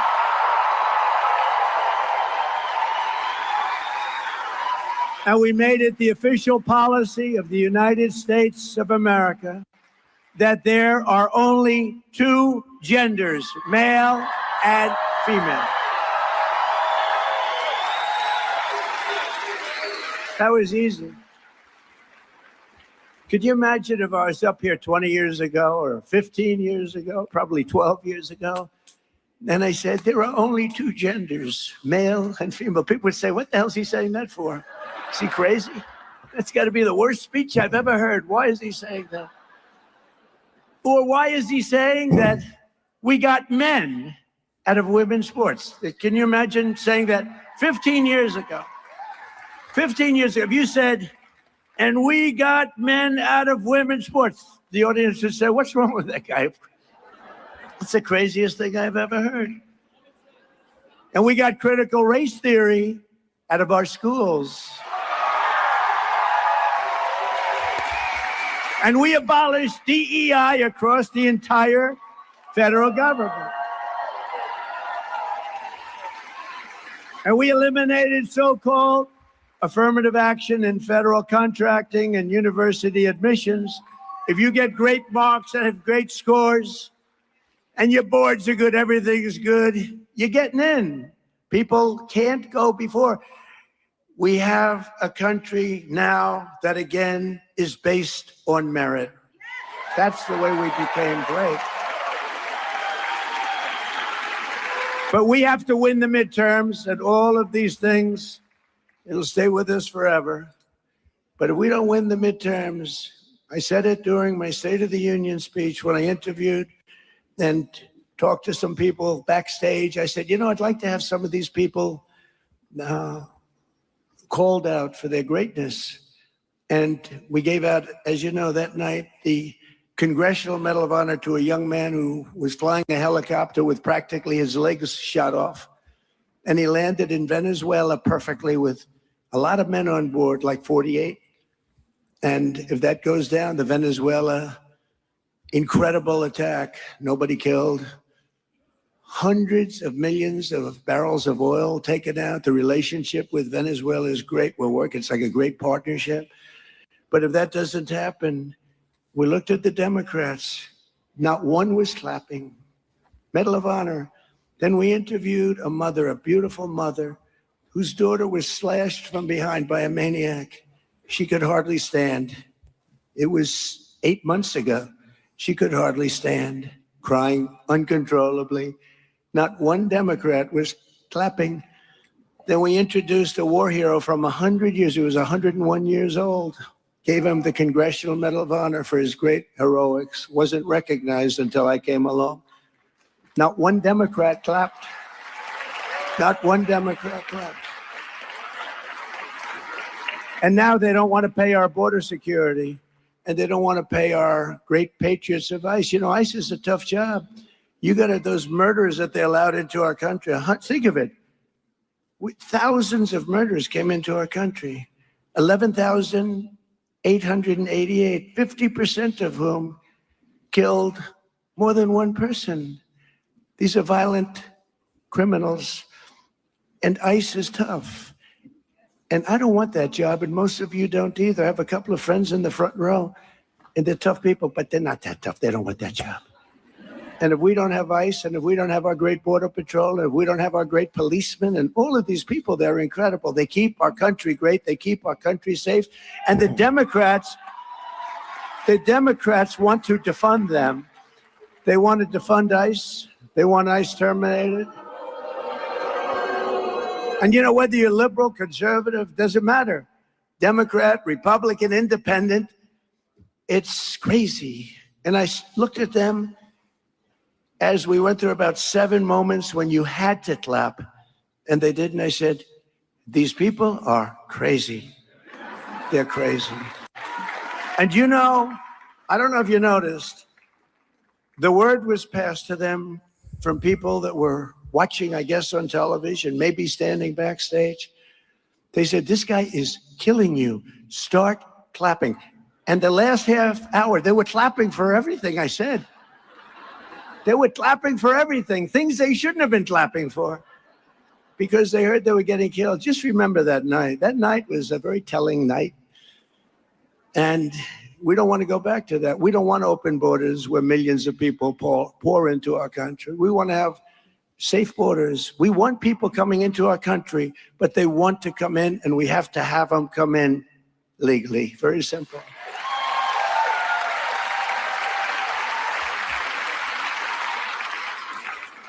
So I signed a historic executive order starting the process of shutting down the Federal Department of Education and sending education back to the states. Thank you, Linda McMahon. Linda McMahon. You know, education, move back to the states where it should be. You don't want to have a bureaucrat from Washington who couldn't care less about your community telling you how to educate your child. You have your local boards and your parent groups. One thing, I know you love your children. I'm not sure that they do. But we've largely removed education. We just did it. Just move them back. You know, we're supposed to go through a long process. Thank you, by the way, to Linda McMahon. She's been fantastic. been fantastic. And we removed over 300,000 bureaucrats from federal payrolls. They had sometimes 10, 11, 12 people to do one job, and they just sit there. And you know what? I have a lot of respect for whatever. But you can't run a country like that. You can't, as the expression goes, has anyone ever heard of it? Make America great again. You can't make America great again when you do that. So we've done that, and you know, many of those people are very happy because right now more people are working in the United States than at any time in the history of our country. And many of those people that had these boring, lousy jobs where they weren't even jobs, federal government, they went out, they got jobs in the private sector because we have the most people working that we've ever had before. And they're making more money and enjoying their job. It's sort of an amazing phenomenon. After decades of other countries stealing our jobs and plundering our wealth, thanks to our strong policy on tariffs, we cut our gaping trade deficit. Now, if you do 1%, you're considered like a genius. If you do 2 or 3%, it's unheard of. We cut it by 59% this year, our trade gap. It's the largest drop of a trade gap. Think of it. It's the largest drop in history, the history of our country. 59%. Can you believe it? So if you're a genius with 1% and really a super genius at 3, what are you with 59? I don't know. As part of our tax cuts, we delivered, a lot of you benefited by this, no tax on tips, no tax on overtime, no tax on Social Security for our great seniors. You know, the great big beautiful bill is really the great big beautiful tax cut bill, but it was also, we gave you the right to deduct your interest payments on a car loan, but only if it's made in the USA. That's been incredible. You never had that right before. And this week, millions of Americans received the largest tax refunds of their lives. The average is more than $4,000 per filer. Think of that. So nobody knew this was going to happen. But now they're getting their refunds back, and they're much larger than I said. In other words, I under-exaggerated, which is good. And in 4 long years, Sleepy Joe Biden, have you heard of him? What a president, what a disaster. But the whole party, it was the party. He didn't run the country. The people surrounding the Resolute desk in the Oval Office, they ran the party. Radical left lunatics. But in 4 long years, Sleepy Joe Biden got less than $1 trillion invested in our country, much less. And in 12 months, so think of it, 4 years, ours is 12 months, and it's actually 11 because we haven't gotten the last month. So in 11 months versus, think of that, versus 4 years, they did less than $1 trillion. In 11 months, we did $18 trillion of new investments coming into our country. And that's a record for any country anywhere in the world by a lot.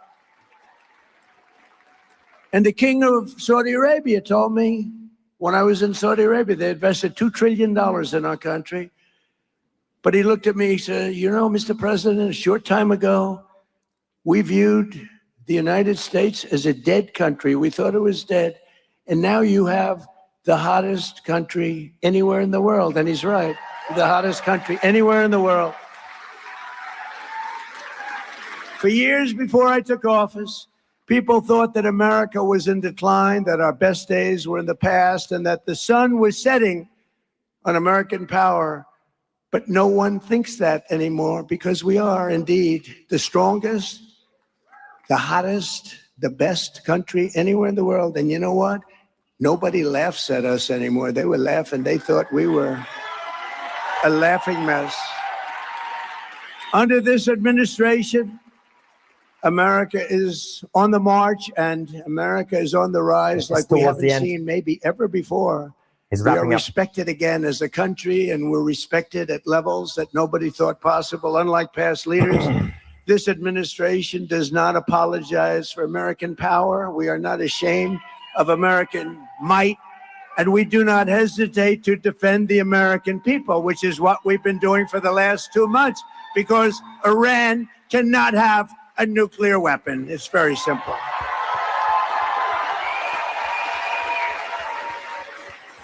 For years, we were ruled by fools who let every third-rate country push us around and bleed us dry on trade and everything else they could get away with. They took advantage of us on trade, not any more than that. But those days are over and they're gone forever. America was not founded by weak and timid men who cowered in the face of evil or sat by as danger loomed and let our country go to hell. We are descended from the likes of George Washington, Andrew Jackson, Generals Ulysses S. Grant, Douglas MacArthur, General George Patton. Our ancestors knew exactly what to do with America's enemies. Beat them and beat them good. That's what they had to do. That's what they had to do. And if NATO teaches us any one thing, and I hope you all watched because they weren't there for us, if it teaches us any one thing, we have to rely on ourselves. We can't rely on outside countries and outside sources. So do not listen to the craven and cowardly voices who tell you America needs to think small or to shrink from our duties or potential. Most people, they wanted to, this recent situation, they wanted to do it, but they said, oh, let's not get involved. Sometimes you have to get involved. You have no choice but to get involved. If you're going to remain great, sometimes you have to get involved. Remember, I'm the peacemaker. I'm the one that settled 8 wars. I settled a war that would have killed 30 to 50 million people. India, Pakistan. You have to sometimes get involved. We are the inheritors of the most incredible civilization that has ever existed, and our task is to defend it. We have to defend it. Past leaders used our wealth and power to make other countries rich and treated our military like a charity for the world while getting barely a word of thanks in return. Nobody thanks us. They don't say, oh, thank you so much. They don't thank us. They think we're stupid. That's really what it is.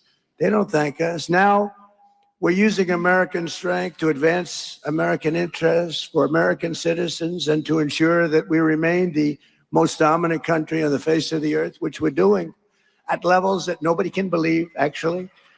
Every branch of our armed forces is setting new recruitment records that nobody thought would be possible because everyone wants to be a part of the greatest military the world has ever seen. In January, our warriors flew straight into the heart of the Venezuelan capital, captured the outlaw dictator Nicolas Maduro, and brought him to face American justice, which is what he's doing right now. And very soon, this great strength will also bring about a day, 70 years in waiting. It's called A New Dawn for Cuba. We're going to help them out with Cuba. Cuba's We next. have a lot of great Cuban Americans.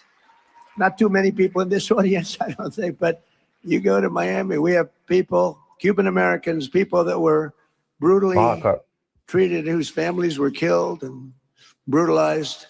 And now watch what happens. Under this governing philosophy, instead of locking down our energy resources and putting ourselves at the mercy of those that hate us, and they hate us, and they don't respect us, but they do now, we are unleashing our own supplies with those really beautiful words. Perhaps you've heard them before. Drill, baby, drill. Right? And because of that, we now produce more oil than Russia and Saudi Arabia combined, and very soon that number will more than double. That's pretty good. In addition, our new partner, Venezuela. Venezuela's been great, really doing a good job over there, is adding very substantially to that number.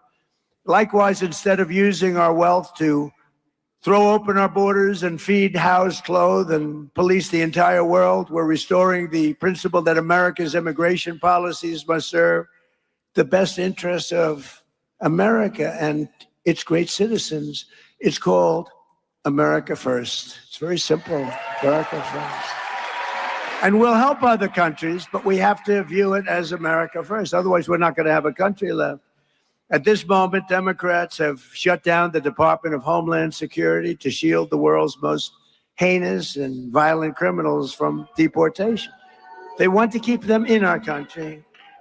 They have a murderer, killed many people. They want to keep him in our country. They're fighting very hard to keep him here. There's something, I'm telling you, there's something wrong with these people. They want to protect deranged monsters like the illegal alien from Haiti who recently beat a mother of 2 to death with a hammer at a Florida gas station for all to see. It was all on tape. You saw it just a week ago. Last month, a migrant criminal with 15 prior charges and 4 prior deportations threw an 83-year-old veteran onto the subway tracks in New York City, killing him instantly as he got run over by a subway train. Threw him in. It's all on tape. Democrats want to protect him. They want to protect criminal aliens. Republicans want to put them in jail or ideally deport them as long as they never come back. And under my leadership, we ended asylum fraud. We ended all catch and release. We stopped third world migration. We suspended all refugee resettlement except for persecuted South Africans. They're being persecuted. In South Africa, there's a very horrible thing going on in South Africa. It's a genocide. It's a horrible thing. And we made it possible for these people to come into our country. They kill people if they're white, if you're a white person. And I'll tell you what, I did great with the black vote, the African-American vote, and they understand this better than anybody. South Africa, they kill white farmers. And we said, you come into our country and we let you come in. You get a green card and you get a passport. You can stay in our country. Terrible, terrible. We can't let it go on. No, we don't have to talk about it. People don't like talking about it. You know, New York Times wrote a story about it years ago. That was the only story they ever wrote, because I'm sure the reporter got fired immediately. But we've deported a record number of criminal aliens, a record. Nobody's ever seen the numbers like this. And for the first time in more than 50 years, we now have reverse migration, a beautiful thing, actually. And just imagine where our country would be today if instead of spending trillions of dollars on illegal migrants who come into our country illegally and spending it on the Green New Scam, one of the greatest scams in history, remember? Climate change, global warming, all of this. They actually had global warming. Remember that wasn't working because we were actually cooling as a planet. Then they had another one and another one and another one, and they were wrong. And then they just said, climate change, because climate change takes care of heat, snow, whatever you have. But past leaders had used American wealth and power to raise our civilization to brand new heights. This is the choice for every voter. In the midterms, Democrats want to drag America down, destroy our country, put it into crime, poverty, and squalor. Really the squalor of a third world nation. We would have been, if I didn't win this election, within a short period of time, we would have been a third world nation. Hard to believe, isn't it, huh?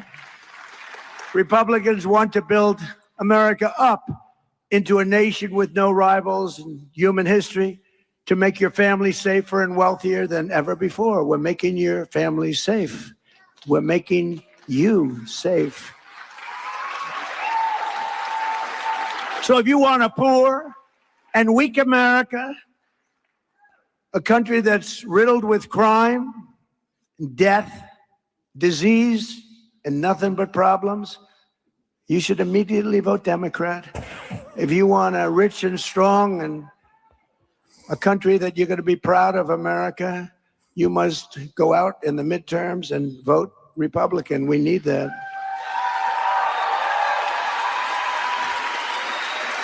And I was going to say that when a president wins, Republican or Democrat, for some reason they lose the midterms often, most of the time. It doesn't make sense.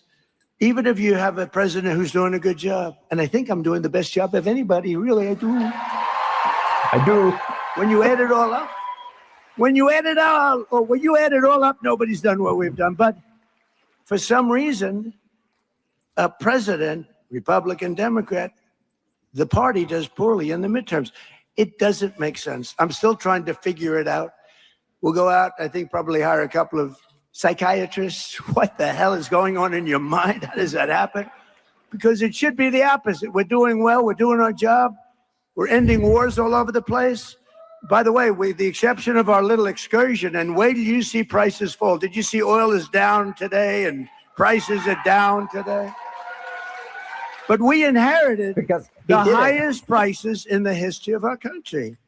We inherited that, and then we worked on it. And what a job we've done. And we took inflation way down. We inherited the worst inflation in history. And what a job. But we had to put out that flame. We had to put out that horrible fire, really, that was taking place in Iran. We had to do it. Otherwise, you want to see a problem? Give them a nuclear weapon. They'd use it the first day. You want to see a problem? They would use it the first day. It's not going to happen. So we're thrilled to be joined today by many incredible Arizona leaders who will help achieve this victory, including candidates for Congress, a lot of great athletes running. I don't know what this is. Jay Feely, great kicker, great athlete. Where's Jay? Jay Feely. Where's Jay? Wherever you are, Jay. Hi, Jay. Great athletes. A sheriff who I've been friends with for a long time, Sheriff Mark Lamb. Sheriff. Good to see you, Sheriff. Got the look, right? I want to get one of those hats, Sheriff. Tell me where. Tell me where you got it. Wouldn't have to worry about my hair. I could just put that. I hear you're doing great in the polls, Sheriff, too. Representatives Juan Ciscomani, Paul Gosar, Abe Hamadeh, Eli Crane,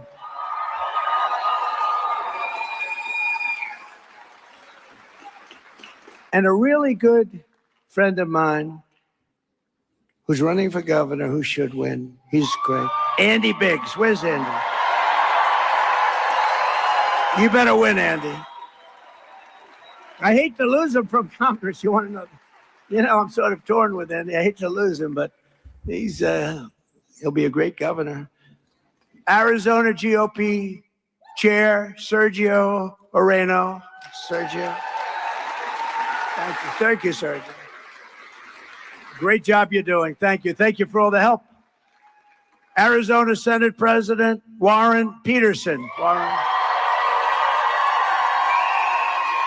Thank you, Warren. Thank you. Popular, Warren. Very popular. Treasurer Kimberly Yee. Thank you, Kimberly. Good job. State Representative Alex Collodin. Thank you. Thank you, Alex. Oh, look at this guy. Oh, I can't believe it. I love this guy.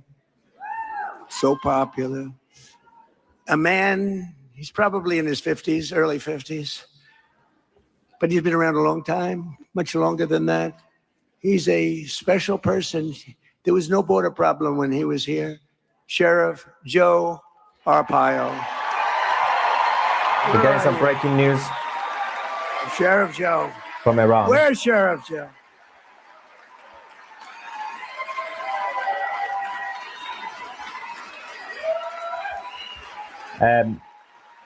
You know. So we're going to have to interrupt this. Unfortunately, we're getting some breaking news from Iran as the Islamic Revolutionary Guard Corps have launched an attack on the Kurdish regions in Erbil. We're just going to quickly bring you guys the footage that we've now just received, and then we'll see what on earth is happening right now. This is in the west and eastern parts of the country, of course. Let's quickly go and see. This is an IRGC drone attacking. Okay,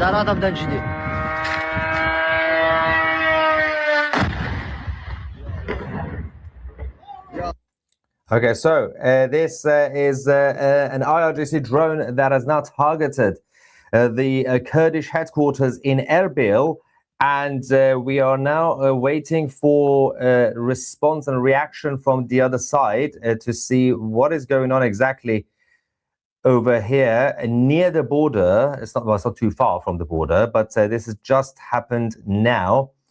I'm going to get some more information on the retaliation, if there is going to be any, but obviously we'll get everything confirmed later on for you guys. Let's have a look over here. Someone said, I love your show, but whenever you show that Prime Minister Keir Starmer, it makes me want to rage quit. Thought they were not enriching, yet they will not give up their 60% enriched material. And they are enriching. They've always confirmed they were enriching. That's what they're on negotiations. They have been enriching. Starmer Marta has a nice... Okay, Tusi's just going to the super chats now. Has Armin gone through the super chats? Yeah, I think he has. Okay. All right. So Tusi's done. So I'm going to go back. I want to go back to Morad Veysi's analysis from earlier this morning. So we're going to continue this because I do want to finish watching this, and then I'm probably going to call it a night because I have to make a few videos, and yeah.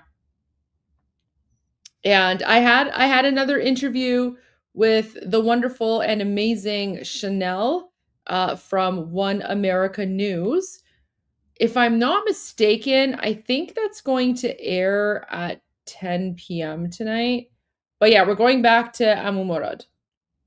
So when we left off, he was speaking about I think it was like he basically had made a list of all the various facts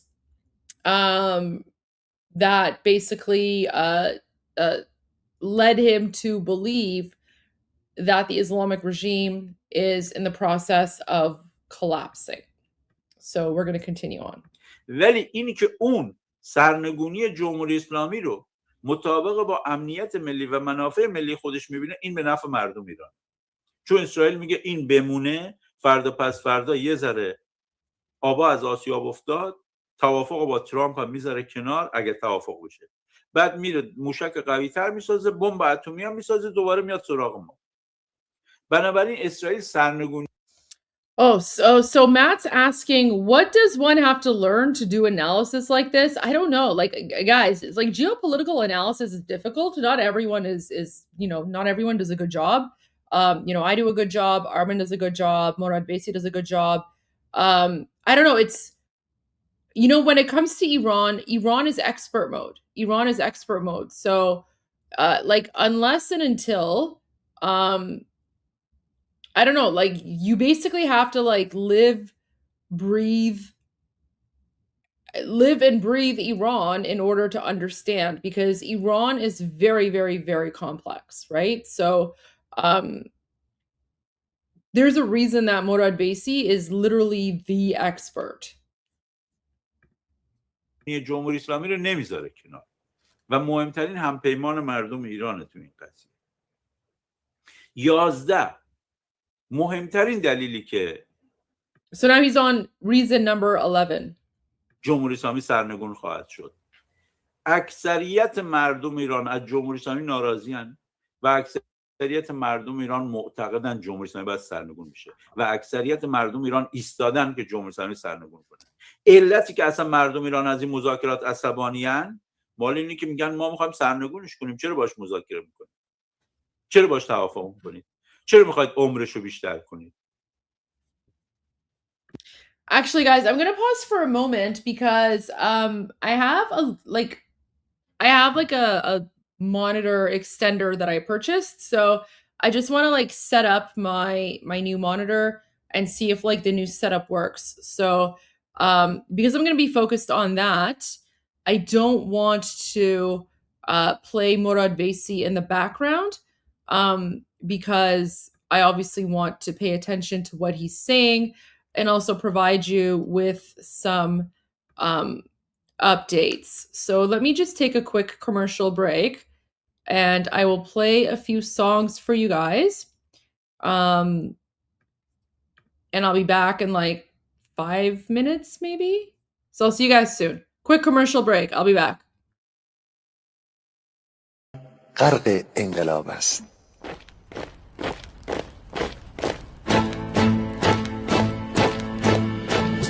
کشور ما تاریخ ما ترسید گر فرا گرفته گویی اهورا مستا دوباره در نور خود مرا گرفته هشتم سرودی سر میدهم باز فارغ از رنج و تشویش ایران غرق انقلاب است به پیش به پیش به پیش ایران غرق انقلاب است به پیش به پیش به پیش هن ای پدر هن ای پسر برخیز و باماش و هنگام تا درد آن تجربه تلخ ما را نکشیده در آب بگذار هر دم ببرند گرگ‌ها در لباس میش ایران غرق انقلاب است به پیش به پیش به پیش ایران غرق انقلاب است به پیش به پیش به پیش ای کارگر ای برزگر راحت کنون ادامه دارد در این زمان که پرتو یزدان از هر سو بر تو میبارد پس پیش به سوی آزادی از بحر خزر تا کیش ایران غرق انقلاب است به پیش به پیش به پیش ایران غرق انقلاب است به پیش به پیش به پیش خلقا به پا بحر دفاع از استقلال و آزادی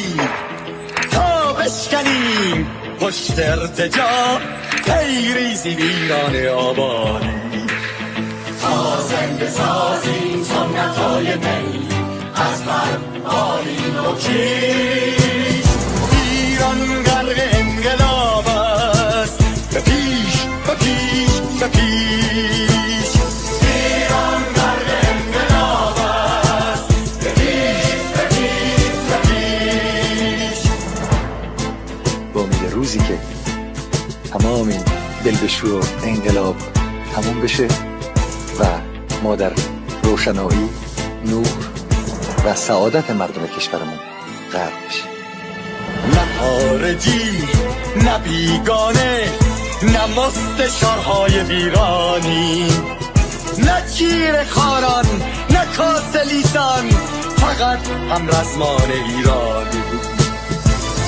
با شرافت میهنی بسازی بهر فرزندان خویش ایران غرق انقلاب است به پیش به پیش به پیش ایران غرق انقلاب است به پیش به پیش به پیش مردان بیایی داخل صف ما اکنون که آغاز رویاست دشمنان بدانید ما زنده هستیم بعد از ما هم ایران پابرجاست آن روح شیطان ما را فریب داد با صد شعار مردمیش ایران غرق انقلاب است به پیش به پیش به پیش ایران غرق انقلاب است به پیش به پیش به پیش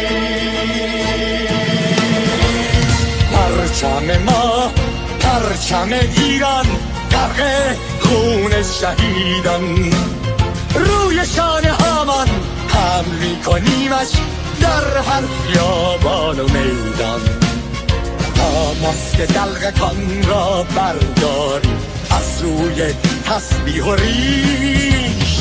ایران غرق انقلاب است، به پیش به پیش به پیش. ایران غرق انقلاب است، به پیش به پیش به پیش.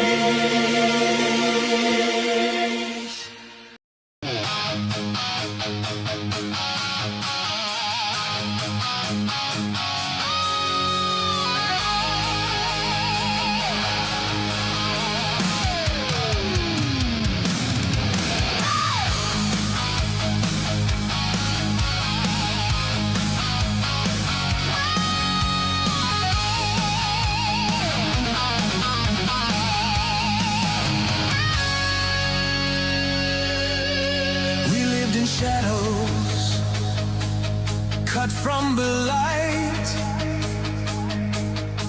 sirens and gunfire in the dead of night. They took our voices, they shut the net, but not our will, not our regret. Now hear us say, without any apology, America, send your angels of liberty. Angels of liberty, unleash your fire, and the Islamic regime lift us higher. Angels of liberty, hear our cry. Freedom is born when you fill our sky. Angels of liberty, strong and true, our old ally USA. We stand with you.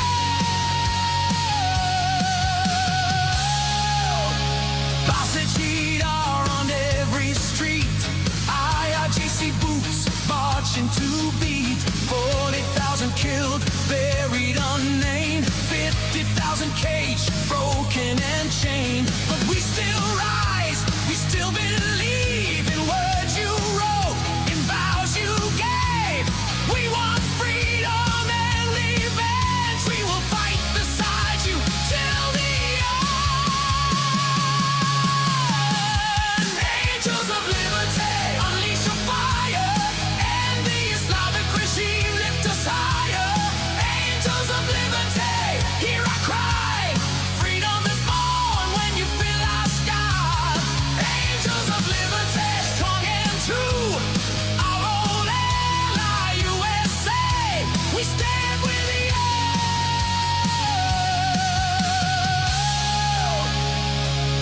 We stand with you.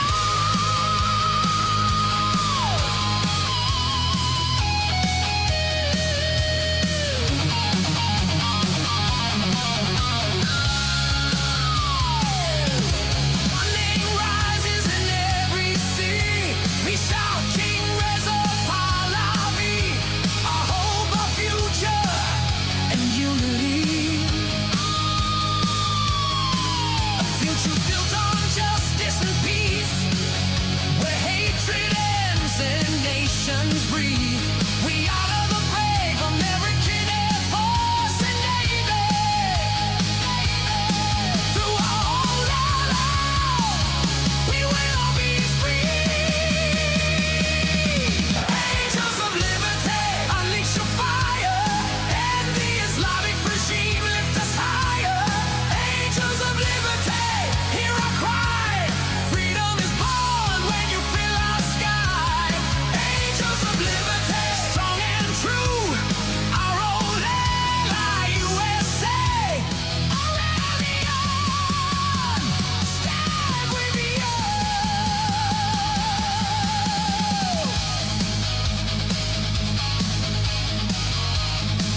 God bless the USA.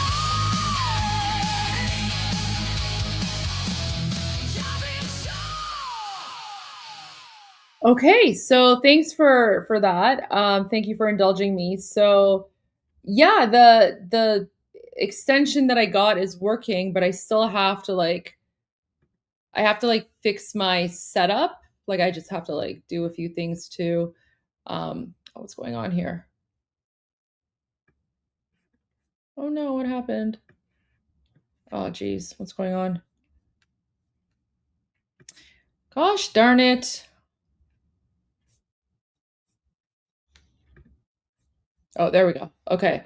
Yeah, I still have to like actually like set up my set up the setup. But in the meantime, we'll continue with Morad Vesi. Wait, we'll continue with Morad Vesi because he's almost done, and then I'm going to call it a night, so I can fix my setup and also deal with some other things. So we'll finish up his analysis from this morning. اکثریت مردم دنبال سرنگونی جمهوری اسلامی. 12 تحولات خطی پیش نمیره. نگران نباشید. بالا پایین. Guys, it's not like a big fancy thing. I'll show you what I got. Like it's literally not even like an expensive thing or whatever. I basically I got like a portable monitor, right? Because it's kind of hard to like do everything on just like one screen. So I bought a portable monitor.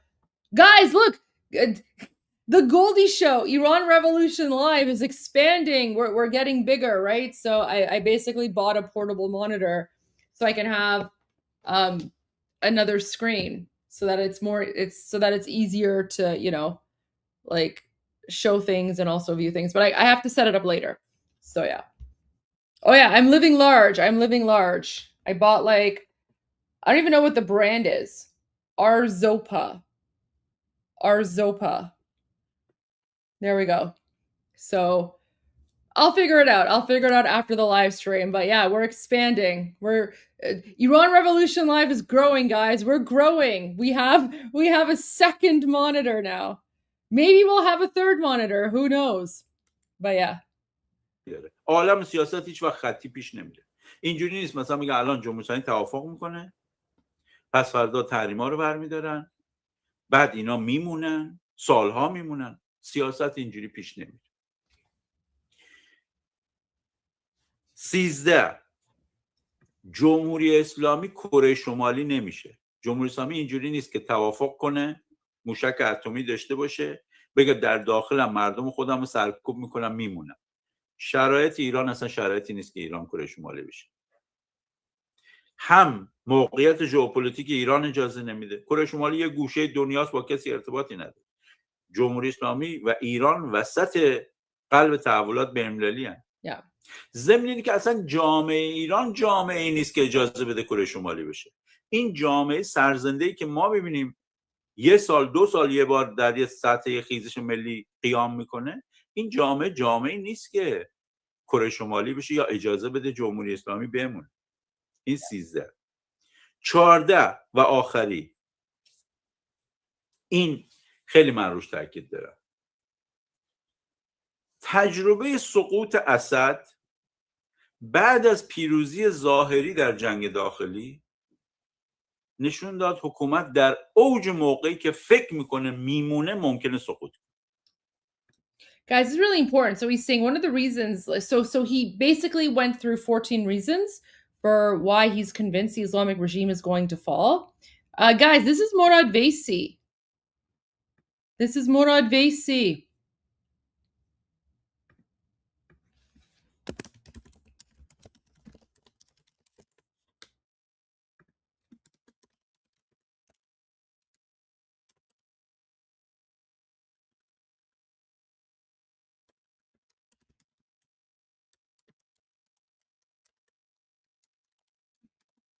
Here we go.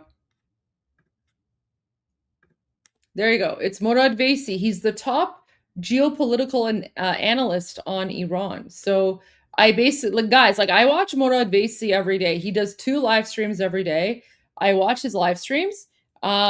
Usually I just watch it on my own, but a lot of people here appreciate his input because you know, this is where we get the OG analysis that we don't get in mainstream media or mainstream news. So yeah. این دیگه تجربه اسد بود دیگه. دیدیم به چشمون.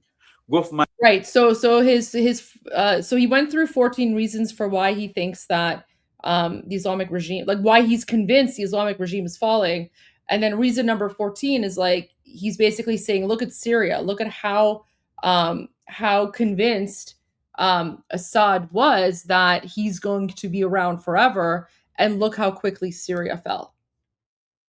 من جنگو بردم، گفت جنگ داخلی 10 ساله رو بردم، میمونم. یه دفعه زد ظرف در و سرنگون شد. عالم سیاست خطی پیش نمیره. جمهوری اسلامی الان ممکنه بیاد بگه آقا من توافق میکنم میمونم، عقب نشینی میکنم میمونم. عالم سیاست اینجوری نیست. درست در همین لحظه ممکنه اتفاقا آسیب پذیرترین باشه به دلیل تمام این دلایلی که خدمتتون عرض کردم. این 14 تا دلیل من معتقدم جمهوری اسلامی با توافق یا بی توافق در مسیر سرنگونیه. Right, so he's saying these are the 14 reasons why he believes and he's convinced that regardless of an agreement, with or without an agreement, the Islamic regime will be overthrown.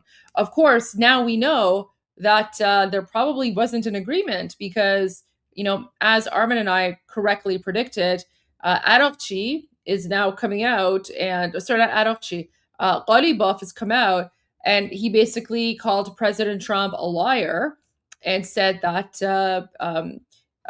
the Islamic regime hasn't agreed to any of the terms that President Trump posted on Truth Social today. So very interesting times, guys.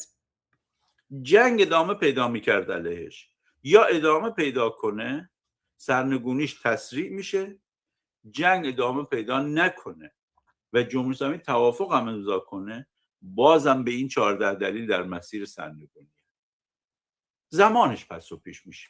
چند تا خبر دیگه هم بگم خدمتتون، بعد بریم سراغ سوال جواب. این هم خدمتتون عرض کنم که این تحولاتی که داره پیش میره، من درک میکنم که مردم یه جاهایی ممکنه مایوس بشن. من درک میکنم احساسات مردم، میبینم دیگه خودم، ولی من برداشتم از این تحولات اینه، امید بی خودی هم نمیخوام بدم. Right, so what he's saying is that I know like a lot of people are, you know, feeling very anxious, and he's like, I'm not here to give false hope. I'm here to give you my analysis. So he's basically saying to his viewers, you know, his Iranian audience, that based on my observations of these 14 critical points, the Islamic regime is in the process of collapsing. Oh, someone's asking, am I happy with what Trump has reported so far today? Oh, I'm so happy. Are you kidding me? I'm ecstatic. Like today has been such a good day. Like President Trump, he's pitted the Islamic regime against one another, and now internally they're all freaking out and they're attacking one another. This is the best thing that could have happened. I'm very, very happy with President Trump's statements because he opened up the Strait of Hormuz, except the American Navy blockade is still there, preventing Islamic regime ships from going through. So he basically did a reverse Uno, because before the Strait of Hormuz was closed to all ships except for Islamic regime ships. Now the Strait of Hormuz is open to everyone except for Islamic regime ships. So of course I'm happy with what President Trump has said today, especially since after President Trump said what he said, you know, go back and watch, you know, the live stream from the beginning. Armin and I have shown extensive evidence of how Islamic regime hardliners are now freaking out and they're attacking one another, right? And they're basically like trying to like blame someone. اساس واقعیت من معتقدم جمهوری اسلامی در مسیر سرنگونی. Right, so Morad Vaisi is saying, based on like reality, like these 14 points, I believe the Islamic Republic is on the path to overthrow. اما چند تا خبر دیگه بگم بعد بریم پرسش پاسخ. یک کشتی تجاری دیگه هم که از جمهوری اسلامی می‌خواست عبور کنه از محاصره، ناوشکن مایکل مورفی جلوشو گرفت و گفت باید برگرده. انور قرقاش مشاور ارشد دیپلماتیک اماراتیا گفته ما به جمهوری اسلامی اعتماد نداریم. دیدگاه امارات به طور راهبردی به جمهوری اسلامی تغییر کرده این 40 روز. امارات و دبی دیگه محلی برای دور زدن تحریما نخواهند بود و اقتصاد جمهوری اسلامی خیلی وضعش خراب خواهد شد. اینی که دبی دیگه با جمهوری اسلامی همکاری نکنه، حتی اگر توافق بشه، دبی دیگه دبی سابق نخواهد شد برای جمهوری اسلامی و این کار دست جمهوری اسلامی. یه خبر دیگه دیدم که دست کم 2 نفر در ایست بازرسی‌های بسیج کشته شدن. 1 نفر در اصفهان، 1 نفر در رامسر. در لندن با مواد آتش‌زا به یک محوطه بیرونی دفتر ایران اینترنشنال حمله شده و ایران اینترنشنال هم یک بیانیه داد. پلیس گفته حمله از طریق ایجاد حریق بوده. 3 نفر بازداشت شدن. امروز دادگاه اولیه‌شون برگزار میشه. در تهران رئیس کمیسیون عمران محمد رضا رضایی کوچی گفته در حملات آمریکا و اسرائیل 50 فروند هواپیما آسیب دیدن. 10 تا هواپیماش اصابت مستقیم بوده. در پاریس امروز نشست مشترک کشورهای اروپایی درباره تنگه هرمز. آمریکا هم خیلی ازشون عصبانیه. میگه شما اون جایی که ما همکاری می‌خواستیم نکردید. کشورهای اروپایی گفتن اگر آتش بس بشه و درگیری‌ها تموم بشه بعد ما حاضریم کمک کنیم. که آمریکا میگه حالا چه کمکی؟ شما که وسط درگیری‌ها باید کمک می‌کردید، کمک نکردید. در ایران نت بلاکس اومده راجع به اینترنت نظر داده. گفته اینی که می‌بینید بعضی از شهروندا دارن وصل میشن به گوگل اینا، این در حد 2%. نت بلاکس گفته 98%. Oh, so he's talking about net blocks. Let's pull up the net blocks post. So what he's saying is, so apparently net blocks is saying that he's talking about this post here. So the internet shutdown in Iran has now entered its 49th day after incident hour 1152. International connectivity remains low, around 2% of ordinary levels, despite some users gaining partial access to the Google search homepage, as was also observed in the January blackout. So at this point, it's been 49 days of like total internet shutdown in occupied Iran. And, you know, at this point, only 2% of people in occupied Iran are able to get access to the internet. بسته است هنوز.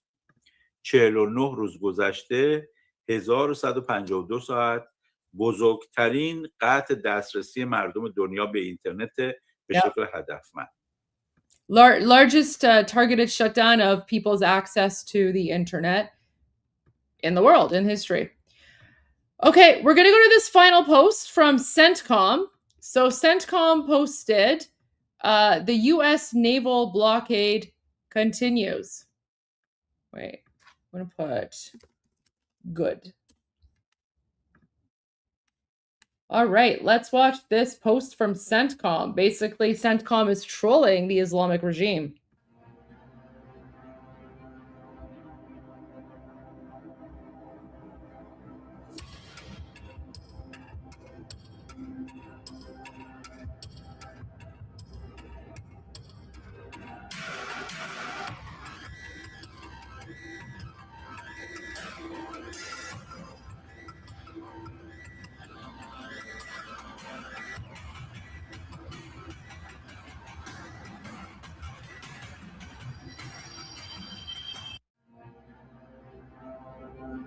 There you go. So even CENTCOM is now trolling the Islamic regime. Good for them. Good for them. The Islamic regime deserves to be trolled and humiliated. So pretty happy about that. Okay, guys, we're going to end the live stream here. I want to thank everyone for joining us and looking forward to seeing all of you tomorrow for day 112 of Iran Revolution Live. Guys, I actually have 2 interviews tomorrow. Anyone who has anyone who has access to One America News, Chanel Rion's show, I think she goes on at like 10 p.m. So if you want to watch my interview with her, you can watch it there. I'll try to get like a copy of it afterwards. Yeah, I did an interview with Chanel Rion today. I just have a screenshot of it here. Let me pull it up. Where is it? This is the screenshot. Wait, not video file. I want an image file. So, where is it? Desktop. Is this the one? Oh, nope, that's not the one. That was my one. That was my one with Newsmax. Wait, let me find it. Oh, I think it was this one. Here we go. So yeah, I did, and I love Chanel. She's wonderful. She's so lovely. So yeah, so I did an interview with Chanel. That should be going live. I think it's tonight at 10 p.m. I'm not sure. And then tomorrow I actually have 2 TV hits with Newsmax. I have one with Rita Cosby at noon. 12 noon. And then I have another one at around 5 p.m. as well. So yeah, lots of interviews tomorrow. So I'm looking forward to that. I'm always excited. And also like, I'm just really grateful. Like, I'm just super grateful to, to all these like American outlets who bring me on to speak about this, right? I mean, like literally no Canadian media outlet has me on because the Canadian media outlets are all lefties, right? So the Canadian media outlets, they don't reach out to me, which is fine, by the way, because I mean, Canada, honestly, like, and I say this as a Canadian, like Canada is irrelevant when it comes to geopolitics. Like Mark Carney is an embarrassment to, Canadians. So thankfully, like he's irrelevant anyway. So I'm actually happier to do media with American media outlets, right? Because American media outlets is what's more relevant. So I didn't do the Pierce. People are asking about the Pierce Morgan thing. I didn't do it. I canceled because they told me the MEK guy was gonna be on the day of. He wasn't.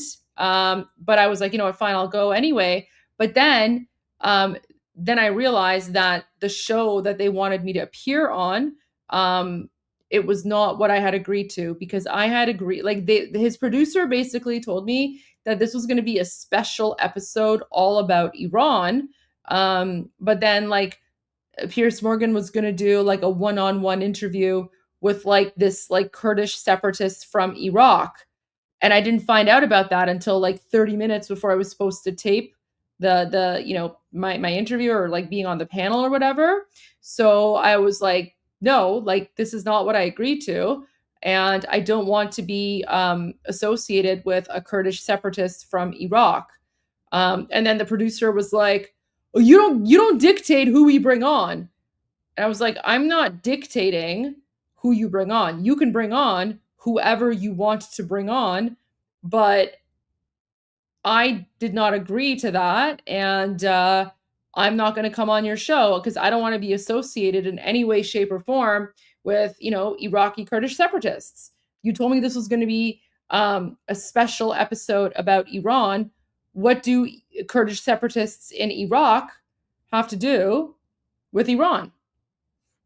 So I was like, nope, I'm not going to do that. Anyways, and I still tried to convince them. Like I tried to convince them to bring Armin on, and they still refused. They were like, we're not going to do that. So I was like, all right, whatever. So yeah, I didn't do Pierce. I didn't do Pierce because it was not what I had agreed to. So yeah, not what I agreed to. All right, guys. So we're gonna call it a night. I will play a couple songs for you, and then I will see you all tomorrow. As always, I'm Israel Chai. God bless America. Payande Iran, and Javid Shah.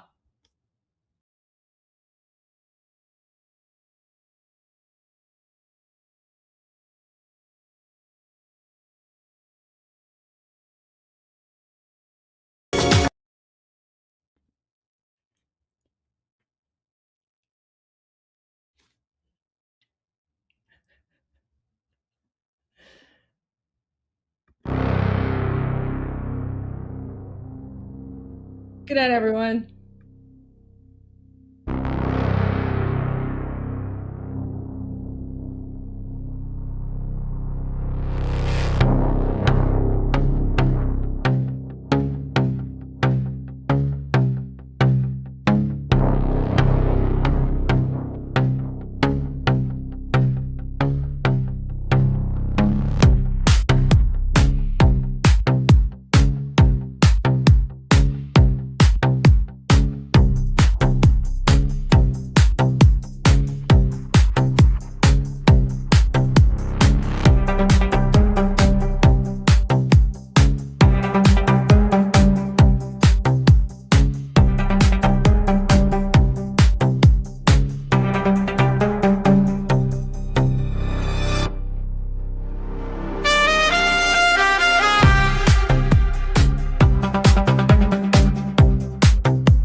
سلام چطوری مرد کلی کتلت شدین دایی بدون مدرک سلام بسیجی قهرمان رفتی پیش توسی با پنیر و یه نون سنگک سلام به محفل قرآنیتون سلام به مدیرای بحرانیتون سلام به حاجی اکبر و طوله هاش و خارج و رفقای ارگانیتون سلام به دزدای پول ملت که تش میافتین توی تور ملت سلام به همه شما کرکسایی که دارین نونتون رو میزنین تو خون ملت ساکتش زیر دست و پاک و تک بخورین حالا هی به یه بادکنک بدوین سلام آخر تو زندان باشه وقتی قرار به این آب خنک بخورین مرگ بر ملا متولی ننگ در دنیا ننگ بر دوتا مجاهد چپی بعد از ملا مرگ بر ملا متولی ننگ در دنیا ننگ بر دوتا مجاهد چپی بعد از ملا اینو بگذاریم به خاک میرسیم تجزیه طلبی که به خاک بیرسیم ایران مردمش وطن پرستن از کرد تا بلوچ بری به فاک میرسی توف به هر کی مرسی است توف به هر کی در پی تجزیه است توف به لوی و همونی که شیفته ی گل ملیگرا تو وطن خدا نفسی هست سر کردستان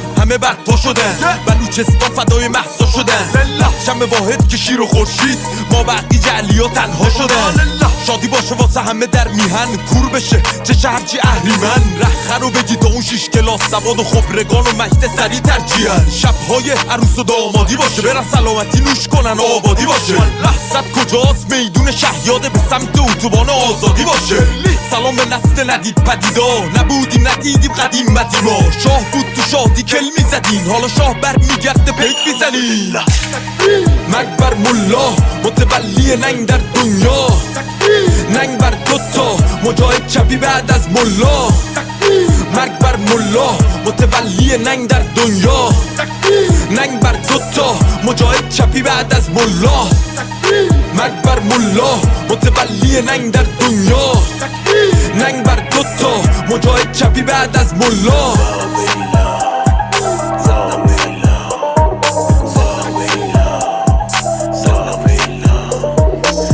فاهنگ به این خوشگلی با نایده بود اسم یه مشخانه رو توش بیاریم ولی خب لازم بود دیگه فکر کنم